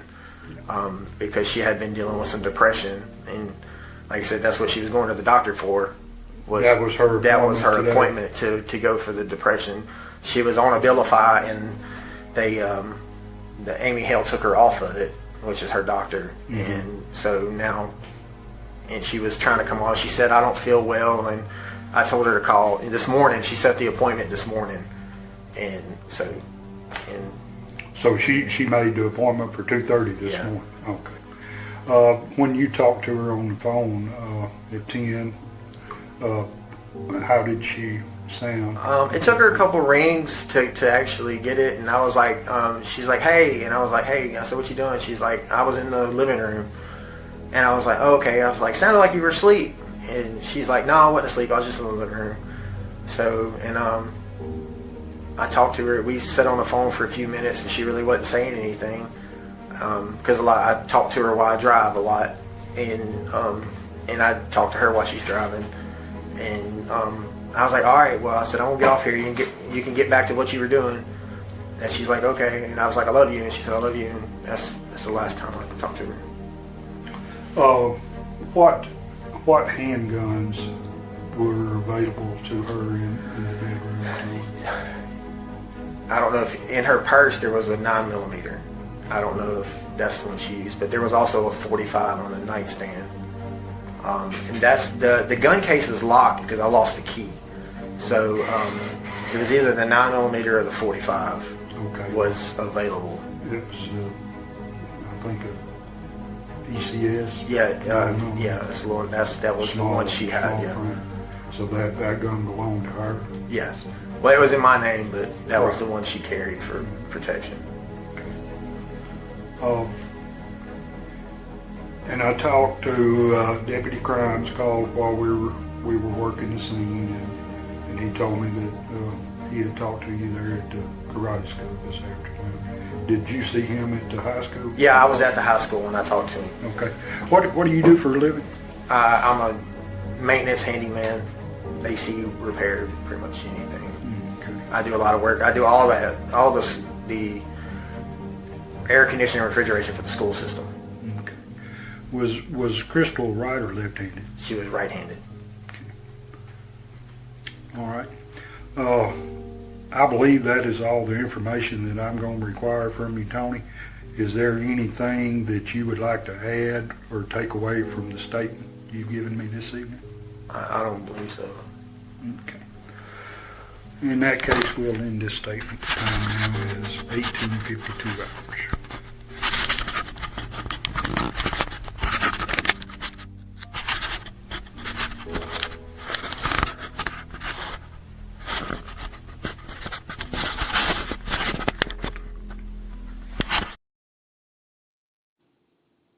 She battled depression all her life. That's pretty much the only thing I gave to her was depression.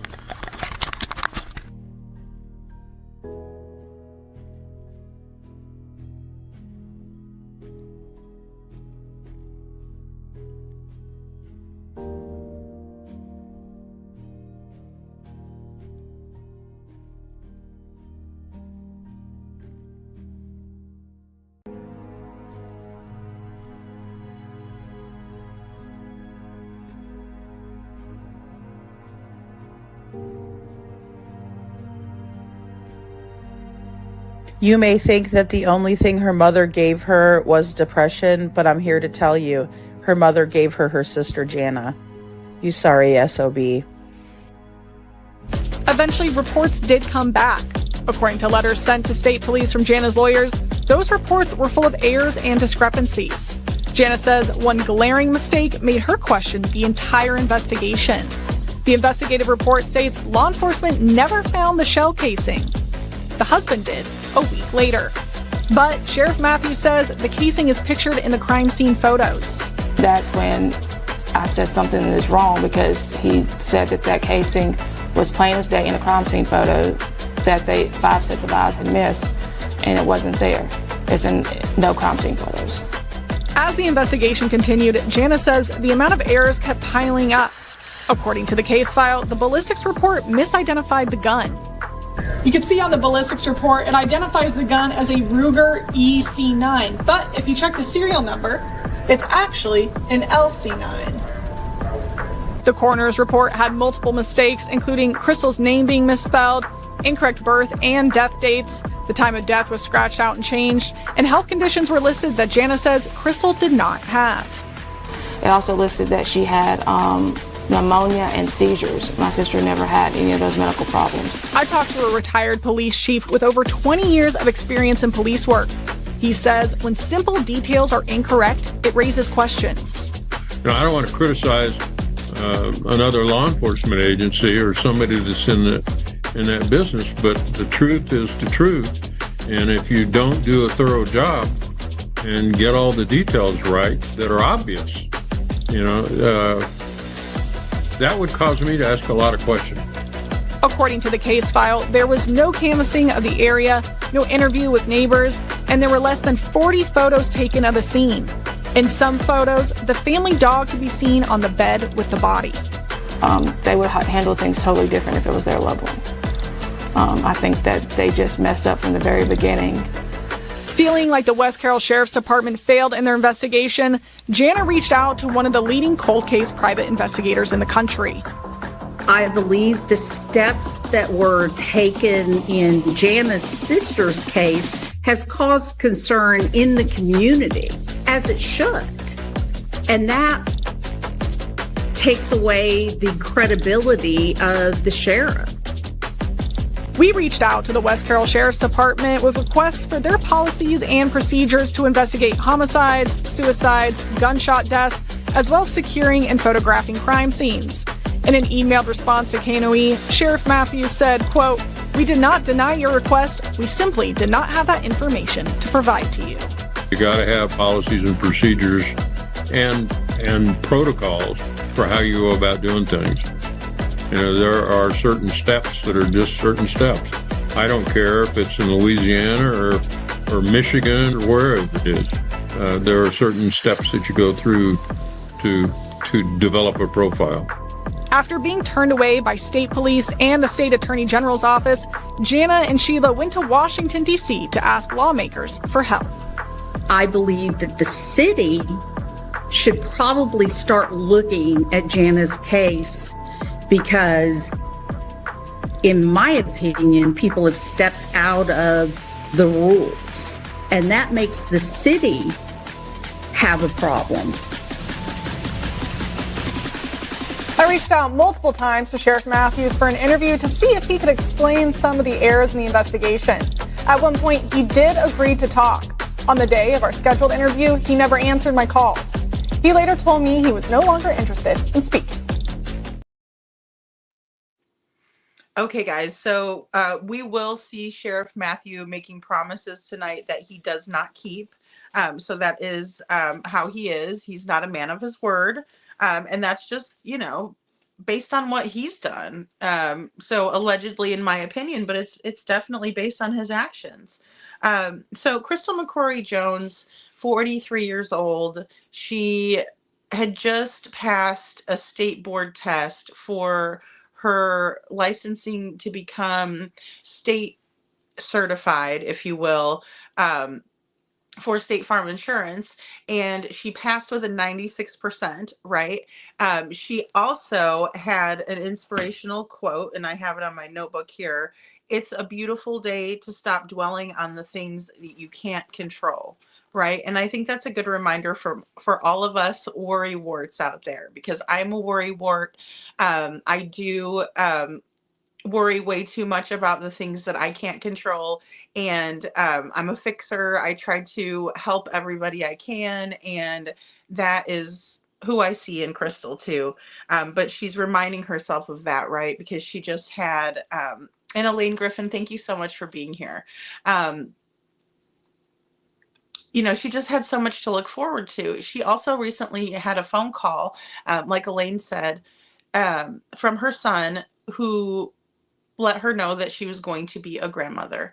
And so she definitely was in high spirits, although she was tracking her husband Tony's movements.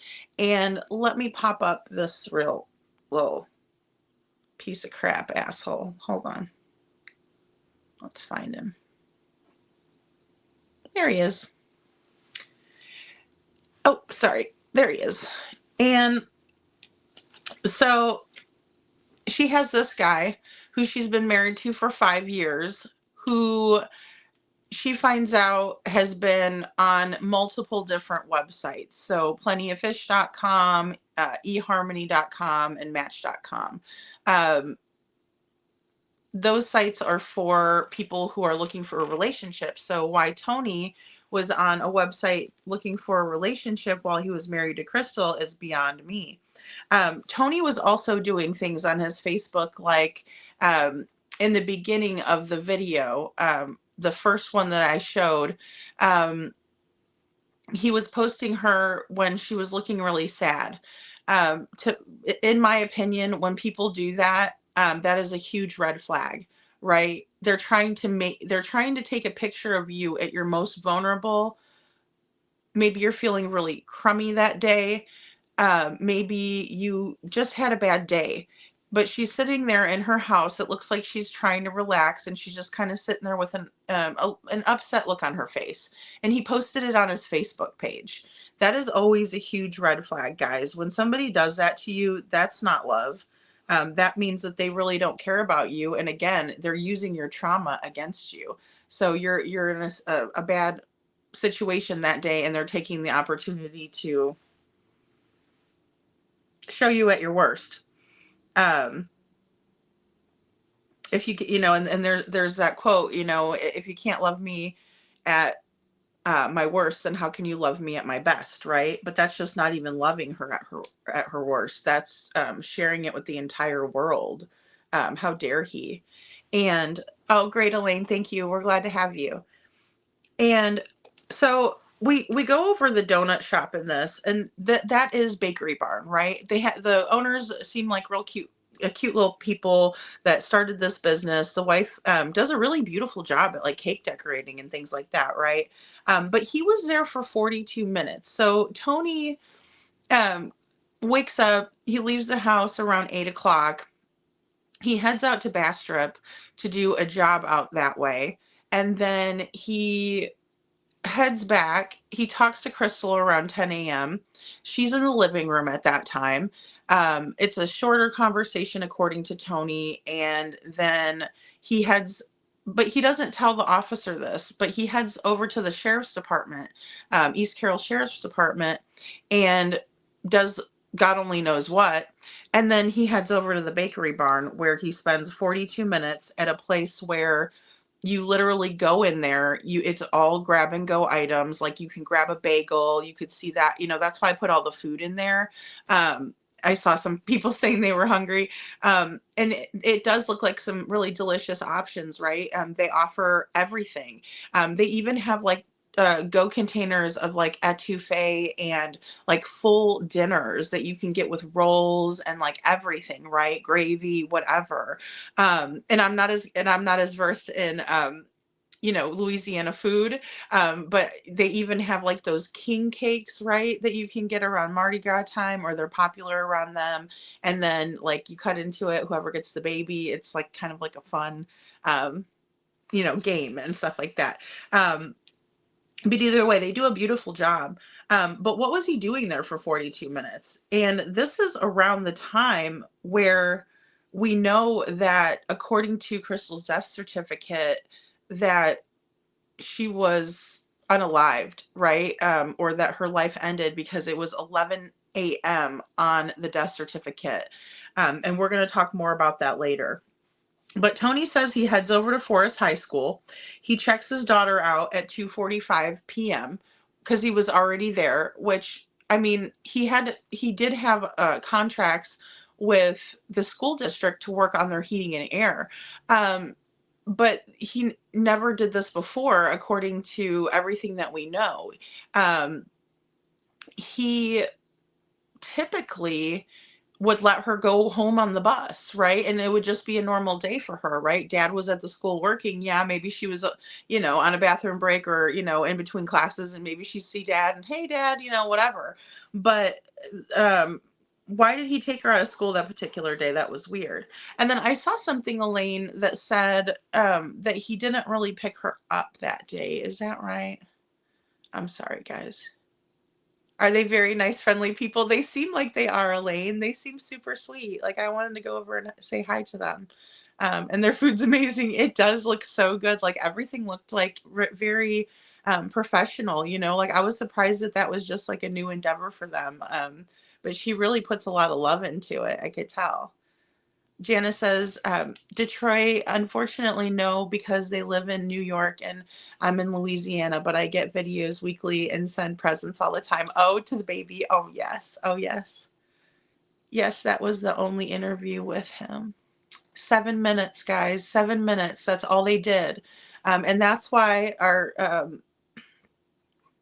Kirby here, Irby, Detective Irby, he gets the title. Let me pull it up and on here. That's why he gets the title of the inadequate inquiry, because Alan Irby is the one who was the detective, I say that really lightly, who interviewed Crystal's husband, Tony, and he only interviewed him for 7 minutes, and that was the interview that we just heard. So very basic, very leading interview, in my opinion. Like, he was just kind of like, okay, so then this, and then, yep, and then this, and then there was even a point in the interview where he said, okay, well then what happened next? And we'll get to that in one moment. So says, Tony says that he sends Crystal a message after he picks his daughter up from school, but she didn't respond. And then they head over to Sonic, and he tried to call Crystal again, but she didn't answer. And so he tells Deputy Irby that he called up to where Crystal's appointment was at 3:45, but in reality it was closer to like 4:45. I mean, it was like four, four something in the evening, and her appointment was supposedly at 2:30. Now the appointment wasn't verified, and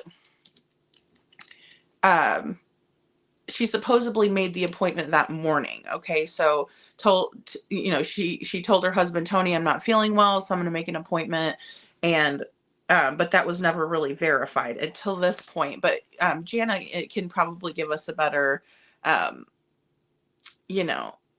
idea of that too. Elaine says he did pick her up that day, but he never did before. Okay, so he never did before. I wasn't sure if it was never or if it was just like super rare, like, because that's weird. If he's used to working at the school, and he did that before, it might be, okay, we can understand that. But yeah, see, and she always rode the bus. That's just crazy. That's wonderful. Janice says, Sammy, I'm in the process of writing another law. Would love your input. Oh, that's wonderful. That is wonderful. Yes. And Elaine says, Crystal would also never leave the door unlocked. And how did Tony know she was in the bedroom? Great point. So they lived on that highway. I don't know if you all remember in the video, I showed it. Let me see if I have it up here in our assets here, media assets.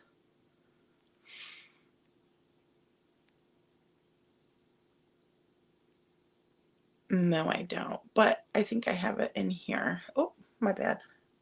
Gotta go to live. There we go. Let me see. And I didn't get a email from you, Unnamed True Crime Channel, yet with your updates. I keep checking it, but I haven't received anything. And then also, Sammy, I can link you up with Crystal's sister, Jana, after the show, too, if you want to email me. Let's see. I think I do have it, actually. Let me look. Whoop, my bad. Some pictures will transfer over, but some of them won't. But I do have a lot. Well, really quick, this is the picture that he decided to put of Crystal when she's like at her house. She looks like she's not having the best day ever. You know what I mean? Like, we all have them, right? And he's like posting that on his Facebook page. Like, what's wrong with that guy? He's messed up. Let's see.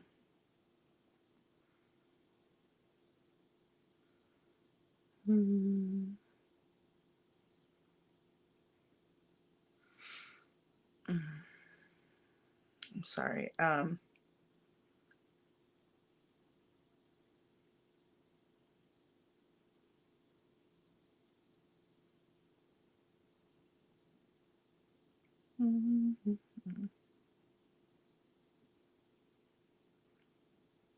There we go. They live off a highway too, and it's like a super busy highway road, right? Like that's like like kind of almost a main highway that goes through. You know what I mean? So, like, exactly, Elaine, why would she have her door unlocked, living like with that close proximity to the road? I mean, anybody could just kind of pull in.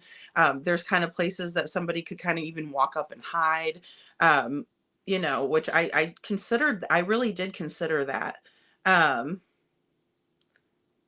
but it's kind of too far for Tony to have like parked at the bakery barn, left his phone in there, and then walked. The school is a little bit closer. Jana, did they ever give an exact time, or that Tony was at the school? I mean, I know his phone was there, but he could have kind of left his phone there too. Do you know if they ever said anything about that? Because I was also thinking another working theory would have been that, you know, he goes to the cop shop, right? The sheriff's department, and then goes, and they went to the donut shop and hung out, had some lunch, and then he goes to Forest High School. But was it verified, or can you verify how long he was there for? Because they could have really picked him up, and they could have done this too. And then he could have picked his daughter up afterwards. So that was another working theory that I had.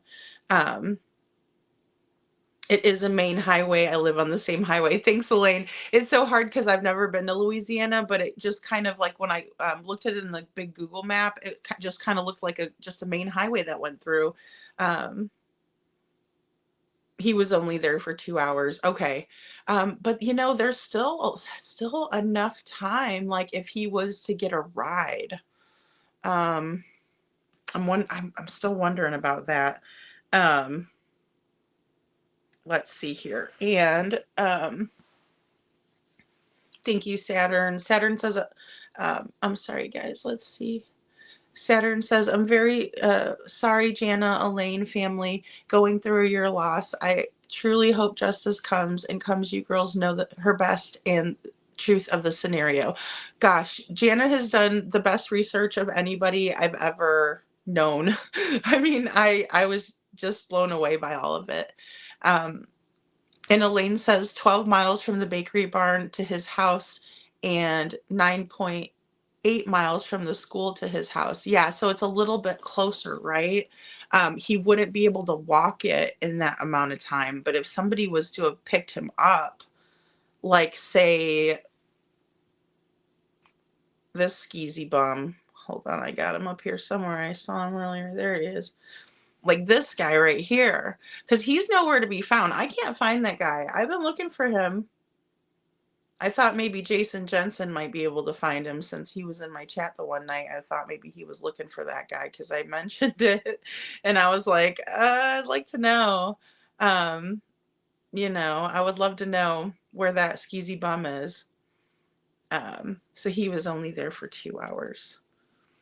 Because I know that, like, I know that his location was solidified, like where he was, but I was wondering if he left his phone there. And then somebody came and got him and then brought him back, and, you know, then he just like commiserated with whatever like he had going on that day. At the school, you know, fixing whatever. And Tony tells Deputy Irby that there was a 9mm in Crystal's purse, which was the handgun that was used in this crime. And then there was the .45 on the nightstand, and I showed you that. It was in that kind of like a wooden box that said Dad or Daddy on it. Oof. And he said he lost the key to his gun safe, and so that's why it wasn't locked up. But it looks like he was, that was like its normal home to me. I mean, I could be wrong, but that little box looks like that was Tony's stuff, and he was the big daddy or whatever he thought he was. And then Irby asks, was Crystal right or left-handed? And Tony confirms that she was indeed right-handed. But in the beginning of the video, I don't know if you guys could see that, because I didn't want to show anything too graphic. It's graphic enough, in my opinion. The entrance and exit wounds were, in my opinion, not correct. Typically, when someone has a pew wound, I hate saying that, to their skull, the exit wound is going to be larger than the entrance wound. And as you can see there, that wasn't the case, right? They were opposite. They were opposite. And so for that to have happened, what they're essentially telling us is that Crystal used her left hand to achieve the feat of taking her own life. I'm not buying it. And also, when we go to the news broadcast, there is an officer who was willing to talk to the media, and he said simple details that are incorrect raise questions, right? And I couldn't agree more with that. And obviously, I'm not an expert. I'm just a person who likes to sleuth around, does the true crime, right? But it's just those little details that should never be wrong. Crystal's name was spelled wrong, guys. And we did a live on this. It's titled Fox and Friends, and then it's also What Happened to Crystal McCrory Jones. So definitely go check that out, and I will link them in the description. Like I said, my phone was being really wacky. I have to do an update, so I didn't get to link last night like I wanted to. But I will get that done for you all, so you can look at that, because we kind of did a big deep dive into this content. I just wanted to kind of re-show for a refresher tonight. And then and then Jana, she said that she thinks this investigation has been messed up from the very beginning. And I believe that. I truly do, because when you look at it and you see everything that happened here, it's undeniable, right? And Tony also says that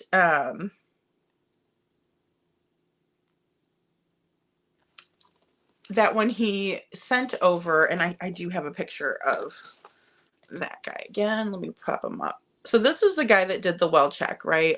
And this is Deputy Chuck Harris. And he performed the well check when Tony asked him to. Tony called this guy's cell phone, and he calls his cell phone and he says, "Can you go check on my wife?" Right? This is their story. He says, "Can you go check on my wife?" He sends Chuck Harris over to the house. He says the door will be unlocked. And, which we already heard from Elaine that wouldn't happen. Jana has told us this as well. And he says, go ahead and, knock on the door and, go ahead and let yourself in the door because it's open. And then he directs him straight to the bedroom. But earlier in his account, in his statement to Alan Irby, he says that he spoke with Crystal earlier in the day and she was in the living room. So why would he send him to the bedroom right off the bat? Not only that, their master bedroom had a bathroom in there and also had makeup counters or vanities where Crystal would get ready. Why would he send a man in there to his wife's bedroom when she might have even been getting ready or undressing or taking a shower? It's all very weird. it doesn't make a whole lot of sense, right? Because it's just very, very strange. But this is the guy who did the well check. He is a friend of Tony's. And it's just all very, very strange. And I'm going to come back up to your guys' comments. I don't want to get too far behind. Sorry, guys. Aw, I know she would have, Jana. Thank you. She says, thank you so much. Crystal would have done the same for me. Absolutely. Absolutely. Aw. Yeah, she is, guys. And Elaine Griffin says Chuck Harris, just retired from the police department on the 2nd anniversary of Crystal's passing. I was wondering about that because when I was creeping his Facebook page before that, he was still marked as working for the sheriff's office. But then when I went back and was creeping a little bit more, this sounds horrible, but I was. Facebook's, public domain. And it was changed, and it looks like he might have moved to like Indiana. Does he even live in Louisiana anymore? Because I couldn't find him. Thanks, Star. Unnamed True Crime Channel says Jason hasn't had a chance to look over everything yet. Okay, I understand. Star says lost the key to the safe, but she had one in her purse, huh? Exactly, Star. Exactly. Vic says so sad how they are showing such a disgrace over this case. It is so sad. Just everything, every single official that had their hands in this case screwed it up somehow. I'm sorry, but they did. They need to own it. They need to own it. And Saturn says he's living in the same house with his fiance. Yes, ma'am, he is. He is living in the same house with his new fiance. I'm imagining they stay in the master bedroom. And, you can see their dog Rocket in multiple pictures of the two of them. Just hanging out in Crystal's house. Like nothing ever happened there.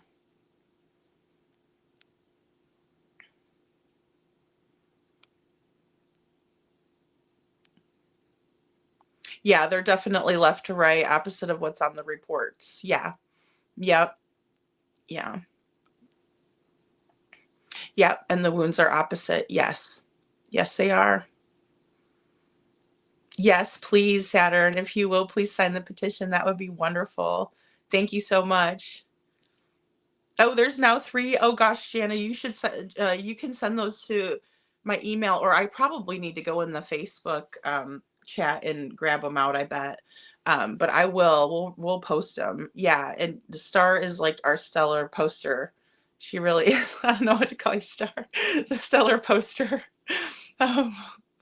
She's just always she's always so good about posting the links. So thank you. Aw, Detroit Rock City. Says Elaine, were you friends with Crystal? Yeah, we know about the book. We're just waiting on that link. I know that she had mentioned that before on Named True Crime Channel. Aw, thank you. Saturn says, okay, I'll sign all you need. Him and the fiance are disgusting, in my opinion. You guys have no idea. I am going to show what's been going on between those two. It's just, I kind of want to get through these phone calls first and then kind of keep things in order, but you wouldn't believe what I found. And Elaine says, Detroit Rock City, yes, and she was my best friend. Oh, Elaine. God. Thank you. Thanks, Saturn. I'll wait to play till you get back. Thank you. Thank you so much, Unnamed True Crime Channel. Yep. Crystal, Star posted Crystal McCrory Jones, Crystal McCrory, law ensuring proper procedures for mailing human remains. That's amazing, because that was another major piece of this case that was completely mishandled, in my opinion, purposely. We're all open to accidents, right? We're humans. We all make mistakes. A lot of this shit was deliberate. I'm sorry. And I've been swearing a hell of a lot on this channel lately, but I mean, golly. Aw, thanks, Vic. Jocelyn, I think he sounds way too rehearsed and planned, in my opinion. Oh yes, Jocelyn, thank you for being here. And Jocelyn, the thing is a 7-minute interview like this, especially when one thing I did forget to mention, so I'm glad you kind of jogged my memory there. Whenever Detective Irby asked about after he got the call from Chuck Harris after the welfare check, and he said, just very plain as day with no emotion at all, your wife's deceased, and he doesn't cry. He's not, his voice isn't shaky. He's not upset, mad. Sometimes when we're sad about something, it can come off as anger. It did not. He had zero emotion. He was very monotone and just matter of fact, like, yep, she's not, she's deceased. And so Alan Irby says, okay, well, what happened? What happened next? And of course, I'm paraphrasing, guys. But Detective Irby says, okay, what happened next? And he's like, oh, I was at the bowling alley. I was at the bowling alley right by our karate studio, and they had a karate studio together. Tony had it first, and it was really drab and dingy, kind of dirty. And then whenever Crystal came into the picture, it was like night and day. And I'm going to show that to you all too, because I think it's very telling about how Crystal came into Tony's life and made Tony's life better. But when it came to Tony making Crystal's life better, which it should always be, 50-50 or 100-100, or however you want to put it, it should never be one-sided. When it is, that's a huge red flag. He didn't make her life better, right? If anything, we think he took her life. So, it's a stark difference, in my opinion.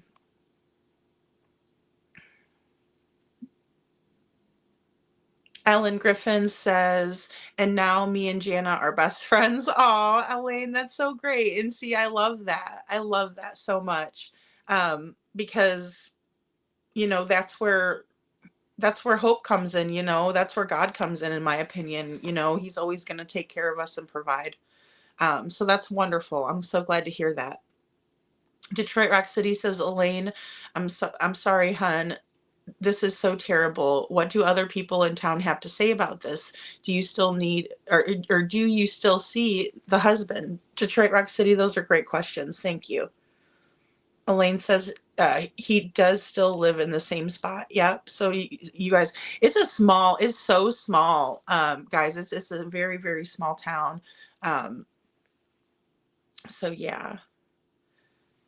And Jana says, thanks, Elaine, for keeping up with that, trying to finish Linktree to repost. Aw, thank you. Yes, thank you, Elaine, for being here. Lori says, this case is new to me. Well, good, Lori. I'm glad that you're still here and watching. It is a case that is very near and dear to my heart, and I'm glad to have you here. Thank you. And Elaine says, Detroit Rock City, there is so many that agree that he did it. I do see him, unfortunately. Oh, gosh, that's got to be hard. You probably want to kick him square in the nuts. And Elaine says, Rocket sure loved his mama. I can't imagine how Rocket feels. And I know that kind of sounds silly, but I'm glad that you feel that way, Elaine, because I really think about how, especially like dogs, cats, domesticated animals, but we know that animals have a high emotional intelligence. I mean, even look at big whales and stuff, like orcas and stuff. It's amazing, but I do think about how Rocket must feel. And he never left her side.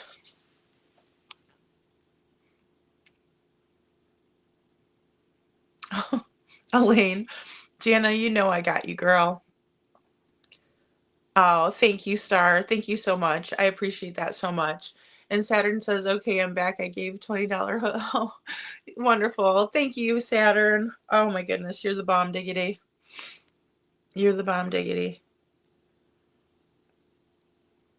And Jana says he illegally mailed a fourth of them across 8 states to her son.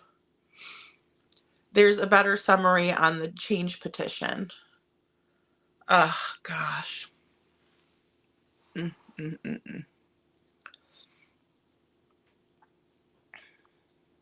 Detroit Rock City says, Jana, OMG, can a lawyer or anyone help you get them from him? And you know, guys, another thing too, he pushed the cremation. Her family did not want her cremated, but since Tony was her husband, was the next of kin, and so he was able to make that decision, and against her family's wishes. You know, and it's just something like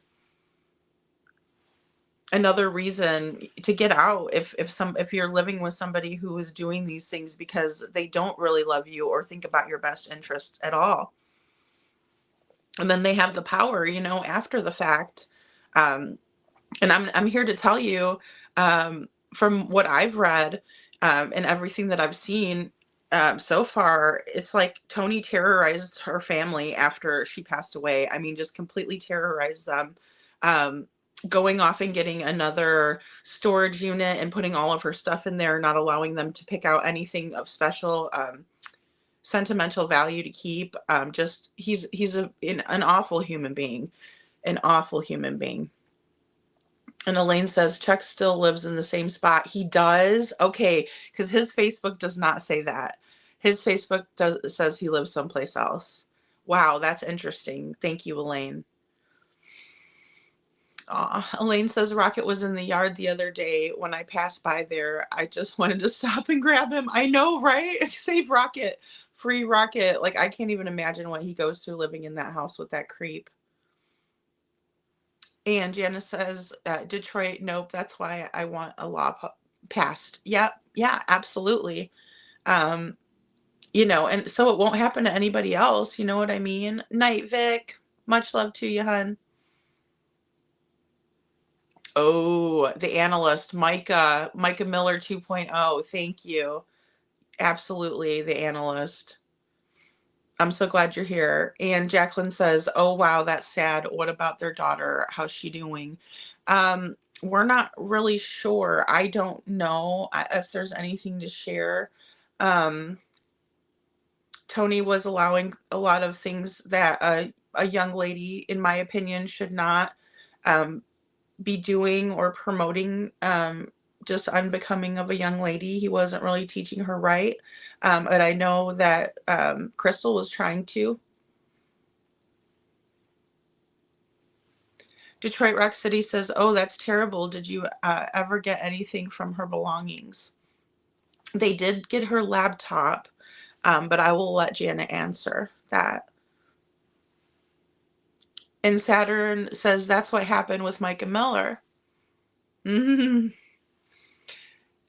JP did the same thing, cremation. I don't believe Micah took her life either. Take Rocket. Is that a dog? I love that name, Rocket. Yeah, Saturn. That was the same little dog that was in the beginning one. So, yes.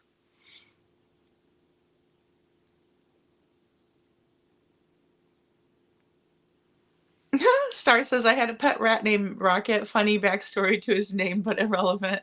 I thought it was a cool name. You know who it reminded me of was the Guardians of the Galaxy. When I heard Rocket. That's the first thing I thought of. Yep, Rocket was Crystal's rat terrier. Yep. Picture albums, good, Jana, good. See, that's wonderful. You know, but why did he keep all the other stuff? It's just weird, you know? It's just weird. And Jacqueline says, well, that's got to be hard for her. Maybe she's acting out from the trauma and pain. Yeah, absolutely. Absolutely. But even prior to this, there were things that he was allowing that was very inappropriate, in my opinion. And I don't know. I just get really bad creepy vibes from Tony. Detroit Rock City, I'm telling you, girl. I'm telling you. Yeah, and I'll show you guys really, really quick. Oh, thanks on Name True Crime Channel. And here I'm going to go ahead and show this first one really quick and just in the beginning. And I know it's kind of loud, guys. I'm sorry. I meant to redo that because I know Trish, you told me it's kind of loud. But save your eardrums. Let me just show you this beginning one, and you're going to see the fiance and kind of really quick in the beginning here. So watch this.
February 9th, 2023, Crystal Jones made a doctor's appointment, but she never made it. Some say the investigation into her death is riddled with mistakes. Now, almost 2 years later, the family says they are haunted by questions that may never be answered.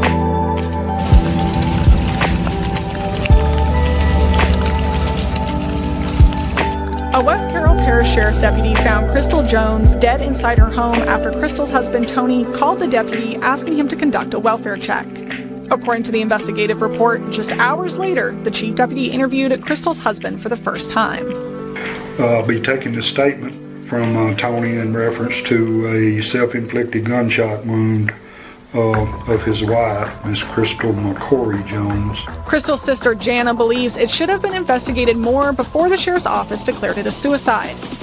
It took them 7 minutes to interview him, and in that 7-minute interview, they mentioned that it was a self-inflicted gunshot wound. This is Alan Irby, Chief Deputy with the West Carroll Sheriff's Office. Today's date, February the 9th.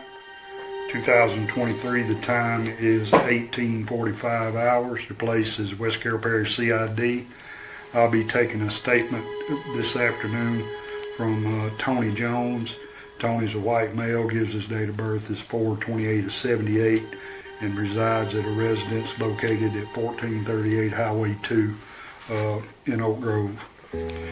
I'll be taking the statement from Tony in reference to a self-inflicted gunshot wound of his wife, Miss Crystal McCory Jones. Her date of birth is 5/17/79. Okay, guys, so that was Rocket right there, and you could see in the picture with Tony and his new fiance, Rocket was in the back getting a drink of water, or maybe he's eating some food, and then you could see that was a crime scene photo from the day that Crystal lost her life, and Rocket was sitting on the bed right beside her because he wasn't going to leave her side. And Elaine says, I also wonder if there was ever even a doctor's appointment. Sheriff Matthew's son is married to Crystal's doctor's daughter. Oh, God. It's such a small area, you know. Oh, boy. Married to Crystal's. Sorry, I'm going to write that one down. Doctor's daughter.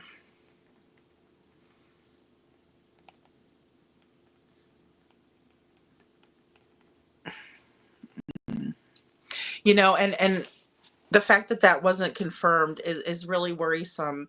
The fact that, there's not a whole lot of receipts either, except for the Google timeline, because he wasn't telling the truth. He was being very deceptive about that. Very pretty, beautiful skin. I just see a lady beautiful inside and out. Heartbreaking. Pisses me off, y'all. Yeah, I know, Saturn. I mean, she's just gorgeous. Like a light, you know what I mean?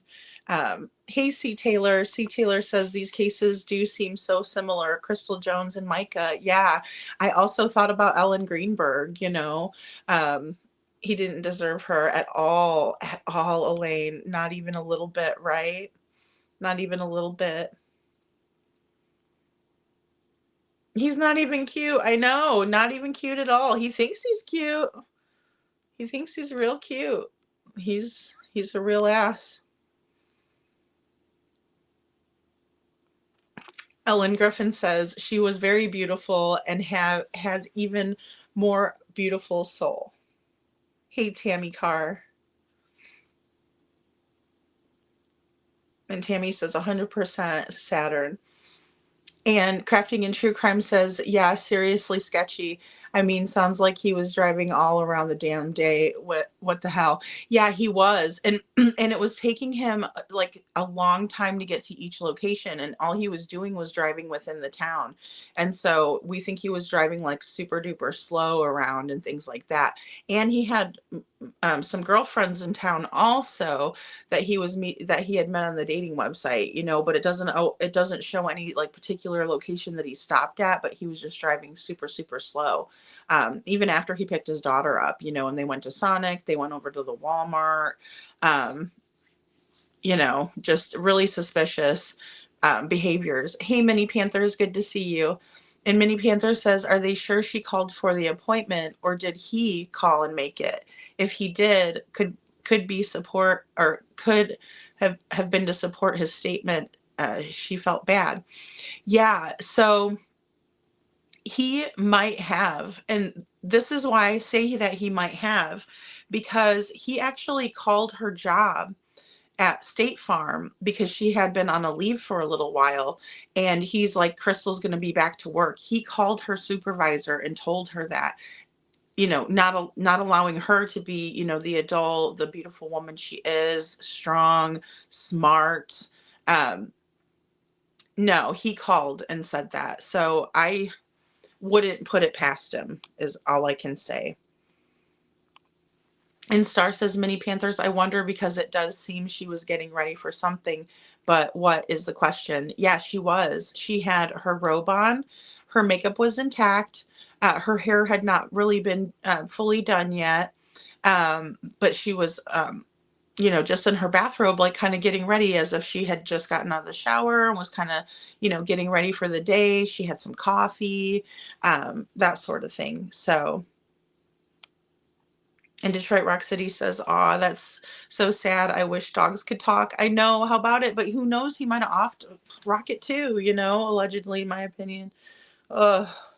Elaine says, I previously worked with the doctor's son, and he also believes that Tony did it, but couldn't elaborate on anything as far as his mom goes. Yeah. Oh, boy. Wow.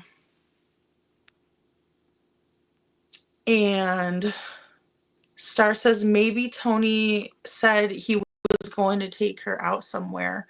That's a good point. Or, did he tell her that maybe he might give her a lift over to the doctor's office? That's a good point. Yeah, see, Taylor, that was the first person. But now that you guys are saying Micah Miller, I'm like, oh, wow. Yeah, absolutely. Absolutely. And Crafting in True Crime says Ellen Greenberg case is the most ridiculous case I've heard of, with cover-ups and denials. I live in New Jersey, about 20 minutes from her parents. Oh my goodness, really? Her parents, oh my gosh, my heart goes out to them. I've seen them on Nancy Grace, of course. Wow, Jacqueline, that's really something. Detroit Rock City says, I can believe they never checked him for scratches or gun. Yeah, or I can't believe they never checked him for scratches or gun residue. Or, I mean, even Crystal, how are you going to rule it self-inflicted if you aren't going to prove that with gunshot residue testing. I mean, how can they even make that determination? It's insane. And Crafting in True Crime says he probably had her going to the doctors to stay medicated so he can continue to manipulate her. That is a very good point, because whenever I was diagnosed with PTSD in 2011, they tried to put me on a crap ton of medications, guys. Okay, I'm not going to tell you guys all of them or like name them off or anything, but there was a lot. And the way they made me feel was very out of sorts. You know what I mean? And then they're like, you have to take them longer, and they won't, or they're not going to work, and they won't work properly unless you've been on them for 3 months, and all this kind of, jargon. And I'm like, no, I know how I felt before this, and I know how I feel now. But that doesn't mean that it doesn't work for people. I'm just trying to say that really makes sense to me, because, could have been, kind of making her try to be out of it. You know what I mean? Minnie Panther says, now that Ellie retired, can the replacement be approached about this case? They have lawyered up. Minnie Panthers. Oh, okay. Jana says, this link tree is amazing. I've got to add several more links, but it's a good start. Okay, cool. Link tree. I will check it out. Link tree. I've not heard of that. An Unnamed True Crime Channel says, yes, Jana. And Unnamed True Crime Channel says, I put the book info in the email to her. Okay, awesome. I'm not sure if you guys emailing. Detroit Rock City says, did she have her own vehicle? That's a good question. That's a really good question. And I will tell you, I did ask Jana if Crystal was familiar with, firearms, or if it was something that she was a novice. And Jana confirmed to me that she did know her way around a firearm, but the vehicle, good question. Thanks, Detroit Rock City. And Elaine says, she did Detroit, and now her daughter drives it. Oh, okay. Oh, that's wonderful. And Star says, my psychiatrist has me on something like 5 medications. Oh, Star. I know, it's a lot. It is a lot. And then Detroit Rock City says they will turn you into a zombie. Yeah, that's how it was for me. Like, it did not work for me. I just, I felt like that. And people were like, what's wrong with you? Because usually I'll like laugh, like somebody says something, you guys have seen me, and I'm even more like animated, or whatever. And then like, when I was on that, it was just like, somebody say something funny and I'd be like, and that was it. You know what I mean? It was like no emotion, no, like, it like stole my personality. I think it made me feel like that anyway. Thank you, Star. C. Taylor says, in my opinion, trauma therapy is primary. However, meds can definitely be helpful alongside therapy. Absolutely. And that's the thing. You really have to find kind of what works for you. You know what I mean? And as long as it's working, if it's not broken, nothing to fix there, right? So I can completely see that. And, I would never want to tell people not to take something that the doctor prescribed. I just know, for me, it was like, oh boy, I do not like this, because people would say things to me like, are you all right? And stuff like that. And I was just like, no, not really. But, and so I started recognizing it too. When people who I knew very closely to me were saying like, are you all right? And I'm like, not really.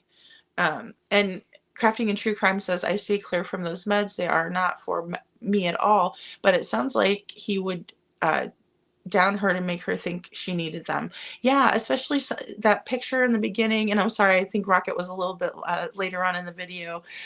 But yeah, like the picture in the very beginning, it was like he was showing her at her worst, right? Who does that? You know, if a man loves you, he's going to be like, look at my hot wife. She's happy. She's doing this. You know what I mean? Like, show her beautiful smile. Why are you showing her sad? I mean, that really upset me when I saw that. Crafting in True Crime.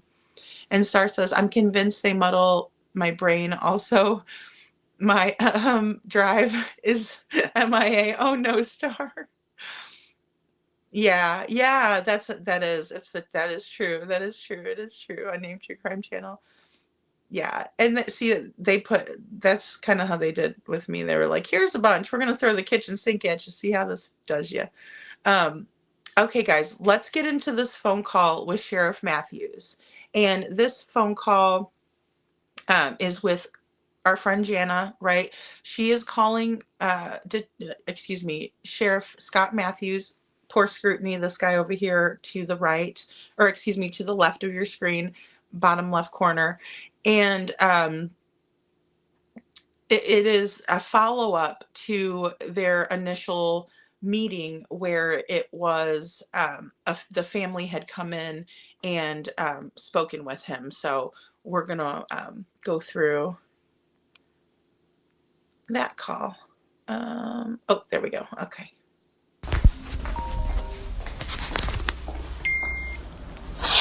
Hey, Sheriff Matthews. Hey, how you doing this evening?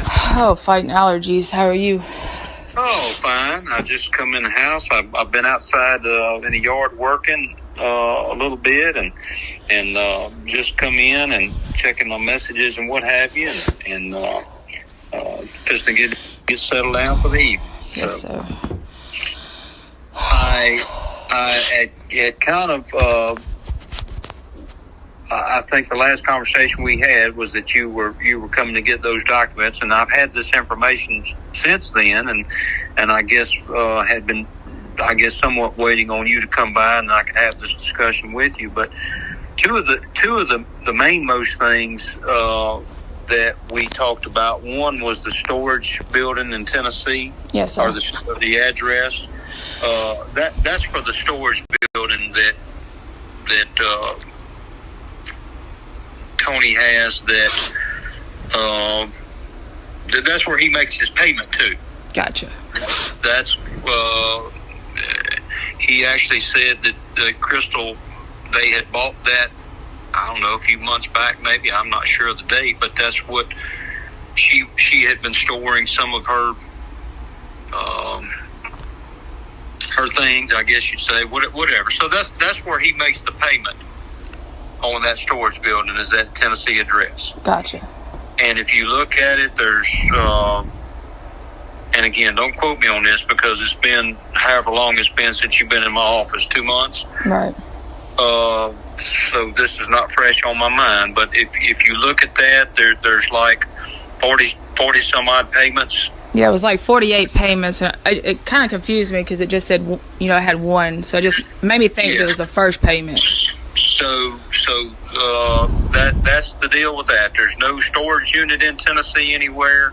That's where the payment goes for the storage building that they have on site. Gotcha. Or at his house. The other issue was the Hawaii thing, the rental car. Yeah.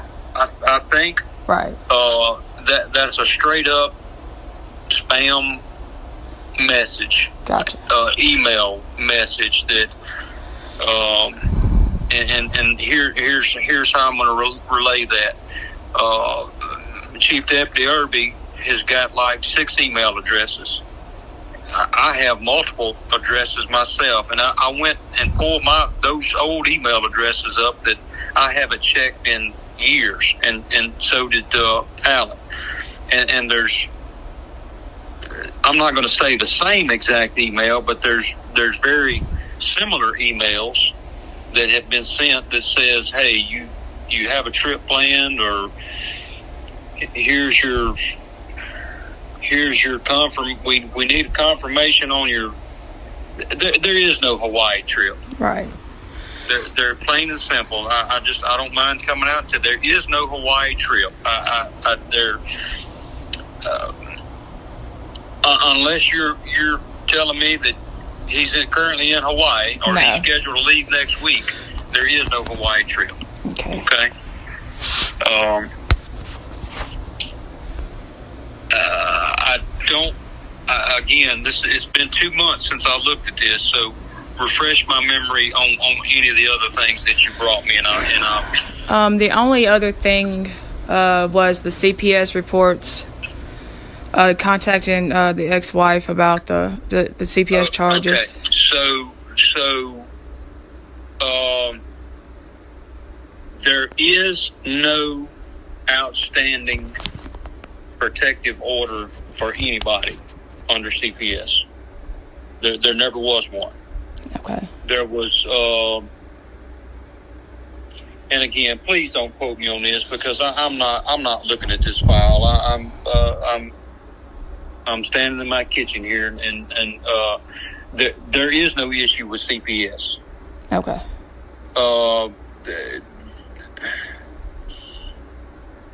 And again, when I go in the office in the morning and refresh myself with that particular issue, I'll certainly give you a call.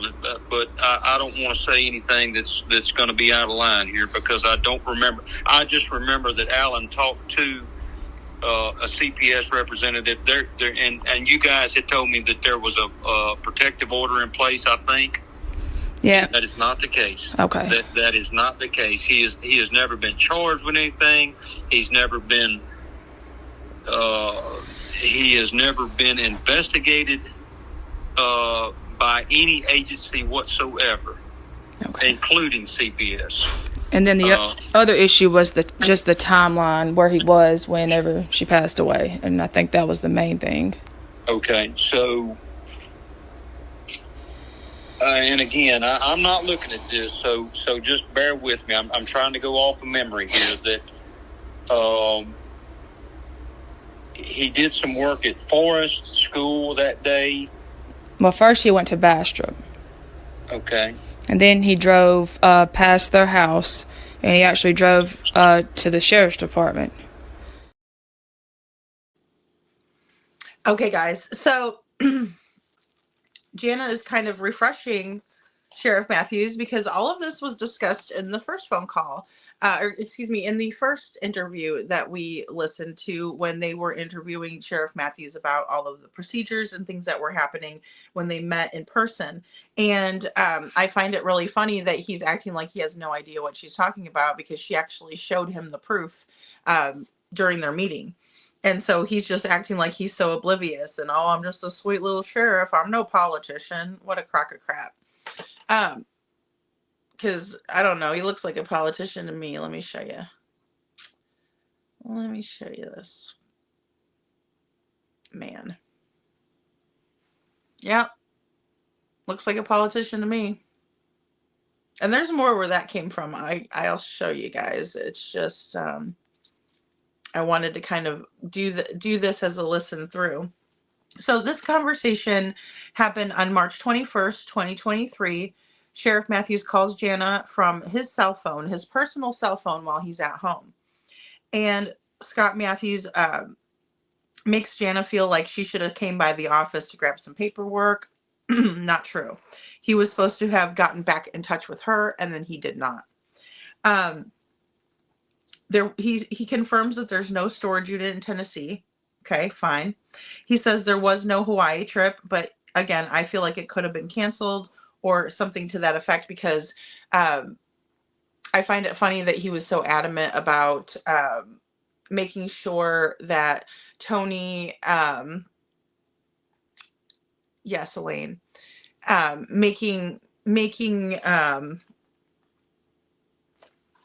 well, I'm just going to put it out there like this. In my opinion, I think that everything that was shared with Sheriff Matthews was shared with Tony. Their whole conversation that the family had that day was shared with Tony, and I'm sure Tony changed his plans accordingly. It just seems that way to me. Sheriff Matthews is coming in again with those personal anecdotes, and he says that he and Alan Irby checked their own personal emails. If this is going to make anybody feel better, as if it would, please. But he says we checked our personal emails and we had like the same emails. I mean, not the same exact ones, but very similar ones, right? That Tony has in his. Okay, sure, Sheriff Matthews, sure. He talks about these kind of spam emails that we get. And we all get them where it'll be like, confirm your reservation, you know, because they want you to click the link and they want you to look at the, like maybe a resort or something like that. And then maybe it might get your brain thinking about going and, making reservations for it or whatever, your next trip. But that's not the information that Jana gave to him. I'm sorry, but it wasn't. He says he's standing in his kitchen, which is so strange to me. I don't know. I've just never seen such an unprofessional handling of a case in my life. And he keeps saying like, oh, I don't know for sure. Don't quote me. It's not in front of me. Well, you need to call her back, go to your office in the morning and call Jana and give her a proper answer on these things. Don't just sit there and tell her, well, I'm in my kitchen right now. She does not care. She is looking for justice for her sister. I mean, the level of selfishness is off the charts, in my opinion. So he never does call Jana back. Just a spoiler alert, guys. He never calls her back. He doesn't go to the office like a good sheriff in the morning and call Jana and say, look, this is the corrections. I'm sorry if I misspoke yesterday, but this is what is actually going on. He needed to be doing that. So he just keeps on saying, I can't tell you really because it's not in front of me. And then he says that Tony was never charged or investigated by any agency. Yeah, we know, especially not yours, Sheriff, especially not your agency. We know that you just let him go and do whatever he wanted to do and was probably tipping him off the whole entire time. So let me go to your guys' comments. It's about to get interesting, Janice says. Yeah, it is. It is. Same Detroit Rock City. That's the same here. Same here. I think it's a little bit more controllable. You know what I mean? In my opinion. And Crafting in True Crime says, don't quote me on this because I don't know how to do my job. And to be honest, apparently I don't care either. Shaking my head. I mean, it's very weird. Like, I have never heard of someone calling, a sheriff calling a family member in a case like this and being like, hey, I'm in my garden. I'm standing in my kitchen. Like, it very weird. Like, why does she care about like any of that? He needs to tell her the answers that she's looking for and just be straightforward. He could have called her and had all of the information for her in a lot less time. And this call was about 24 minutes or so. And that's how it seems to me, Crafting in True Crime says. And Detroit Rock City says she's telling him what he should already know. Exactly. They already went over all of this. And he was acting like it was no big deal. He's like, I don't want to shoot you down. I'm not trying to shoot holes in your story. All of these weird euphemisms that were very inappropriate, in my opinion. And Elaine Griffin says, Detroit, the CPS report was for him messing with a minor. Yes, ma'am. And Holly S says, ugh, yeah. It's just, you hate to see corruption on any level, but on this level, it's absolutely astonishing. And C. Taylor says, notice she notes more details than he does. Ridiculous. He knew. Thank you, C. Taylor. In my opinion, yes. It's just, it's really undeniable. Like, even if you want to be like, no, I don't want to believe this. And Detroit Rock City says, Elaine on the husband, holy moly, that's messed up. Yep. And he works at a school. And they had a karate studio with children. Minnie Panther says, in my opinion, this is one of those LE that think women are stupid. Yeah, exactly. Yeah, they don't value their lives as they should, And Elaine says, Mini Panthers, most definitely. And Scranton Strangler says, we just got a new A new to us puppy. Oh, my nephew found him in a ditch in the rain. When I leave the house, the kids say he looks out the door windows and whimpers for me. Oh, little Chihuahua mix. How cute. Oh my goodness. I know. And that's the thing, dogs are loyal, sweet, loving, and they have that emotional wherewithal. I can just remember that movie Hachi. I think his name was Hachi, and he would go to the train station and wait for his owner to get off the train every day. And when his owner passed away, he would go to the train every single day and wait for him. They don't forget. Star says also another one with at least one alleged buddy in law. I think yeah. Well, and he was also part of them. Here's Tony looking like a big guy, and he didn't even made it 2 days in the academy. And this fool right here. Hold on. Let me see if I can switch it up here. Oh, well, now it messed it up. Hold on. Yeah, I have it on background. It should let me do it. Oh, that one. That one. All right, maybe not.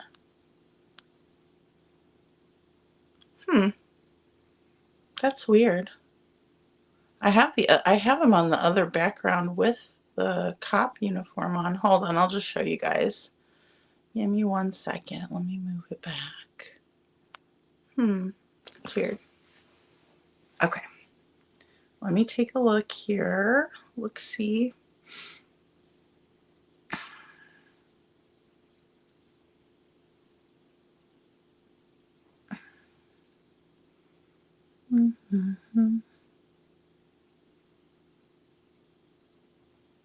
There he is.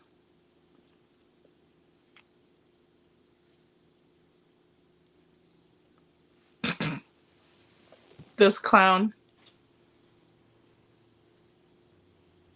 Ass clown Tony coming in hot.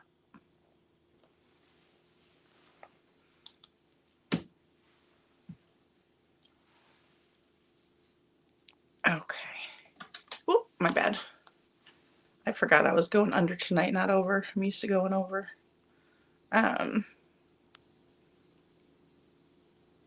Yeah, so effed up. Detroit Rock City. Yeah, I'm standing in the kitchen in my tidy whities. Whitey tidies.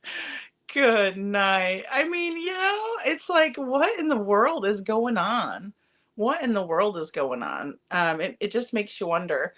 And Elaine says, Jana, I've told you many times, but I'm going to tell you again. I know Crystal is smiling down on you and is so proud of you for fighting this fight for her. Absolutely. Thank you, Elaine. That's the truth. I believe it. Right? Detroit Rock City, that's what the dogs do that. Like, you don't tell me that Rocket doesn't remember. I'm sorry. Nobody can tell me. And I know people be like, well, that's just a dog. I'm like, it doesn't matter. Crafting and True Crime says, OMG, don't tell that story. The saddest true story ever. My fur baby was the same way, and he's been gone now for 2 years at the end of March. Never gets easier. I understand. I lost my pug too, so I get it. I do. It's it's like they're your people, it's like it's a dog, but you're like, that's my person. Crafting in True Crime says, Lady Freedom, LOL, next time you show him, we will need a trigger warning. I know, right? He's just like, he acts like he's some kind of big person, and I'm like, you are a little butthole is what you are. Our eyes and stomachs can't handle it. Trigger warning, here's incoming Tony. Oh my god. You guys. Aw. Oh no, Scranton. I can't even pop that up. Ask Clown Jocelyn. Detroit Rock City says, I thought it was a true story. It's been a while. Yeah, I thought it was a true story too. I really did. Oh, Tanya, thank you for becoming a new member. Thank you, sweetheart. Rocket remembers. See, Taylor knows what I'm talking about. Rocket remembers, for real. And cats are like that too. Like, I believe in that too, that animals are emotionally intelligent. You know what I mean? It's like they like their people. I had a puggle and a jug both, or a puggle and a pug both, and are on the bridge, rainbow on the bridge. I just love pugs. I don't know, their little faces are just so. I love them. My daughter's name is Jocelyn. I know, Jocelyn's such a pretty name. That is. Welcome to the Free Birds. Star says. Okay, guys, let's go ahead. Yeah, real statue of Hachi. Yes, yes. He's so cute. Okay, guys, so let's go on to. Oh, why this is acting wacky. Okay, let's go on to this next part. And I might just even play these consecutively, actually, because they're only 6, 7, 8. I only have 3. I can't say whether that's okay. I don't know. Why would he have come to my office? Do you know? I have no idea. That's just what the address that was pinned on his location, the timeline location. It says work, and it was 305 whatever Main Street or East, whatever that is. Like I said, if you want to take a look tomorrow and just call me back. That was just the main thing, was the CPS and the timeline. And so, and again, he could have very easily come by the office, but that also brings up the other issue where you questioned whether he was parked at some storage buildings for a great length of time. Well, those storage buildings are right beside the karate school. Right. That's why it showed his vehicle there. They're within spitting distance of the karate school. They're right there. Right, but this is just his phone is pinging there, not necessarily his vehicle. It's just the he said he told us he was at Forest High School all day, and so the difference in the timeline that was on his where it pinged his phone, at Sonic, at Walmart. He actually didn't make it to Forest High School till around noon. So that's just, I guess that was our main concern, was after, we had to pay for the death certificate. He didn't turn one over to us. And the time of death was the time that he was passing by their house. And I'm not. There is no time of death. There's that. And if you're looking at a death certificate that's got a time of death on it, there is absolutely no way that anybody could put an exact time of death on. I don't care who they are, and I don't mind telling you that. Okay. There is that. Certainly, there's no way that they could make a determination. Tell me what time is on the certificate. 11 o'clock. And who would have put 11 o'clock on? Who put that on there? I just ordered it off the Vita check through the state. What I'm saying is who signed off? And they said that West Carroll had to have done the time of death. West Carroll, as in who? The coroner's office. Absolutely false. Absolutely false. There's absolutely no way that any human being on this earth could say that she died at 11 o'clock. And listen, I hate to even be speaking in this tone of voice, but you're asking me here, and I'm just telling you point blank, okay?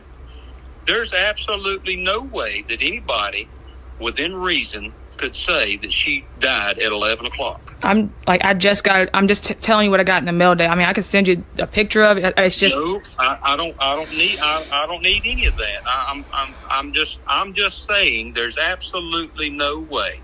And if you go line up 10 professionals that are in this same business, all 10 of them are going to tell you there's no way within a reasonable amount of time that somebody could say she died at 11 o'clock. It could have been 10 o'clock. Right. It could have been 1 o'clock. So a 2-hour variance in y'all's mind is a big deal. Right. Am I right or wrong? Right. I mean, I completely agree with that, without a doubt. Okay. So to be able to say that she died at straight up 11 o'clock and to compare that to a phone ping, that's ludicrous. I mean, and you told me y'all hired an attorney and a private eye. So Well, that's my brother. Like I said, that's totally different. That's why I asked you to call me away from family, because he's approaching it a way different way than I am. I mean, well, and so if he's gone to the length to do that, hey. And I couldn't tell you anything else about, because, like I said, I had to distance myself for my own sanity. I understand. I mean, if that makes any sense whatsoever. So, but again, if I were looking at that death certificate and it said 11 o'clock, right? My first question would be, who determined that time? Did you determine that? I'm gonna go grab it real quick. Let me see who it's. I just want to see who it's signed by. Hang on.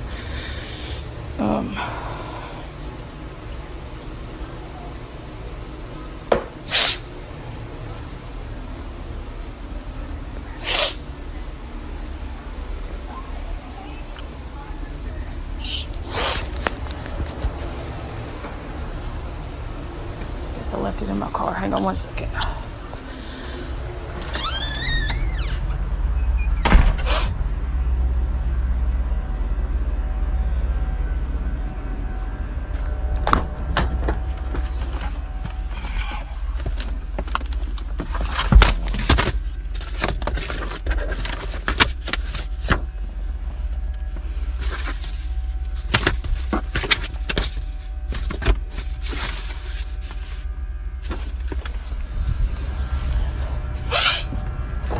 I'm not completely crazy.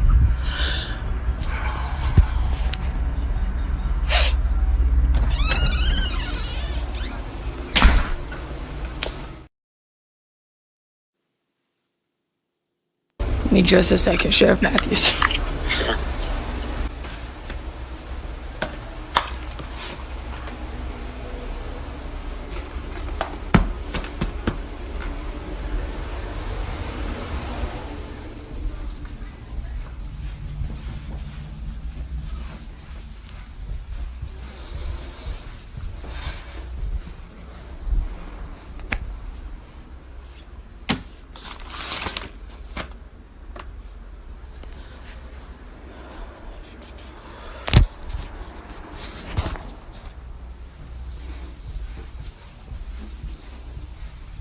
At best, and listen, you just send that to me later. I finally put my hands on it.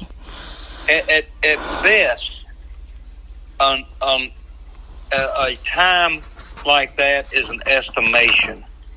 And you feel free to call the coroner or even the pathologist, right? And pose that question to them. How can you determine a time of death? And at best, that is a purely speculated estimation. Okay, but to be able to say, okay, she died at 11, but his phone pinged in Bastrop at 12, or whatever the case may be. Yes, sir. Ma'am, that's you're digging there. You're digging, and again, I don't even want to be using this tone of voice, but this has been put on my lap, and I've got to. Okay, I understand. I want to be as perfectly honest with you as I possibly can be, and the things that y'all have brought forward to me are not valid and they're irrelevant to this case. Okay, and I don't mind digging into anything that you bring me. I'm just saying what you have brought forward to me, the emails and the Tennessee thing. This is, it has absolutely no bearing on this case whatsoever. I understand. This death certificate was signed by Devin George. Never heard of him. Okay. Never heard of him. Is it? It says state registrar. Okay, that's going to be somebody with the state that has received and signed off on that death certificate. That's not anybody with my office. That's not anybody in the to do with the coroner that's going to be a clerk somewhere in a office that has received that report and has stamped it as being the official whatever, yada yada yada, whatever. Right. You know, it was another point I was going to make here, but I'm completely lost.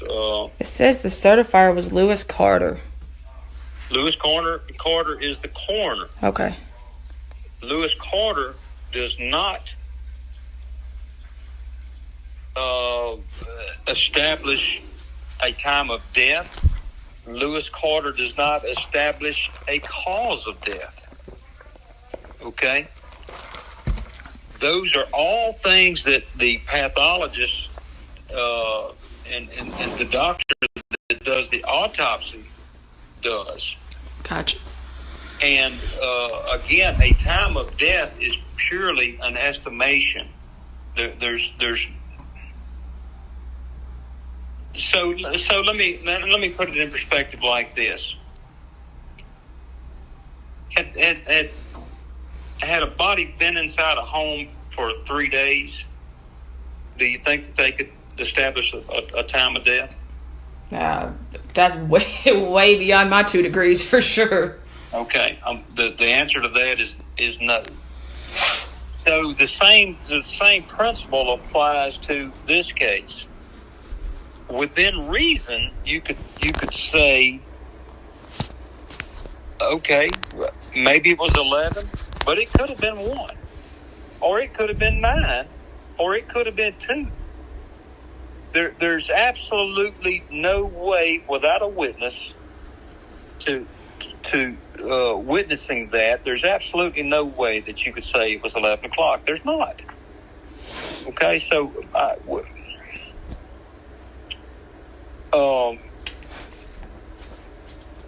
again, and I'll try to answer any question that you may have. Please don't misunderstand me here. I'm just saying that these things that y'all have brought forward have no validity to them as far as the what has happened in this case. I understand. I mean, like I said, it's things, different stories that he told. I mean, just even between us, I guess it just didn't sit well. And like I said, that's why me and my brother had to distance ourselves. We were getting told 2 different stories, just by him, and it just didn't make sense. So, he's doing whatever he's doing, and just like I told you in that office, I just want answers. Even if it's answers I don't want to hear, I just want them. That's all. And again, that's when I say I hate to be talking in this tone of voice. That's what I'm doing. I'm giving you the answers. Right, and I don't mind. You may not want to hear. Right, and I don't mind hearing them, like at all. The same thing with the lady that you brought that day, and she was trying to tell me that the entrance room wound was on the opposite side of what it. Lady, you're a professional lady. How can you even? I completely understand, and like I said, I told you from the beginning, if they're answers I don't want, I still want them, because I need to hear them, and right. Listen, and we talked about this. Was Tony the perfect husband? Absolutely, absolutely not. Right. He obviously had his faults. He obviously. We all do. There were things that went on in that household that y'all didn't agree with. I can't do anything about that. Is Tony a murderer? He absolutely is not. Right. He did not murder your sister. The evidence that was at the scene is 100% consistent with the results of everything that we have in hand. And I can promise you, if there was any deviation from the evidence that was at the scene versus the evidence that from the pathologist, I can promise you, if there was any deviation from that, I would be all up in Tony's ass. And I believe you, like I said, 100%. It's not. It is not. The you know, when you're looking at a timeline, okay, so his phone pinged at 305 East Main Street when he said he was at Forest. Does that make him a killer? No, it doesn't. Maybe did he get confused? I don't know. Maybe. I don't know. I cannot answer that. All I can answer is what I saw at that scene and what has been laid in front of me. Right. And as a reasonable person, that is the conclusion that I'm very comfortable. I'm 110% comfortable with this. I'm not. I don't have with that any doubt whatsoever. That's how strongly I feel about this. Okay. Yes, sir. Do I know that you're still grieving? Absolutely, I do. Oh, without a doubt. I mean, that's absolutely, and it's going to be a long, long time, sweetie, before you come to terms with a lot of things. But it's just please trust me when I tell you. Yes, I mean, and that's right. There's no foul play here. Okay. Yes, sir. I think that was, like I said, I think that was all. As far has anything come back with toxicology as far as anything that shouldn't have been in her system that she would have taken or anything? She had whatever the normal medication was that she was on. Okay, so there was nothing out of the ordinary. No. Perfect. No. Okay. And I say this in quote, there was no date rape drug, there was no marijuana, there was absolutely nothing out of the ordinary. Okay. That to say that she was on anything other than the normal things that she took on a daily basis. And to be honest with you, I don't even know if that makes me feel better or worse. Right. And I mean, I wish I had right. the toxicology report in front of me. I'd read it to you verbatim. But you can call, like if you get a free moment tomorrow, anytime this week. I mean, shoot me a text, and I can step outside from work or whatever. And it's not like anything that needs to be rushed. I don't mind. Right. But again, because Chief Irby and I, we talked about it and we went over it together. Right. There was nothing in there whatsoever. Okay. That was outside of the normal scope of what her medication was. Absolutely nothing. No alcohol, no barbiturates, no fentanyl, absolutely nothing that was there. Good. Okay, I think that was the only thing I don't even know if I was worried about, if I even wanted the answer to it. Like I said, I don't know which way to be happy about that she did or she didn't. No, I understand. But, I do. Well, I appreciate you calling me, Sheriff You're Matthews. Very welcome. And, You're very welcome. And please don't hesitate. If you have any questions at all, don't hesitate to call and ask. And again, I please, I have to apologize for being so blunt on everything that I've told you. But I feel that strongly about this case that there's absolutely nothing there that would lead me to believe there was any foul play in this case whatsoever. Yes, sir. Like I said, any answer is an answer. And I'll take that. All right, Sheriff Matthews. Well, have a good night. Evening, man. I'll talk to you soon. Yes, sir. Okay, bye-bye. Yeah, I agree, Saturn. They can tell the TOD, right? Because especially when someone is found the same day, right? He was talking about someone being found 3 days later, which is not an accurate comparison when we think about the fact that all of these events transpired and led up to them finding her that very same day. It wasn't like, somebody who is elderly who may have had an accident in the home and then the family can't get a hold or something like that. And then, okay, they find them days later, it's very hard to determine the TOD, but not if someone's found that day. Yeah, Jana says, see Taylor, I have not talked to him since. I know, Jocelyn, same.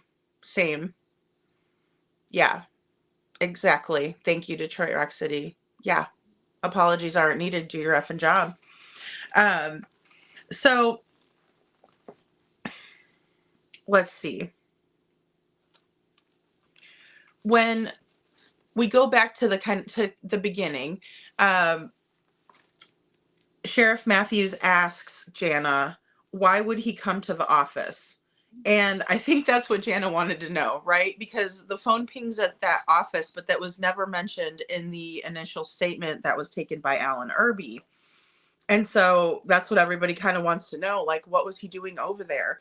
And Sheriff Matthews poses this question back to Jana like she was supposed to know, but it was Jana that brought this information to him, not the other way around. She's like, look, this is his activity for the day, and it doesn't match with his statement.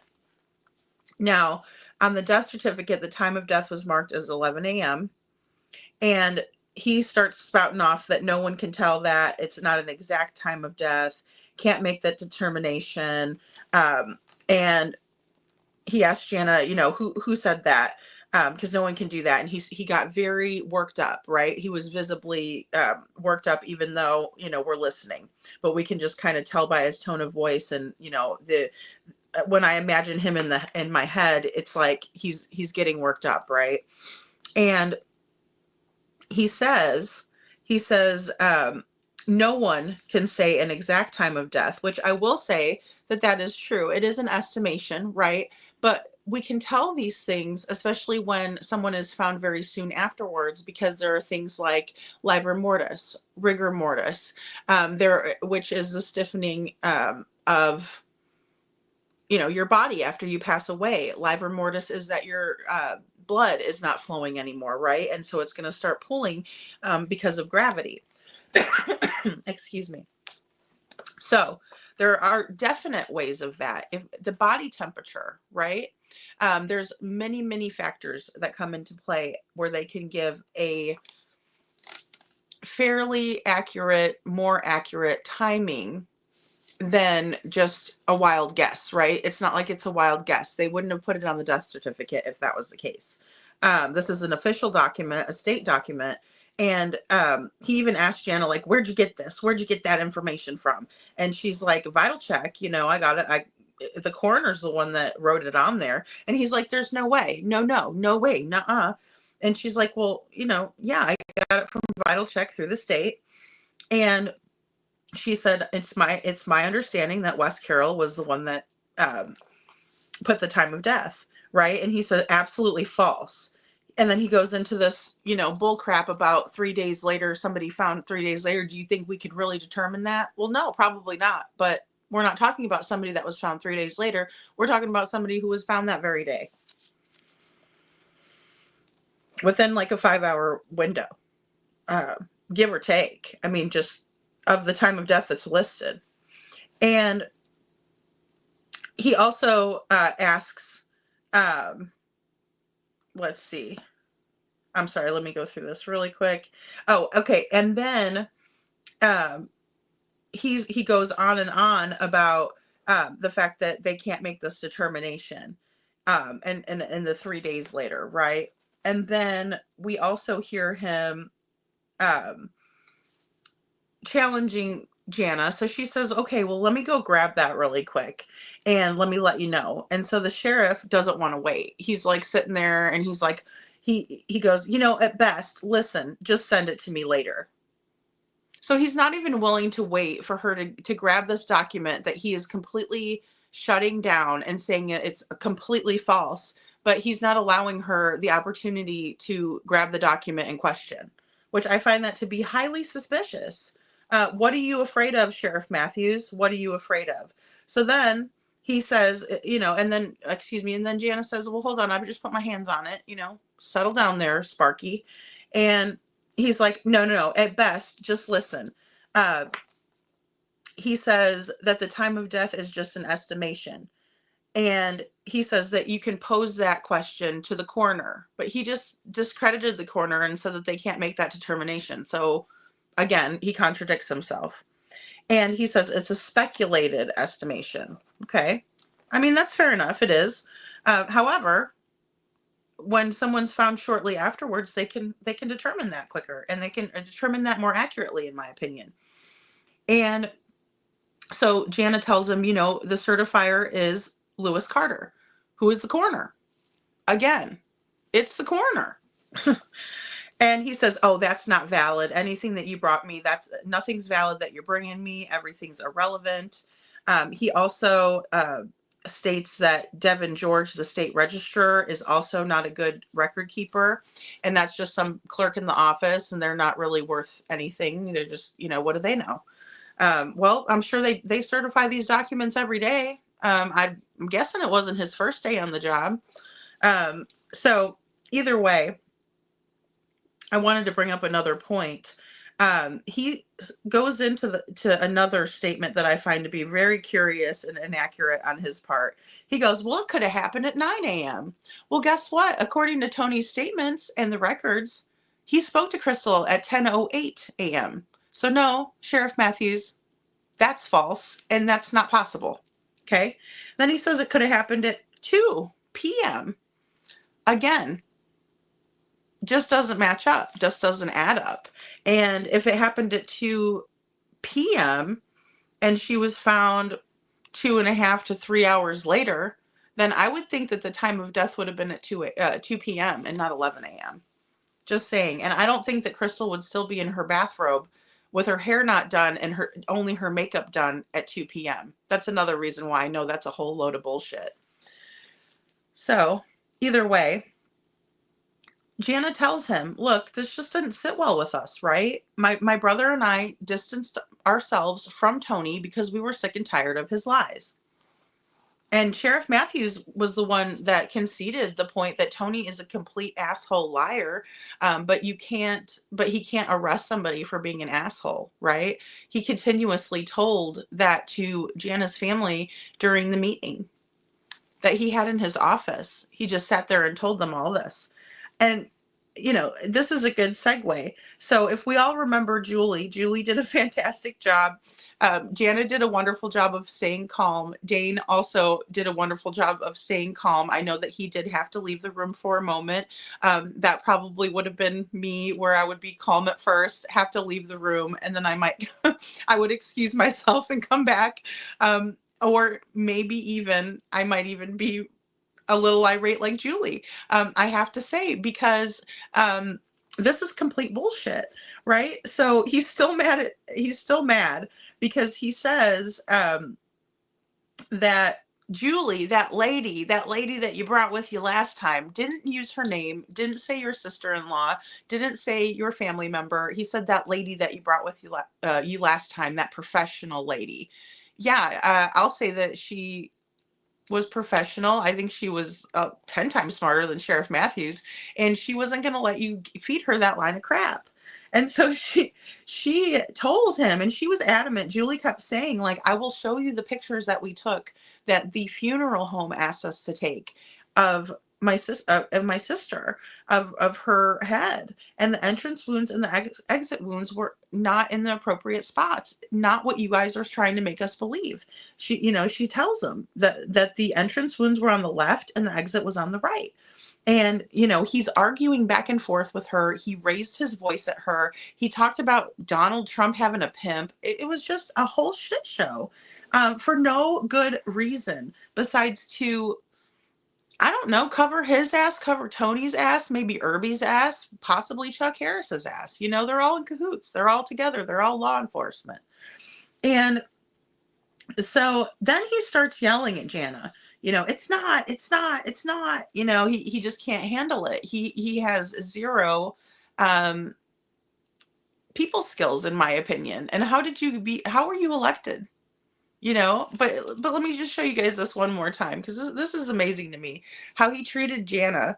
But then when he's out in the community, when he's trying to, win votes, This is the Sheriff Matthews that the community gets to see. But heaven forbid you lose your family member, because this is the fucker that you'll have to deal with. Right there. This is the one, this is Irby in the community. Hey guys, I'm cool. I'm a cool sheriff. Yeah. My butt. Oh, look, Pennywise is back. Okay. It's always when we're talking about these creepy guys that Pennywise shows up. No, I'm just kidding, guys. That's actually probably a good thing. He also says it's ludicrous that the phone pings, right, at the sheriff's office, and that's what they're going off of. Well, I don't find it to be ludicrous. Actually, I've watched a lot of crime documentaries where they will say this is exactly how they caught somebody doing this, right? Was that their phone pinged in this area, and that's how we caught them in the area, and that's how we knew they were there, right? Because a person can say, no, I wasn't in the area, but the phone pings aren't going to lie. Sorry, Star. I'm sorry if you're having to combat a bunch of people because of my swearing, but I just can't help it. If I don't do it, it'll make things worse. But either way, he says that, let's see, he says that that's irrelevant. And then also talking about him stopping over at the sheriff's office.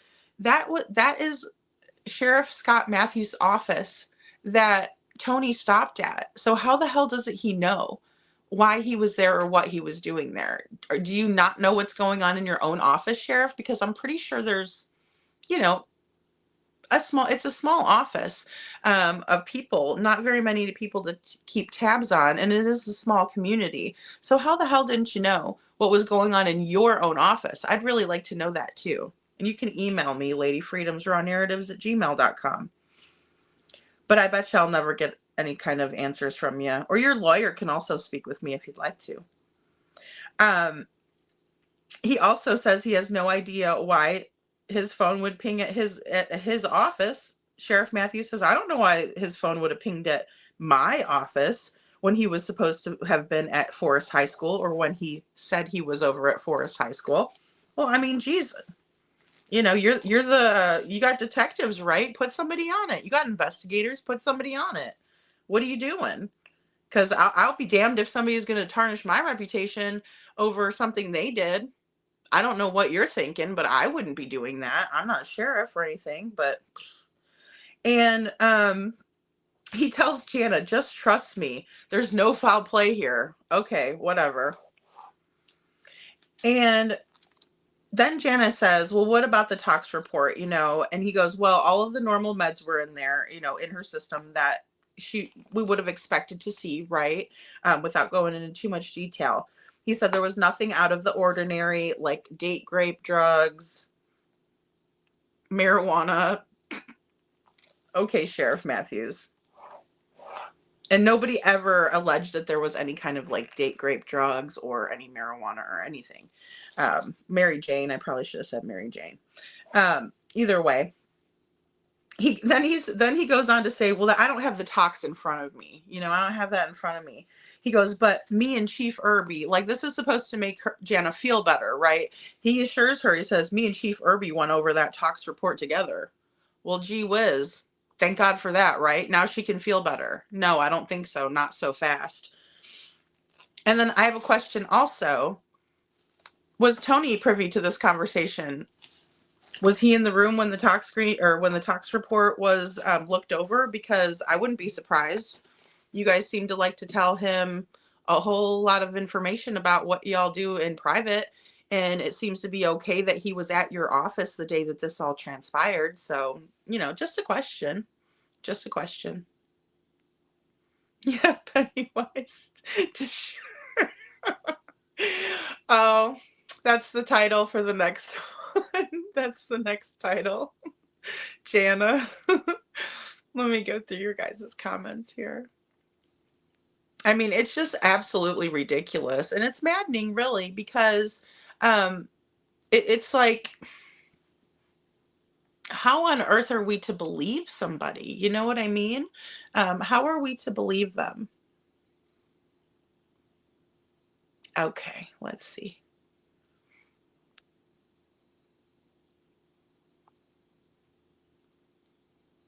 And C. Taylor says, Jane, not surprised, such BS. So sorry for all the BS. Or Jana, sorry, not surprised, such BS. So sorry for all the BS you're having to go through. Mm. And Star says, crafting insomnia is a female dog. I got you. Oh, for sure. Jana. And Crafting in True Crime says Saturn, it's late, right, and early depending on how you look at it. Yeah. Half cup full or half empty, or night half full or half empty. And Detroit Rock City says, isn't there somewhere you can file charges against him for negligence in mishandling her case? I wish there was. They didn't even have proper procedures and policies in place, so it's very difficult to try to navigate through what kind of actions can actually be taken. And Saturn says, I don't see her unaliving herself. I was their I was their neighbors near them, across the street or next to them. Excuse me. I saw the exclamation. I thought it was I. She says, was their neighbors near or next to them. So where they're situated, the neighbors would be close enough, in my opinion, to have heard a shot ring out, right? Not terribly close, but not terribly far. There's also kind of like a church nearby as well. And then also don't forget that they live on Highway 2. And so it was a busier road, like a main highway into town. And so with that being said, it would be more of a high traffic area where somebody that was driving by could even hear something going on. But I want to show you this really quick, Saturn. Well, all of you guys, but you just kind of jogged my memory.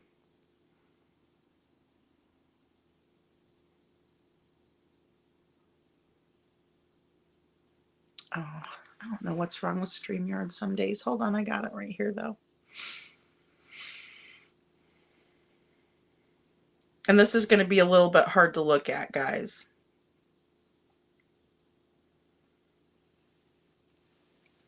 This is a pillow that has a muzzle burn. This pillow was lodged underneath Crystal's arm. And this is a crime scene photo where you could see the muzzle burn.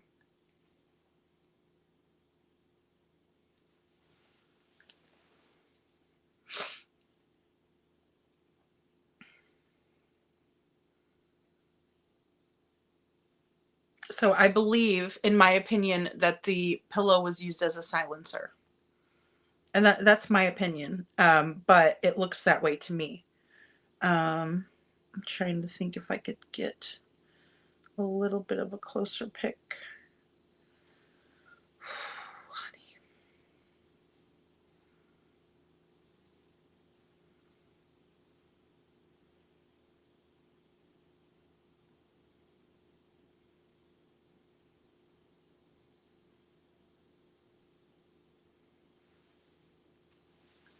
And I just had to take out some of this, guys, because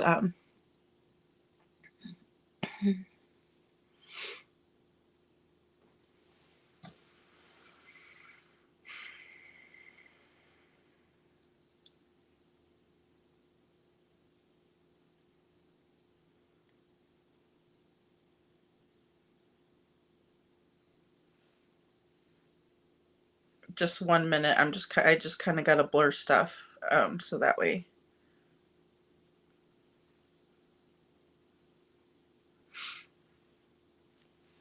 But again, it's kind of lodged under her arm. There's no way that you would do that, right? Because that's an instant, they call it a K shot, right?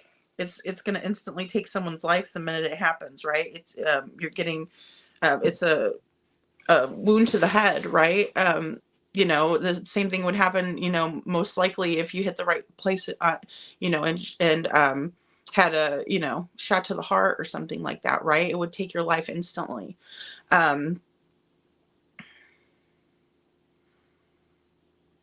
Thank you guys. Thank you guys for hitting that like. Star says you can file charges, but making them stick is a different matter entirely. Great point, Star. That's very true. Yep, liver temperature. Thank you. Thank you, Starflower. And Crafting and True Crime says Detroit Rock City. I would think there probably is. I bet it costs lots too. It's awful. This is happening to you and Jana Elaine. Thank you. And C. Taylor says, Star Lambert, sorry, I pray, I said cursey stuff. It's okay. I know, I started it, guys. I started the cursing. It helps me through it. It really does. Star says, what did I slip out and say? Did I curse? I'm sorry if I did. The Star says it's a sensitive topic. Just try to change them up. Yeah, like if you guys want to say shit, you could always say chit, like CHIT. That one's always a good one. Banksy Taylor. And we just got to be careful because people, YouTube doesn't like certain stuff, but I kind of tap dance all over that line all the time. Crafting in True Crime says Saturn, that's a while from now, hopefully, so I will be ready by then. Crafting True Crime says he's irrelevant, in my opinion. I agree. And Starflower says her sister had every right to obtain her death certificate. I know, and he gets upset about it. Like, he's yelling Starflower at her. Like, where'd you get that? Where'd you get it? Well, I mean, you get it from Vital Check from the state. It's the same place you would get your birth certificate, right? Because I've had to order a new birth certificate from New Mexico, actually. And it was like probably like 4 or 5 years ago. And that's who I went through, was Vital Check. So thanks, guys. Thanks so much. And C. Taylor says, of course, all false. He's fighting way too hard on the details, in my opinion. Yes, it really speaks volumes to me that he's doing that, C. Taylor. I agree completely. Detroit Rock City. Sorry if I got fired up. I'll behave. Tried to disguise them. It's okay, guys. I'm glad that you guys are fired up, because it's just so wrong. You know what I mean? There's like there is no reason for anybody to ever be treated like this anywhere on the planet. But for us to be having this going on, I'm proud to be American, and this is the United States of America. These things don't happen like this. Corruption doesn't happen like this here, does it? It looks like it does. Elaine says, Saturn, there was a very close neighbor. A fence separated their yards, but they were never questioned. And those people moved out rather quickly, I believe, and the house is still for sale. Oh, gosh. See, and that's just, it's more red flags, right? In my opinion, I'm so sorry. And Star says, I love how everyone is saying sorry. It only goes to prove we all want to curse the sheriff out. Star, I mean, for real, like, how could you not? It's like this guy, and just the way that I just don't like his tone, the way that he's treating Jana, the way that she is being so kind and sweet and nice and calm with him and just being like, look, sheriff, and she is so respectful to him. I would be like, I mean, I wouldn't have done a good job. I'm just going to say that I would not have done a good job. I might have let my emotions get the best of me. And by might, I mean definitely. Who am I kidding? But she is very polite, respectful, always calls him Mr. Sheriff Matthews, always says, oh, yes, sir. No, sir. Okay. Hey, that is above my pay grade. This isn't my wheelhouse. I understand that. Very humble. And he is just a jackass, complete jackass.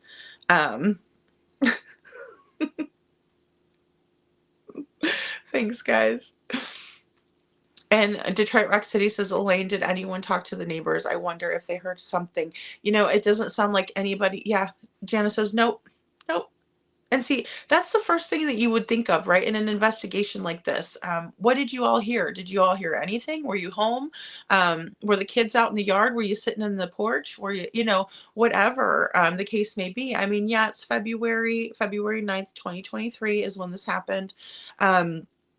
So maybe people weren't really out and about in their yards and things like that, but maybe they were, or maybe they were just pulling in the driveway because they had just gotten home from work, or maybe they work a different shift than other people, right? And they were pulling in because, they had just gone off to the grocery store. I mean, I used to work graveyard shift, and then, I would quick go to the grocery store and do all my running, and then I would go home. And by the time I get home, it might be like 9:30 or 10 in the morning when all of this might have been going on, right? Did you see anybody strange in the neighborhood?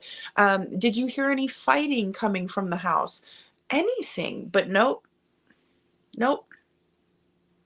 They didn't. Jana says they didn't interview anyone but Tony. So they took Tony's word for it. A liar. Sheriff Matthews in a previous phone call, and I will link it, called Tony a liar. And, we could probably even make a drinking game out of it, he called him a liar probably at least like 15 or 20 times. And then he sat there and yelled at Julie and says, "You don't understand. He's a liar.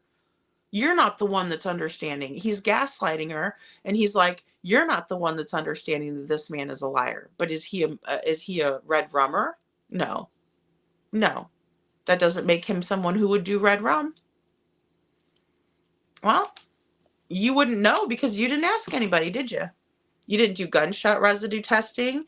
You didn't do any type of fingerprint dusting. You didn't dust the doorknob to see if anybody had come in the open door. How would you know? You wouldn't.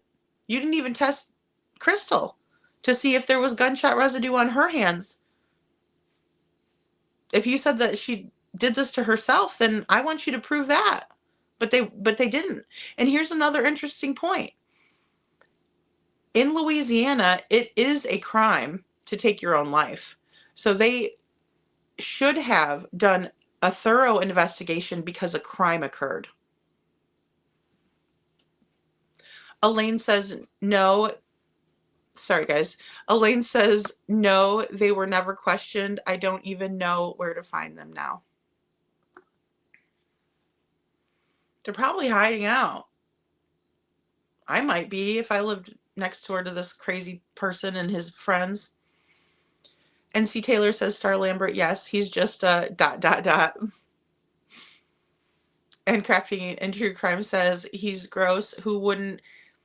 And by the way, it's possible he did have a I mean, if he's a 10. Yeah. I mean, he could have. He had a very strong appetite for that, and it sounds like he even had some issues with it since he just couldn't be faithful at all. Like, at all. And Star says, Jana, not even the guy who found her. And Starflower says his voice was a giveaway. He got angry over things that shouldn't matter to him. Absolutely. I mean, it should be like, he's neutral, right? He's like, he should be understanding. I understand you're upset. I get why you want justice. I understand why you want just answers. And I get that you're being very kind and courteous and respectful to me because all you really want is the answers on what happened to your sister. Instead, he's super defensive. And that's a huge red flag to me. Nope, not even him. Jana says, yeah, what an actual hell.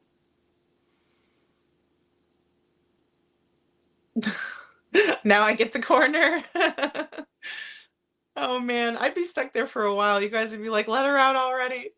Oh no. And Jana says, you do know the DA name is Pennywise, right? Yes, I do. I do. That's why I was laughing. But I don't think anybody else does. But I couldn't I didn't put that together until you said that, which I thought was funny. And I was like, oh my gosh, that's so true. So yeah, her name is Pennywise. She came to my live last night. Oh gosh. Saturn says, was Tony living with Crystal at the time? Yes, she was, Saturn. And Janice, Jana, was there issues in the marriage going on? Well, he was a single sites, right? Oh yeah, he was on single sites. Yes, he was. He was on plentyoffish.com, which is like POF.com, which is free. But then you also have eHarmony, which is not free, it's paid. And then Match.com, which is also paid. I feel like no way your sis did this to herself. I hope evidence comes. Yes, and there is tons of it. There really is. There really is. Star wishes she could. She loved put me in a timeout. And Janice says Saturn, they were together and huge financial issues and marital problems. Yeah, because basically Crystal was looking through and kind of tracking Tony's movements, right, for a little bit before this. And it's my understanding and thinking, and I think Janet kind of feels like this as well, you know, to some degree, just kind of part of like what all we're thinking, right? And I think others feel like this too, that she, like Dana, I think mentioned it too, yes, that she may have found some things out and confronted Tony about them, and he's just kind of one of those guys that, you know, if you confront him, instead of him coming clean and owning it, he is going to, in my opinion, become violent. You know, and that's just my opinion. But yeah, they were experiencing, you know, heavy financial issues and that sort of thing. Jocelyn, I'm sorry, like the clown name Pennywise? Yes. Yep, Pennywise to sure. And I don't know if I'm saying it right like that. I always just thought of her as, I always called her like Penny Douchebag, but I know that's I know that's terrible, but that's just like my brain and way to remember her name. And we're gonna hear from her. We have a phone call with her too. Well, not a phone call, but a meeting that was recorded. So we're gonna get into that next. That's her next one. Detroit Rock City says, I would track them down, try and find them. Maybe they can give some insight. Yeah, it's so difficult. But that's a good idea. Neighbors. It's very difficult. It's hard to get anybody to talk though. It really is. And Crafting in True Crime says, ew, I have a real fear of clowns, so that is freaking me out. I know, right? Especially The Clown, right? Like if you guys ever read that book, or because the book is like super duper duper duper scary. You know, and the movies, if you've seen the movies, they have the new one out that came out, I think 2019. Super scary. Okay. Oh, okay. Let me screenshot that really quick, Jana. And Star says, unfortunate yet fitting name because this guy is a clown. For sure. For sure. Yeah, definite. And I think he's an ass clown, and I can say it. No, I'm just kidding. And Crafting in True Crime says his parents have issues, in my opinion. Why would you do that to your child? Very many issues. Very, very many issues. And Crafting in True Crime says, where would she get any of those things? He's an idiot, in my opinion. I mean, it just, none of it makes sense. None of it makes sense at all. It really doesn't.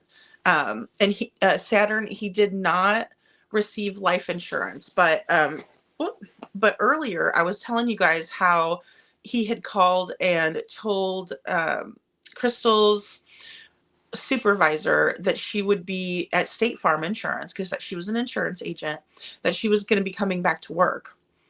And then after she passed away, he went and tried to collect on a group policy that everyone in the office was entitled to for working there, right? But she hadn't worked there long enough. So when she went to, or when he went to collect on this, they were like, look, she wasn't on the group policy because she hadn't been back to work long enough. And he threw a damn fit, you know, and then he tried to go back again and be like, well, what about this? How come I can't get it? So yeah, he was trying to get money, but luckily there was none for him to grab up there. He was also selling stuff. like left and right. Let me show you guys this really quick. He was selling, because, you know, they had the martial arts studio. And so on February 25th, 2023, now this all happened on February 9th, 2023. So on February 25th, 2023, Tony Jones is selling all of this on Facebook. Just posted it on his Facebook page. And those are like little pieces to the mats that the kids would, and there's the date. That the kids would, you know, practice on and things like that. All of that equipment, he was selling it.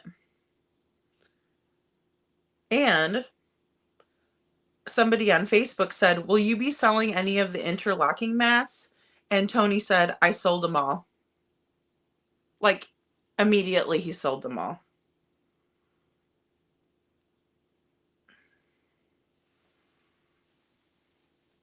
Boom shakalaka, Tony, boom. There you go. Sorry, SOB. And then he was selling like little oddities like this little number. Distressed decor, $20. Right? Now this was before this, but he would sell these things like on his Facebook. And I'm pretty sure his cousin, like anybody wants that junk. I'm pretty sure his cousin was the one that wanted a piece of that action.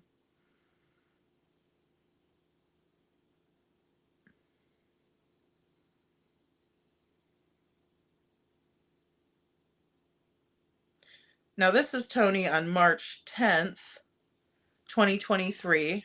So about a month later, he's posting that on his Facebook. Sorry guys, he's not easy on the eyes. He's not easy on the eyes.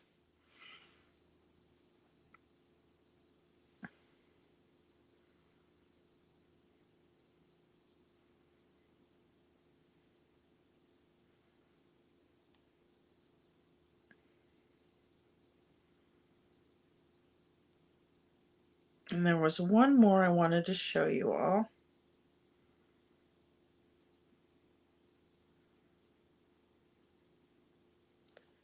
Just want to make sure I can find it here.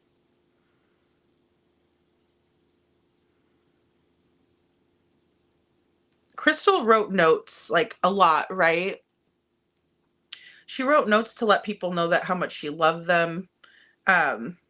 Just cute little notes that she would leave around, right? So February 17th, 2023, which obviously is very soon after Crystal passed away. He said, so I was just cleaning, trying to stay busy, and he found this.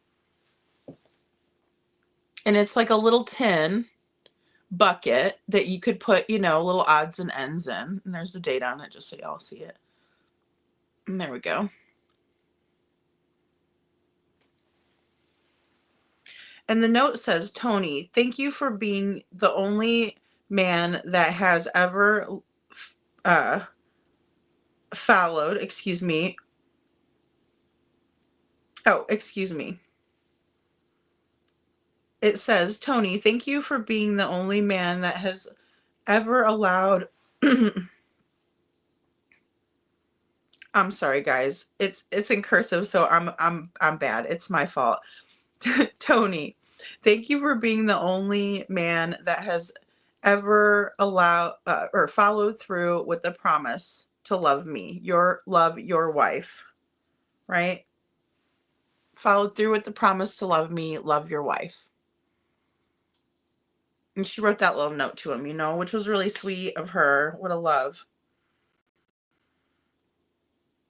And you notice he did not put this on his Facebook when she did that and say, what a wonderful wife I have. So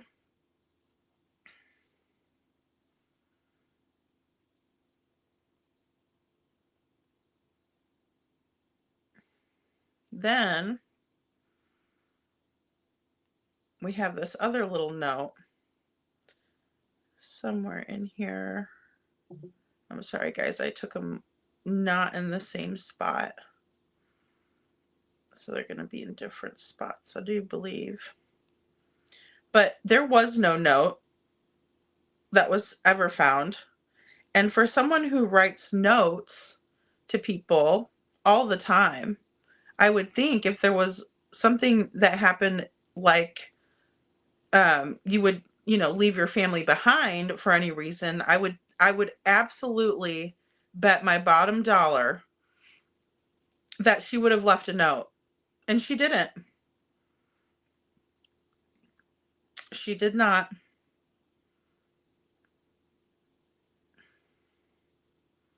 What happens to Betsy? I guess it's on my other phone. I'll put that a comparison in the video. I thought it was in here though. That's weird. But either way, she was somebody that would write notes. You know what I mean? She was a very loving person, and I just know in my heart of hearts that she would have never left no note for her kids, for her grandbaby, for her beautiful sister, for her friends. None of that. None of that. And Janice says, Saturn, no, only the policy wasn't in place yet. He tried to.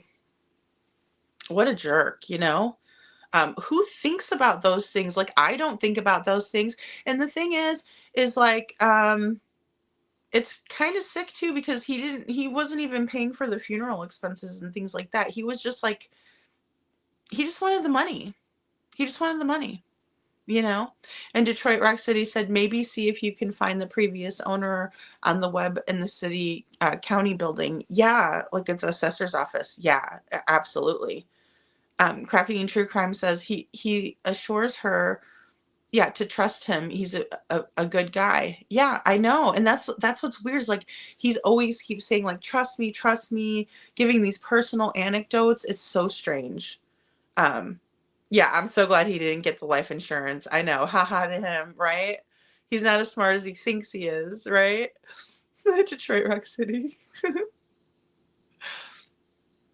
Aw. Janice says, I filed all the way to the FBI. Elaine says, I've looked but can't find their current location. They are 83 and 81. Oh, they're older. Oh my goodness.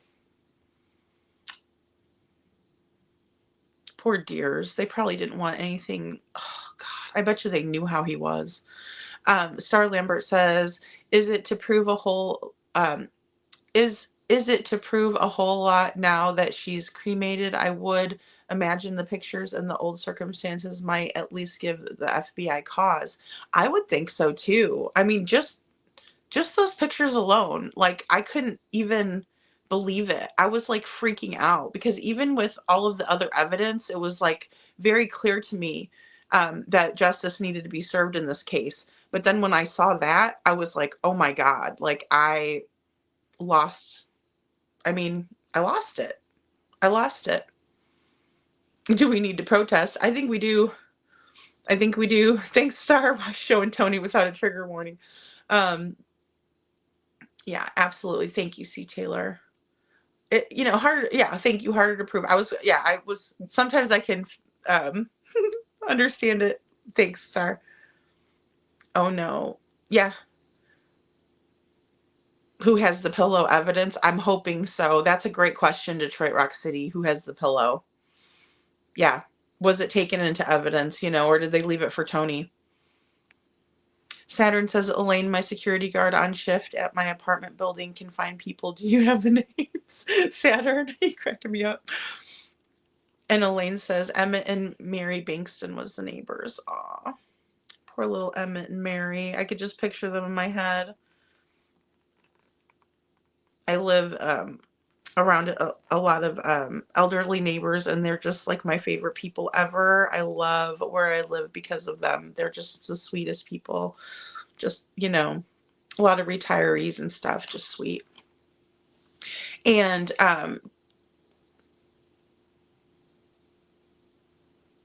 Oh my God, Jana, are you serious? Oh boy. So the pillow was burned, guys.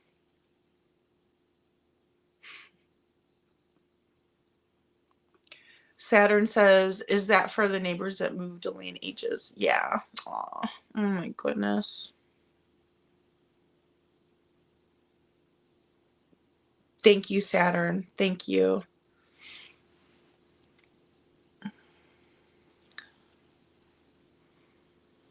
Detroit Rock City said, Jana, what? No way. Who burned it?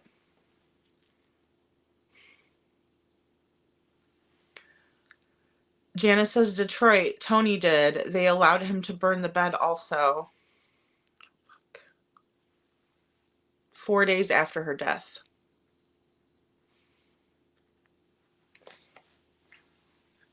Oh my God. I just can't believe that that was okay. I'm going to smoke, guys. I just had to go off camera because I don't like to smoke on the camera with you guys.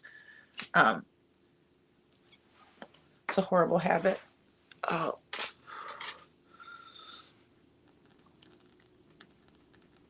Okay. I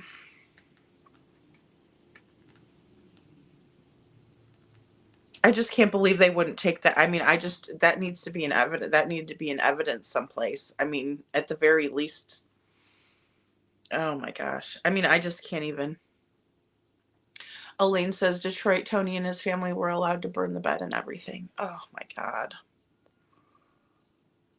Star says that's complete negligence. I agree, Star. Saturn says, okay, I'm going to see if I can get info on the neighbors. No, I won't go off yet. I'm not going to go off yet, guys. Detroit Rock City says this is unreal. Jana, Elaine, I hate to ask, but did you take photos of everything? And Star says, or Starflower says, when my husband passed, I asked all immediate family if they needed a death certificate because I knew they might have a policy on him. Well, sure. And that was the thing, Jana was asking, had asked Tony like for, a certificate, and he wouldn't do any of that. Like, he was being a total asshole about it, wasn't even like, wouldn't even give her anything. And the fact of the matter is she had to go through Vital Check to get it. And so she went and got her own copy, and thank God she did, because, look. Oh.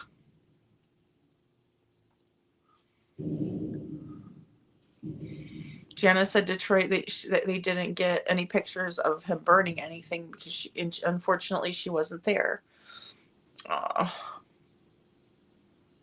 yeah, Saturn, don't dox anybody. You can email me if you have, leads or something, and I'll make sure that Jana gets them. And C. Taylor says it's just terrible. She was so strong in that phone call. She stood strong for Crystal. Absolutely. Absolutely she did, C. Taylor.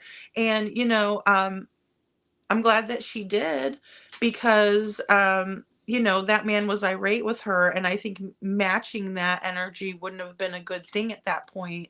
So I'm glad, that she was strong like that, so. And Detroit Rock City says there were older people in the 80s, so probably not. Yeah, it's just so sad. Those poor little people. Could you imagine living in your house and you're both elderly, and maybe they were afraid to live over there anymore. I mean, you never know what people are thinking or what they're having to go through, and I just can't even imagine, like, oh gosh, what a mess. What a complete mess. Yeah. Oh, thank you, Saturn. Thank you. Starflower says that, or Star says, Starflower, that's really thoughtful. I need to have my mom give me my dad's DC. Yeah, that is so thoughtful. It really is. those are important records that, people need. It's just something that it should be offered, is, in a time of need. I know not everybody acts the way that they should when people pass away. I get that. I do understand that sometimes people can act very out of character. However, this is like off the charts, guilty behavior, in my opinion. It's not grief behavior, it's guilt behavior, in my opinion. Yeah, Detroit Rock City says we all got copies of mom and dad's. Yeah, certificates. Yeah, they asked how many we needed. Absolutely, absolutely. And Elaine Griffin said, I just emailed you a picture that shows how close the houses were together. Thank you, Elaine. I'll check it. I will. And Saturn says, welcome. I'm glad to help if anything. Yeah, absolutely. And if you guys have any other thoughts or anything like that, definitely email me, and just put Crystal in the subject line. So that way I know, and I will make sure that I look at those, because, it's important for us all to get our brains together working, right? Because, we have some smart people out here. We really do. I'm so impressed by you guys all the time. Oh, that's true, Saturn. They might have gone to assisted living. Yeah, with them being so much older. Yeah. Yeah, exactly. Pennywise doucher. Star. I should have just asked you. Star's the one that calls Chris Proudfoot Stepfoot. I had to give her. I had to say that was not the one I came up with. This one's good. Pennywise doucher is perfect. Oh, good. Aw, Saturn, you're awesome. You're awesome. Her real name is Pennywise, Detroit Rock City. Oh goodness, I'll have a field day with that one, guys. That's funny. I didn't even think about that. I was just always calling her Penny in my head. And I did see that her name was Pennywise too, but then when Janice said that, I put it together and I'm like, oh my gosh, because I took out the wise part and I just was calling her doucher. So that was wrong on my part. That's funny. Bottomless mimosas. Oh Lord. Oh no. We'd be too rowdy. You guys. Scranton Strangler says, especially when our topic of conversation is true crime. Yeah, really. We have to behave ourselves out there. We got to represent that true crime community. Oh gosh. Right? Need a private party room? Scranton. C. Taylor says, OMG, just like Tammy Daybell, Chad tried to collect about 3 days after. Yes. I mean, that is a huge red flag. And, we all watched Dateline, back in the day. I don't know how much, I don't watch it as much anymore. But that was always the MO. They'd be like, the perfect family. And then they'd show everybody, and then they'd be like the insurance policy, you know what I mean? Or the other woman, or, the other man, or whatever like that. But there was always an insurance deal. Money motive, that money motive is older than dirt, Pajama party. Saturn says sheriff states crap like it's set in stone. What happened? To me, how can he not have open mind about possibilities that foul play may really be involved? I would have been saying F you, sir. Yeah, and it's so hard too, Saturn, because that's the thing. They didn't do the testing that was proper to even show their side of the story, right? If they are so hell-bent that, Crystal did this to herself, then why aren't they showing supporting evidence, right? Because obviously a crime occurred, so they would need to do that. You know what I'm saying? It's absolutely insane. I'd rather have sand in my eyes than a picture of that guy. Scranton Strangler says, Saturn, that's like when Craddock says absolutely no evidence of foul play. You numbskull 15-year-old autistic with no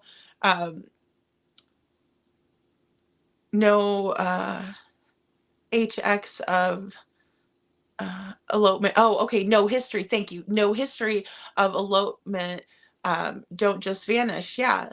That's the definition of foul play, in my opinion, right? There's your little clue, right, Scranton? I agree. Plus, mom and dad are sus as AF. I agree. I mean, come on. It's like, they don't want to do anything like this. And Elaine says, Lady Freedom, I also emailed you a picture of him at a bar. Oh, goodness. Oh, no. Ooh, okay. Thanks, Elaine. Oh, boy. Detroit Rock City said she must have had some dirt on him. Yeah. Yeah. I think they have dirt on each other. I have a sneaky suspicion that they have dirt on each other.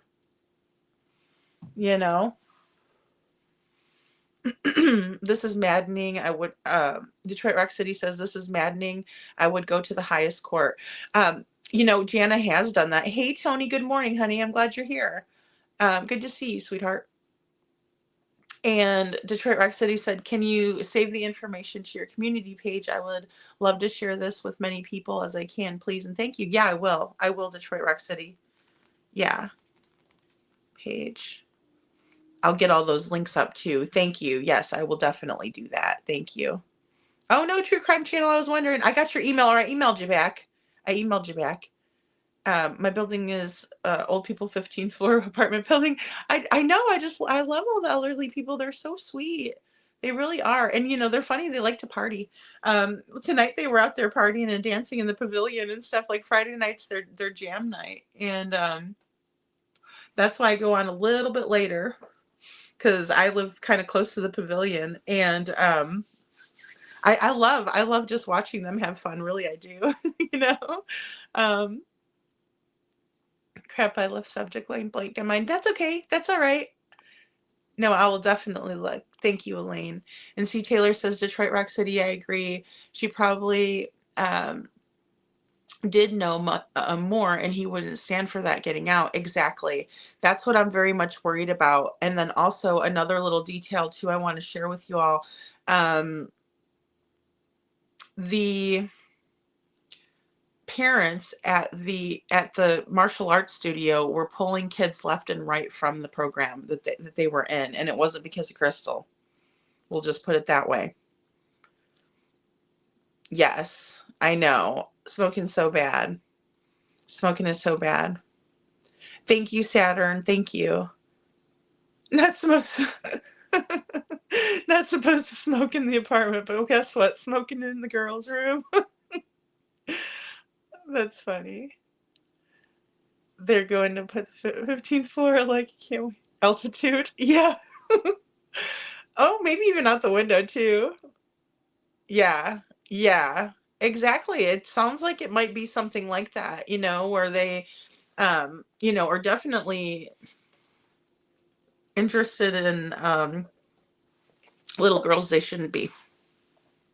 Just my opinion, just kind of what I'm gathering. Because we all know what Chuck Harris likes to do in his free time. Oh, that's great, Saturn. That's great. Oh my goodness, that's a wonderful cost. I'm coming to move by you. And Detroit Rock City says, Saturn, I remember you couldn't smoke in the hospital. My mom had surgery and wanted a cigarette. She made me take her to the bathroom. Oh my goodness, that's so funny. The nurse wasn't happy.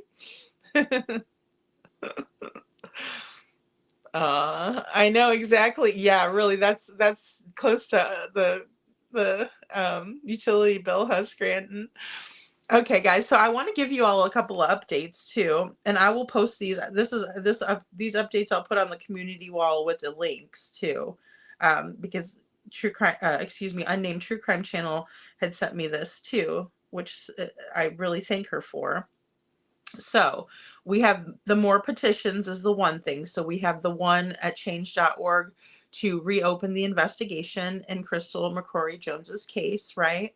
And then we also have a second petition for Crystal's law, and that is to change how human remains are mailed. And that was, courtesy of Tony, the local numbnuts.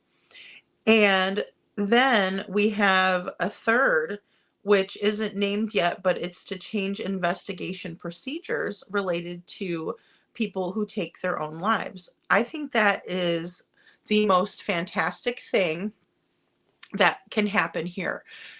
Jana is taking arguably the very worst thing that could ever happen and turning it into a positive for other people, other human beings living on this planet moving forward. And I just can't even, um, I don't know that I would ever be that strong. You know what I mean? I just don't know that I would be.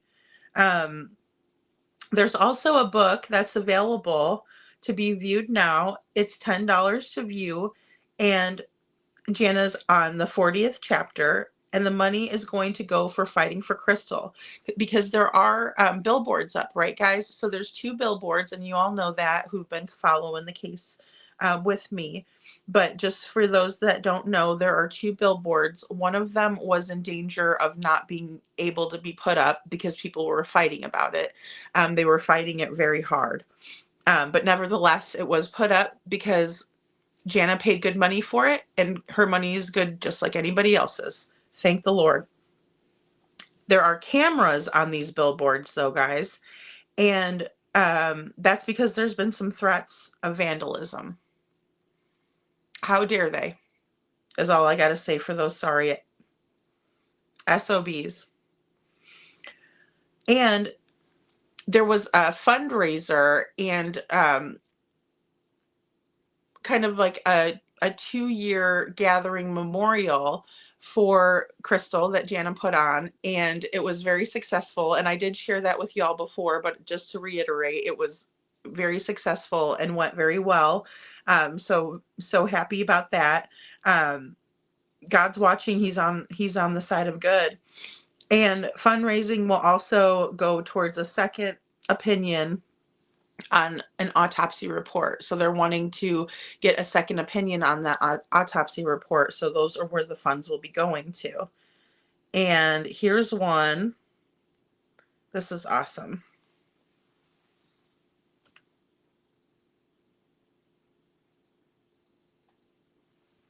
And then here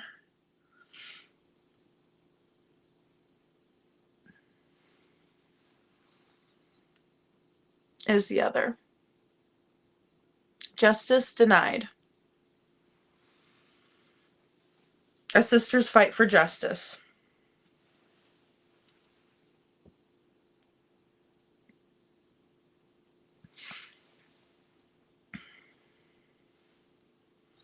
So, and then I will also link these up.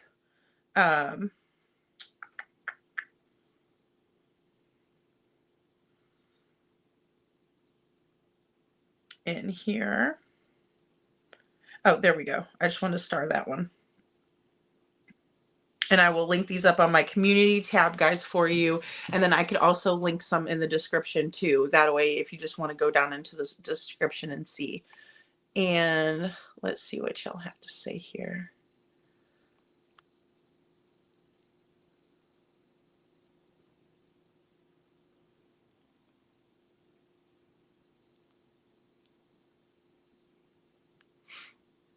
Oh, Scranton, that would be amazing. That's an amazing idea.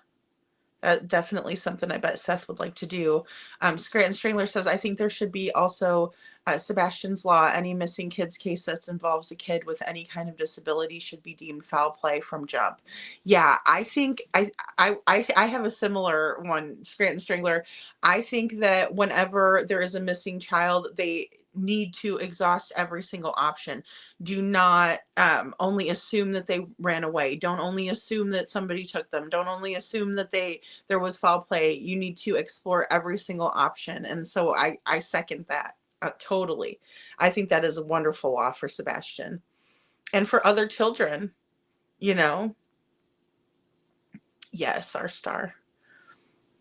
And the book will be on Amazon soon. Thank you, True Crime Channel. Yes, absolutely. Detroit Rock City says. Aw. I'm sorry, Scranton. I know. And see, oh no. Oh, that's so sad. I'm so sorry for your niece. Oh my goodness. Oh, I didn't know that. Star says California has a missing person manual that tells investigating officers to consider every possible factor, including foul play. They should. I mean, that should be part of policies and procedures, right? It's just something that, it should be common knowledge. It's just the way it should be, Um, And Scranton Strangler says, I'm pretty upset with Steve. I've always liked him, but how could he say that video was just found when Ellie says they've had it since 3 weeks after Sebastian's disappearance? I'm not happy with Steve. I know, and it's maddening to me too, because like I told you, true crime, unnamed true crime channel.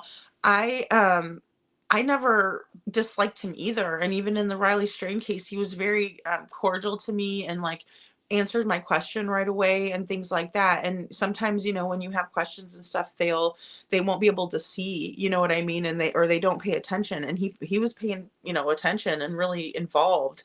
I don't see him doing that in this case, and it just like it does make me mad. You know what I mean? Like, I don't hate anybody, but it's just like, what are you doing? You have to fight for Sebastian. You say you're working for him, work for him. The footage has been out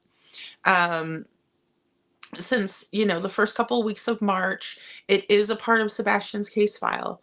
That is according to Nick Barris, and then also I think that it is my opinion that SF has been putting out false pictures from their reenactment and not from the night that Sebastian went missing. And that is my opinion, yeah, it does it. And I feel the same way. I feel like he can't be trusted. I really do. I feel like he can't be trusted, and that's not a good feeling to have when it comes to a private investigator. We want to feel comfortable with them. We want to trust them. We want to believe in the knowledge base that they have and the training that they have. And it's really a waste because he's like SAR, which is, search and rescue. It's and he's not, he is an intelligent person from my dealings with him, and so to see him in this way is completely off to me. I just don't understand it. I just really don't. Yeah, Star, we're so glad. Yeah, it's upsetting. It's not fair. No, I absolutely hate cancer. Absolutely hate it. Detroit Rock City says SF should be in jail for tampering with a criminal investigation and lying. I mean, I agree. There's no reason. There's no reason for this guy to be doing what he's doing, no reason at all. No good reason. I want to see if I can put... There we go. Trigger warning. Sorry. Trigger warning. There's old Tony next to his buddy Chuck, and there's old Alan Irby next to Sheriff Matthews. Look at that motley crew.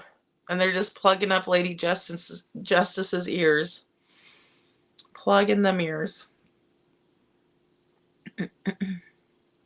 Sad. And there's beautiful Crystal.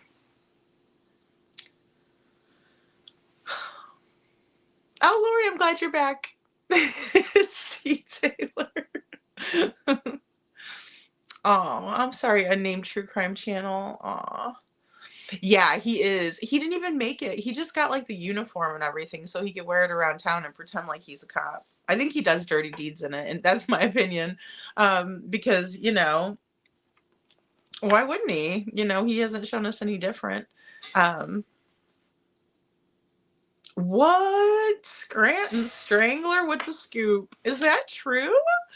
Justin, I need to... Every time I don't watch Justin, I'm telling you, he comes out with some bombshells. I'm like, wait a minute. Scranton Strangler says, did I hear Justin say that CP and KP are divorcing? Oh, man. Oh, sorry, guys. There was a mosquito. I'm going to have to get that guy later. Lori says, I heard that too. Star, you're one of the strongest ladies I know. Just going to put that out there. Oh, boy. Well, this could get interesting, guys. Because, ooh.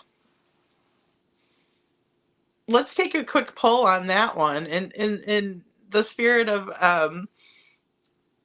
tomorrow night's live, because I think tomorrow night I'm going to get Pennywise Doucher, and we're gonna listen to the call. But I also have some Sebastian news to go over. But if you guys want, who do you think will roll first? This is terrible. Who's gonna rat first?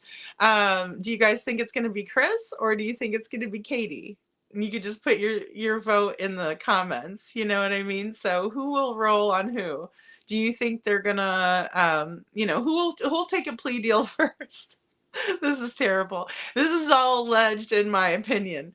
But I'm just curious to see what you all think. Do you think that possibly we're going to have a situation where someone, Mini Panther says Chris, see Taylor KP? Because, I mean, I can only think that somebody would do that, right? Like one of them, especially if they're divorcing. I mean, if they divorce, then, there's no love lost, right? I mean, all is fair in love and war, right? But, let's Tony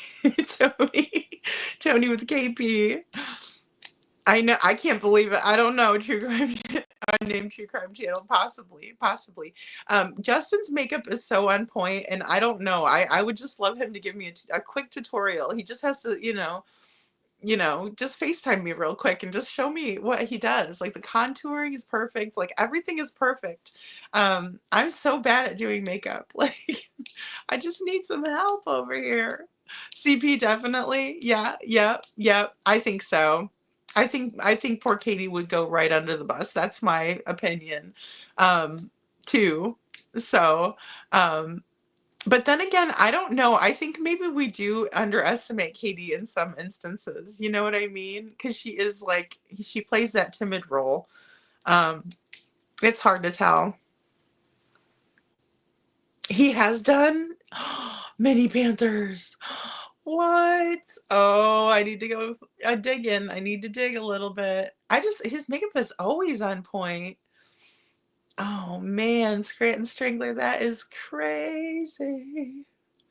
Crazy. Lori agrees. Oh boy, guys. Well, I'll do a little bit of research on that too, and we can discuss. I don't think KP is timid at all. It's like such an act, right? I think it is a total act. Like at first I was like, oh, I was very much like now I'm on like both sides of the fence, I'm like, oh yeah, she could be being abused, but then also she's sinister. But like at the beginning I was like, what has he done to this woman? Like she's battered and everything. And then like I started realizing that, yeah, KP is not as timid, like you said, Scranton Strangler, as she portrays herself to be or wants us to think, that sort of thing. He's a man who loves makeup. I know. Well, he's just so good at it. Like all of it's perfect. Like, there's certain ways that you can do that contouring and just make your face pop or whatever you can call it. I don't know, but Saturn says, I've always felt that family would do something to KP. If I was her, I'd gotten far away long ago. Yeah, really, because who knows if she might be too scared to roll. You know what I mean? I would be. Yes. Good night, Elaine. I will talk to you soon. I'm gonna email you back. Thank you so much for being here, and we're gonna head out too. But we'll be talking again tomorrow. So thank you. Thank you so much for being here. Well, with that, you guys, I love you all so very much. Thank you so much for being here and for supporting Crystal and just supporting the petitions out there. go ahead, take a read, sign them. If that's what, you would like to do, I would greatly appreciate it. I know that Jana and Elaine would greatly appreciate it. All of Crystal's family members, really, because they all want justice. And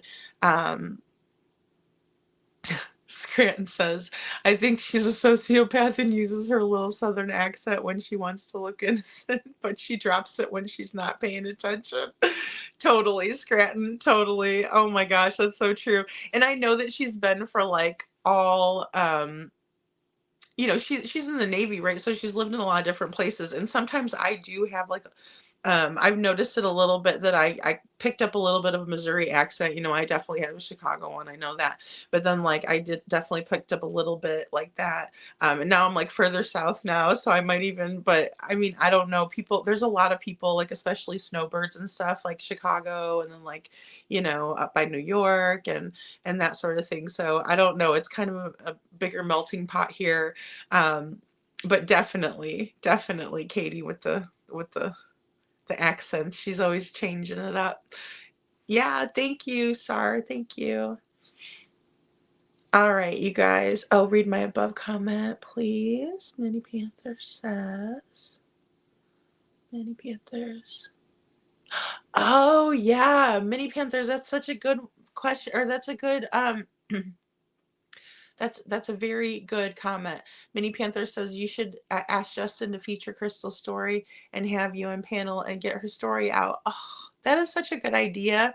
I don't know why I didn't think of that. I was trying to do like, the bigger people like Vinny, and then I was like I added Nancy Grace and Vinny, right? But Justin would be a wonderful person to do. Yeah. Oh man, I need to do that. Thank you. Thank you so much, Mini Panthers. You're the bomb. You're the bomb diggity. Yes, yes. Thank you, Star. Oh, Scranton Strangler says, I work in Arkansas and I have an accent when I'm here. Sometimes I hear myself and think, hey, your room, Texas. Scranton. That's funny. I thought you lived in like PA or something like that. I totally thought you lived in PA. That's funny. Wasn't she from Wisconsin? Detroit City. Well, War of the Liars. Oh, Saturn. That's actually perfect. It will be the War of the Liars. We're gonna all go nuts. We're never gonna be able to sleep because there's gonna be so much crap going on. Oh my goodness. Help us all. And especially poor Sebastian. Oh my goodness. He's just such a sweetie. Just Office fan. All right, sweet. Yep. Toby. Goodbye, Toby. Oh my goodness. I'm a huge Office fan myself. All right, you guys. I love you all so much. Thank you for being here. And tomorrow we're going to keep on with the true crime wheel because it never sleeps, right? It just keeps on going and going and going. Oh, Christina Randall. Yeah. I used to follow Christina Randall for a long time, Detroit Rock City. Yeah. She was one of like my first big like YouTubers that I would follow consistently. So yeah, I should definitely reach out. Definitely. I would love Stephanie Harlow and Derek Levasseur to take it. I really would. Like I would, die because they're both really good. And then you'd get like the detective perspective. And then I really like Stephanie. She's very like to the point, you know what I mean? She does great research in my opinion, great storyteller. Aw, thank you, Scranton. Thank you. It wouldn't be good without you guys. You guys make it what it is. I mean it too. And thank you. Special thank you to Jana. Special thank you to Elaine. I love you guys. Special thank you to Unnamed True Crime Channel too for sending me the updates and links.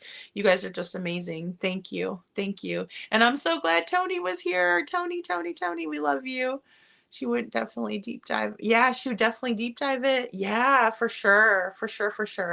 Okay, I'm going to work on that. Christina Randall. I'm going to get Christina Randall. Yeah, I used to watch Christina Randall when she had her dreads. That's how long ago I used to watch Christina Randall. So, all right, you guys are amazing. I love you all. You have a wonderful night.